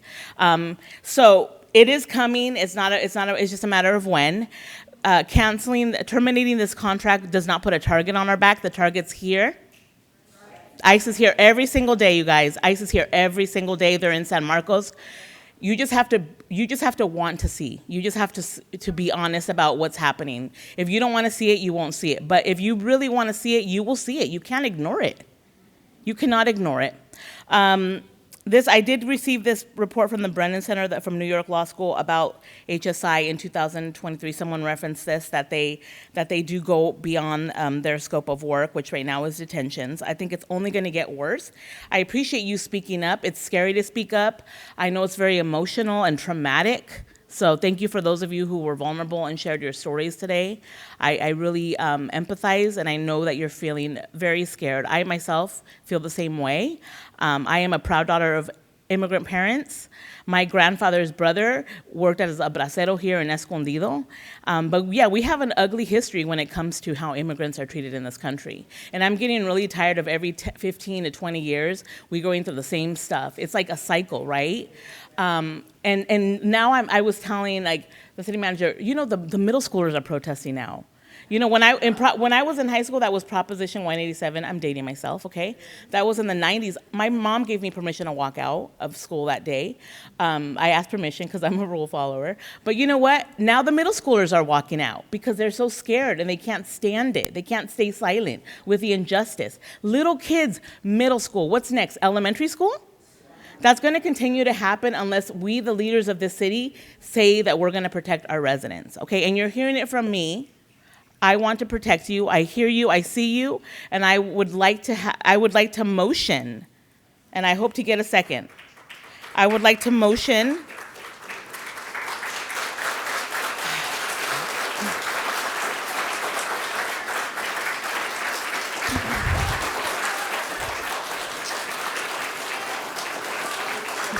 I would like to motion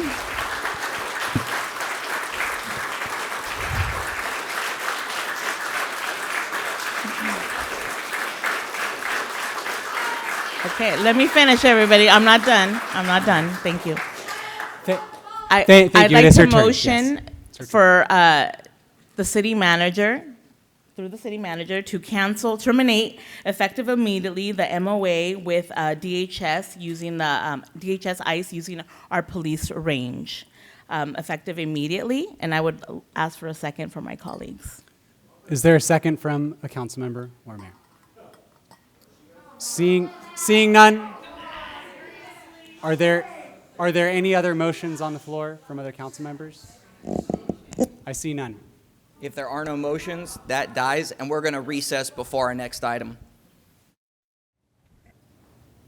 All right, we're going to reconvene this meeting, and I'm going to make a motion to extend the meeting beyond the 10 o'clock time limit for the purpose of hearing the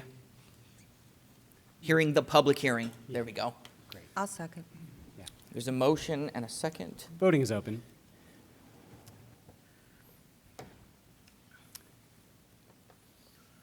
Motion approved, 5-0.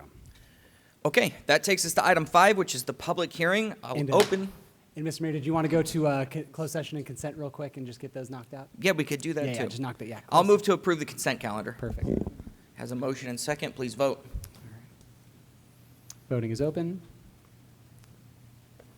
Motion approved, 5-0. Okay, now is the public hearing, which is open. The time is yours. Thank you, Mayor and Deputy Mayor, and good evening, council members. Ivan Flores, Principal Planner with the Planning Division, and I'll be presenting on item 5, which is a request by Touchstone Communities to construct 74 cell townhome units. Here's a brief agenda going over tonight's presentation. We'll start off with some background, the requested entitlements, the environmental review, and some of the public comment that we received leading up to this evening. The property is located in the northeastern area of the city, adjacent to Rod McLeod Park. On the large aerial image here, we see the I-15 is located to the west, and South Iris Lane is located to the east. The area along West El Norte Parkway is developed primarily with medium-density residential apartments and commercial centers that serve the surrounding neighborhoods.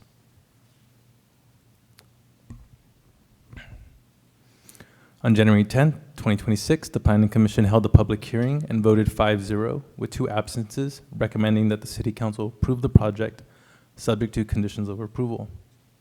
During the public hearing, 2 individuals from the mobile home park adjacent across the street, across West El Norte Parkway, spoke in opposition to the project, namely because of the perceived traffic impacts caused by the project. I will discuss these more in detail during the public comment section of the staff presentation. There are several actions before the City Council this evening. The City Council is being asked to adopt the final initial study mitigative negative declaration and mitigation monitoring and reporting program prepared for the project in compliance with the California Environmental Quality Act. Approve a general plan amendment to amend the land use designation for the subject property. Approve a zone map amendment to create consistency with the proposed general plan amendment. And finally, a tentative subdivision map inclusive of a condominium permit, a grading exemption, administrative adjustment, major plot plan, and design review permit for construction of the 70 units.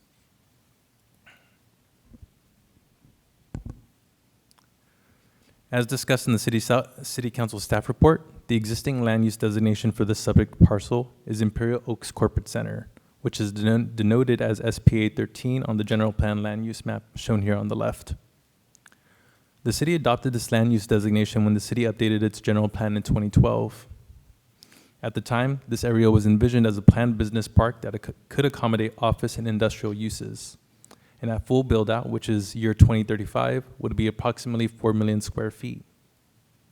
Over the last several years, the City Council has authorized approximately 4 general plan amendments to the specific plan area, which reflect the broader trend resulting from the COVID-19 pandemic, which has impacted the retail office market. The project would effectively remove this parcel from the specific plan area and would allow for a residential development, which would assist in the city achieving its regional housing needs allocation.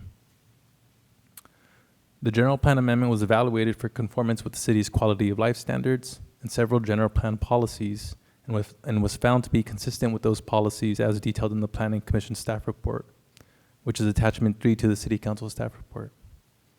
Additionally, the project includes a zone map amendment to rezone the subject parcel from commercial professional, which we see here on the right, to R424, which is consistent with the proposed general plan amendment. Here we see the requested change on the left. We see the U4, Urban 4, which denotes 24 dwelling units per acre, and the corresponding zone map amendment, which is R424. It's important to note that pursuant to state law, mandatory elements such as the land use element may only be amended 4 times in a calendar year. In this vicinity alone, city staff has received 4 general plan amendment requests, which are still under review by city staff. Given this limitation by state law, city staff will likely have to batch those general plan amendments to ensure compliance with the aforementioned state law. If this general plan amendment is approved this evening, this will be the first one of this calendar year. The next several slides will cover the actual development of the site. The project includes a request for several land use entitlements related to construction of the 70 units. As shown here, primary access to the site is provided via a driveway entrance along West El Norte Parkway. The units are provided access via an internal driveway.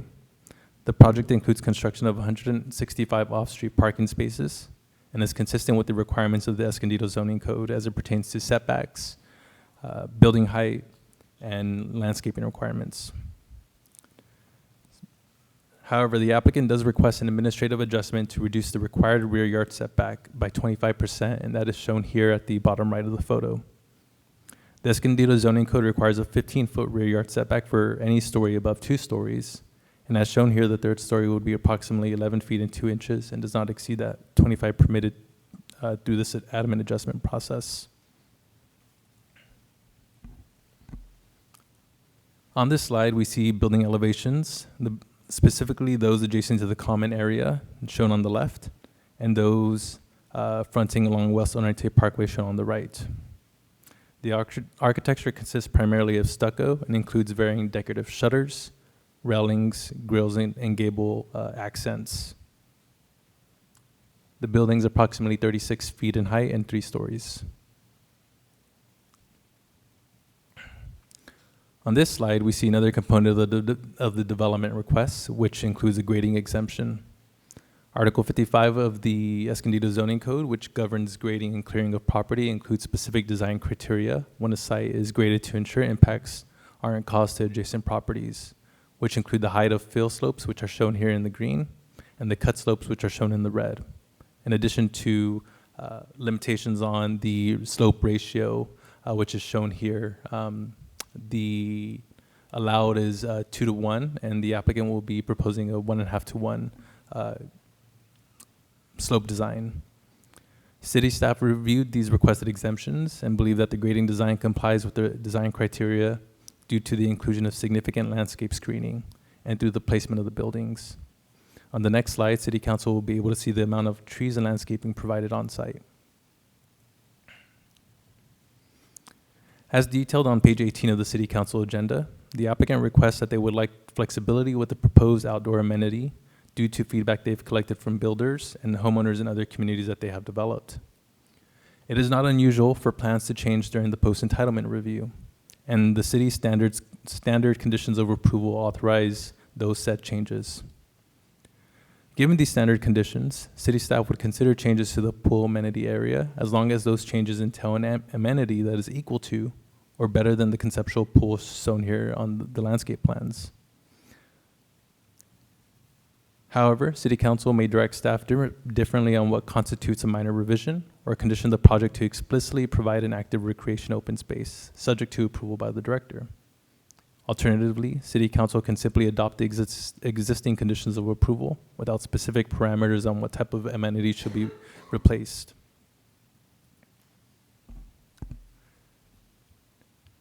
As I stated, the project includes adoption of a CEQA document that was prepared for this project. Through the CEQA process, we identified impacts to biological resources, cultural resources, noise, transportation, and tribal cultural resources. Mitigation measures were adopted to change these impacts to less than significant.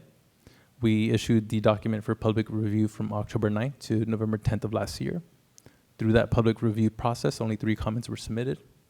And mitigation measures have been incorporated into the project's approval to ensure impacts would be less than significant. At the date of the publication of this agenda, City staff has not received any public comment on the City Council item. However, City staff did receive 1 comment during the public review period from a specific neighbor to the south who resides in the mobile home park, and public comment was provided at the Planning Commission hearing. The nature of the public comment was tied to the perceived traffic impacts caused by residents who would leave the site, and the concern that those residents would make a left on West Elnorte Parkway heading east. However, staff would like to clarify that the developer will be extending the median, so people won't be able to make a left-hand turn at that driveway. So it would reduce any traffic congestion at that area where the mobile home park is located.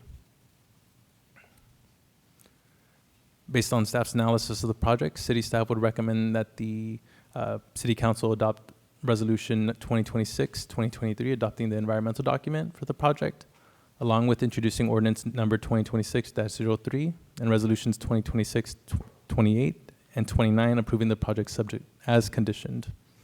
That'll conclude staff's presentation, and we're available for any questions. Thank you. Thank you very much. Did you have a presentation, Gary? Okay. Then we will close the public hearing, and I'll turn it over to the city. Actually, do we have any public comments? None. Okay. I see you waving. Go ahead. Yes. Actually, I've been looking forward to hearing about this project for a while. We have, well, the mayor and I, we sit on the housing subcommittee, and we've been talking a lot about the missing middle for the workforce. And this is something that really just fits so nicely into that. It could be somebody's starter home or somebody's forever home. So I'm really excited to see this come to our community. And also it's in my district, so I'm super excited about that.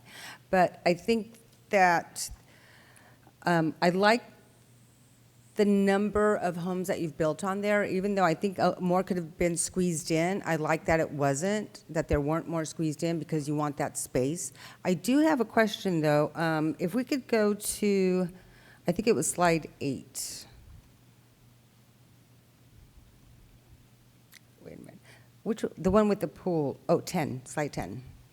So on this one, you were talking about the request to make some changes, and it looks like it would be to omit the swimming pool is that correct? That is correct. Now, would that impact, I'm assuming there are going to be homeowner fees. Do you know, I don't know if anybody, the builder, the developer would know if it would impact homeowner fees? Because I think the cost of upkeeping a swimming pool would be greater than open space. I will have to defer to the applicant on that question.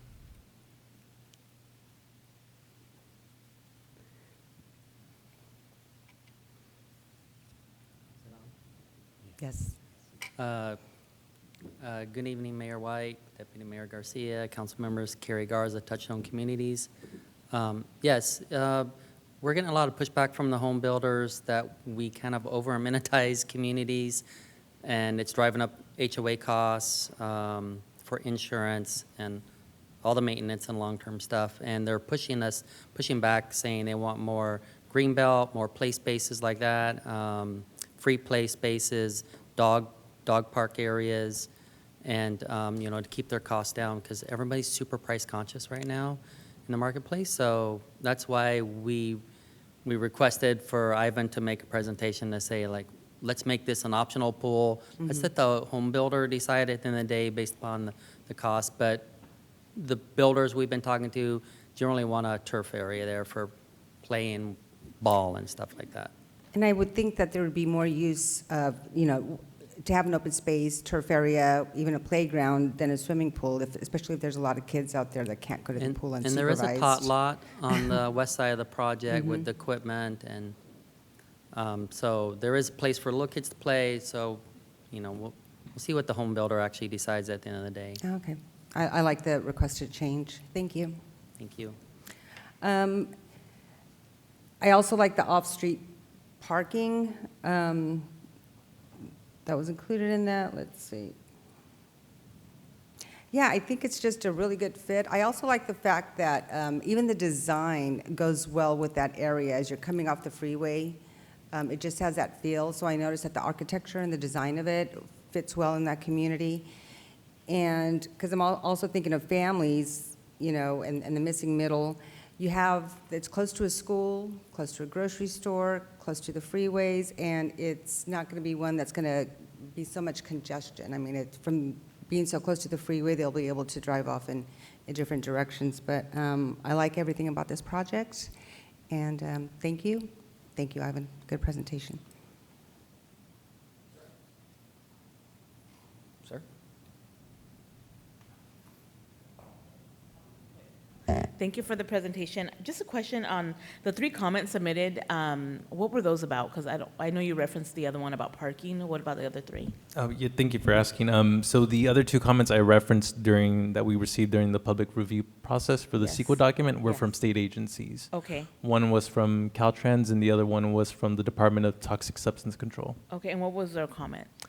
Just typical, make sure that if you're going to apply for, typically those state agency comments are pretty boilerplate, just as a reminder that, Caltrans has jurisdiction over this area. Got it. You may need a permit from us. Okay.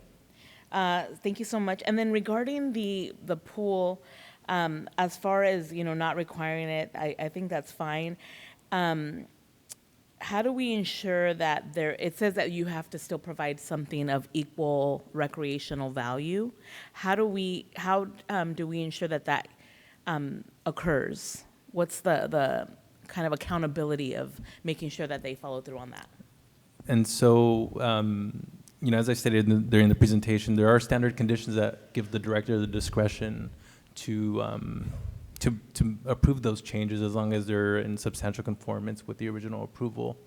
And so typically it's the builder will come to staff and say, this is what I'm proposing. Okay. The option that we had laid out to the council in the staff report was if you don't have any specific, if you want to provide an idea, then staff would use that as the starting point as a conversation with the builder. Okay. And then these are for sale units, correct? That is correct. Okay, and then I'd love to hear from the applicant. What are the plans for keeping it for sale or for ensuring that they're for sale?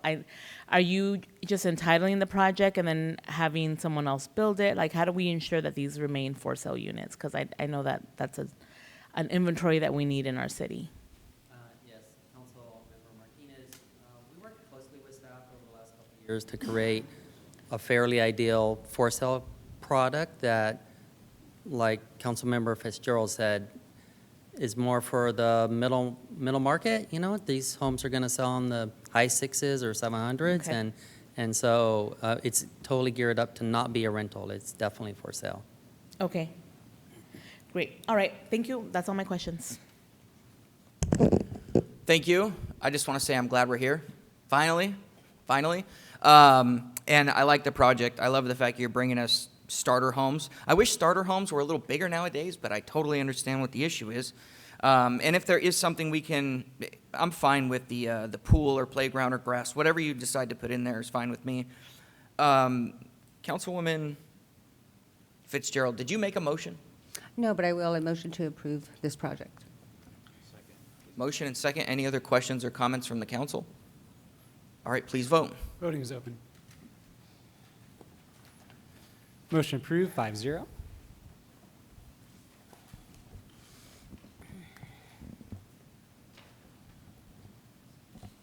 All right. That takes us to item 6, which is to approve Home Investment Partnership Program allocation process for fiscal year 26-27. The time is yours.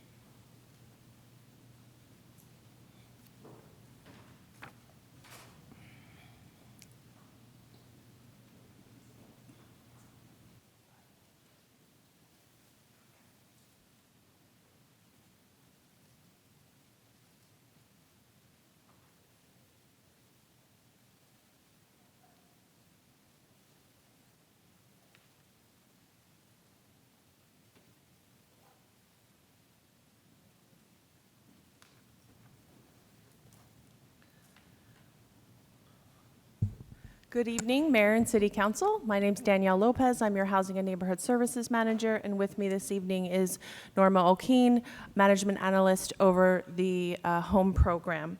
Tonight we'll be conducting the first public hearing to discuss Home Investment Partnership Program, or just the Home Program for short. We'll be discussing the allocation process for fiscal year 26-27. This evening, I'll start with a very brief background on the Home Program. Then we'll walk through the proposed allocation process for the upcoming fiscal year. After that, I'll outline next steps, and finally, we'll discuss what's being requested from Council this evening. So the purpose of tonight's item is to conduct the first of two public hearings for the home portion of the annual action plan. The second public hearing is tentatively scheduled for June 3rd, when we will return with specific funding recommendations for Council's consideration. This evening, Council is being asked to review and provide direction on the home allocation process for fiscal year 26-27.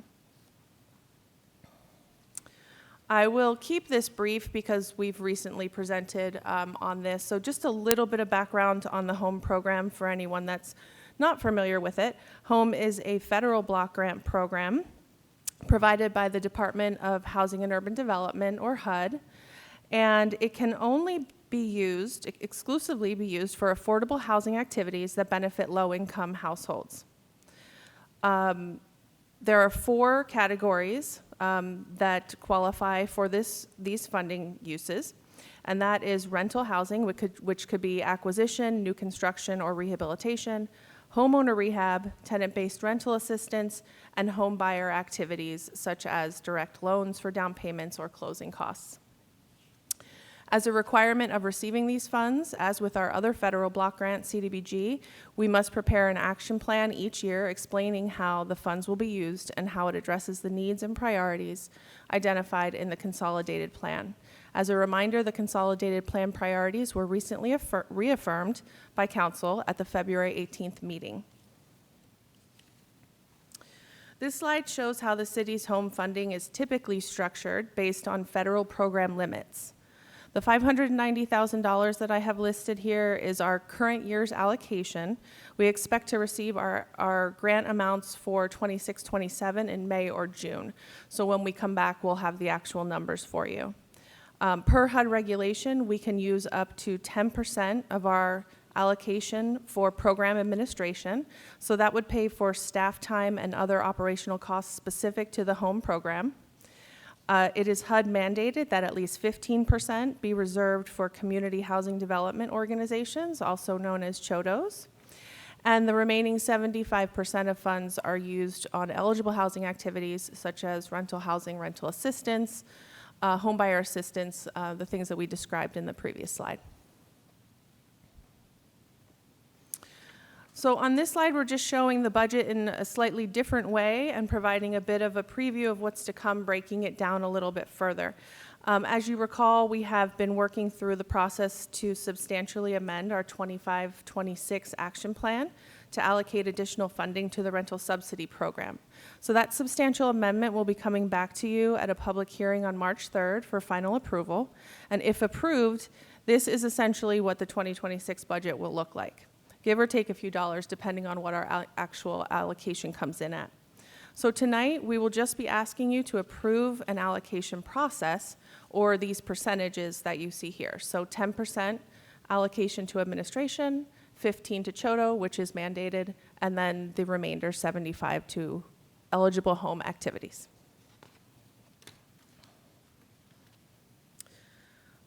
This is our timeline moving forward. Tonight is the first public hearing, and we'll receive guidance on the allocation process, and then we will return for the second public hearing, tentatively scheduled for June 3rd, where council will be asked to approve the final allocation as well as program funding. So between now and then, staff will draft the annual action plan, conduct public outreach, and issue the 30-day public notice for the public to review the plan. So that concludes our presentation, and this here is just what we're asking for approval again tonight. Again, it's just the allocation process, allocating the 10% to admin if you so choose, and then 15% to Choto and the remainder to the home activities. And we are open for questions and discussion. Thank you very much. Any public comments on this item? Okay, I'll turn it over to the council for any questions or comments. Anybody? No, no, no, no? I'll move to approve. Motion and second, please vote. Voting is open. Motion approved, 5-0. Yeah, thank you. All right, does anybody have anything they'd like to add to a future agenda? And then would the council agree to save our reports for next week's meeting? Yes. Great. City manager? Can I give my report, though? Yes. So the future, we're inviting the community to 2 visioning workshops, the future of Escondido Parks. These will be interactive community visioning workshops where our focus will be on reimagining parks and open spaces of all sizes across the city. The first workshop will be on Monday, March 9th at 6 p.m. at the East Valley Community Center. And the second one will be on Saturday, March 14th at 10 a.m. in the Mitchell Room at City Hall. Light refreshments and snacks will be offered at each meeting, and we look forward to having the public there. And I will be getting this out also in my weekly brief to you all so you can help push out this information. Okay.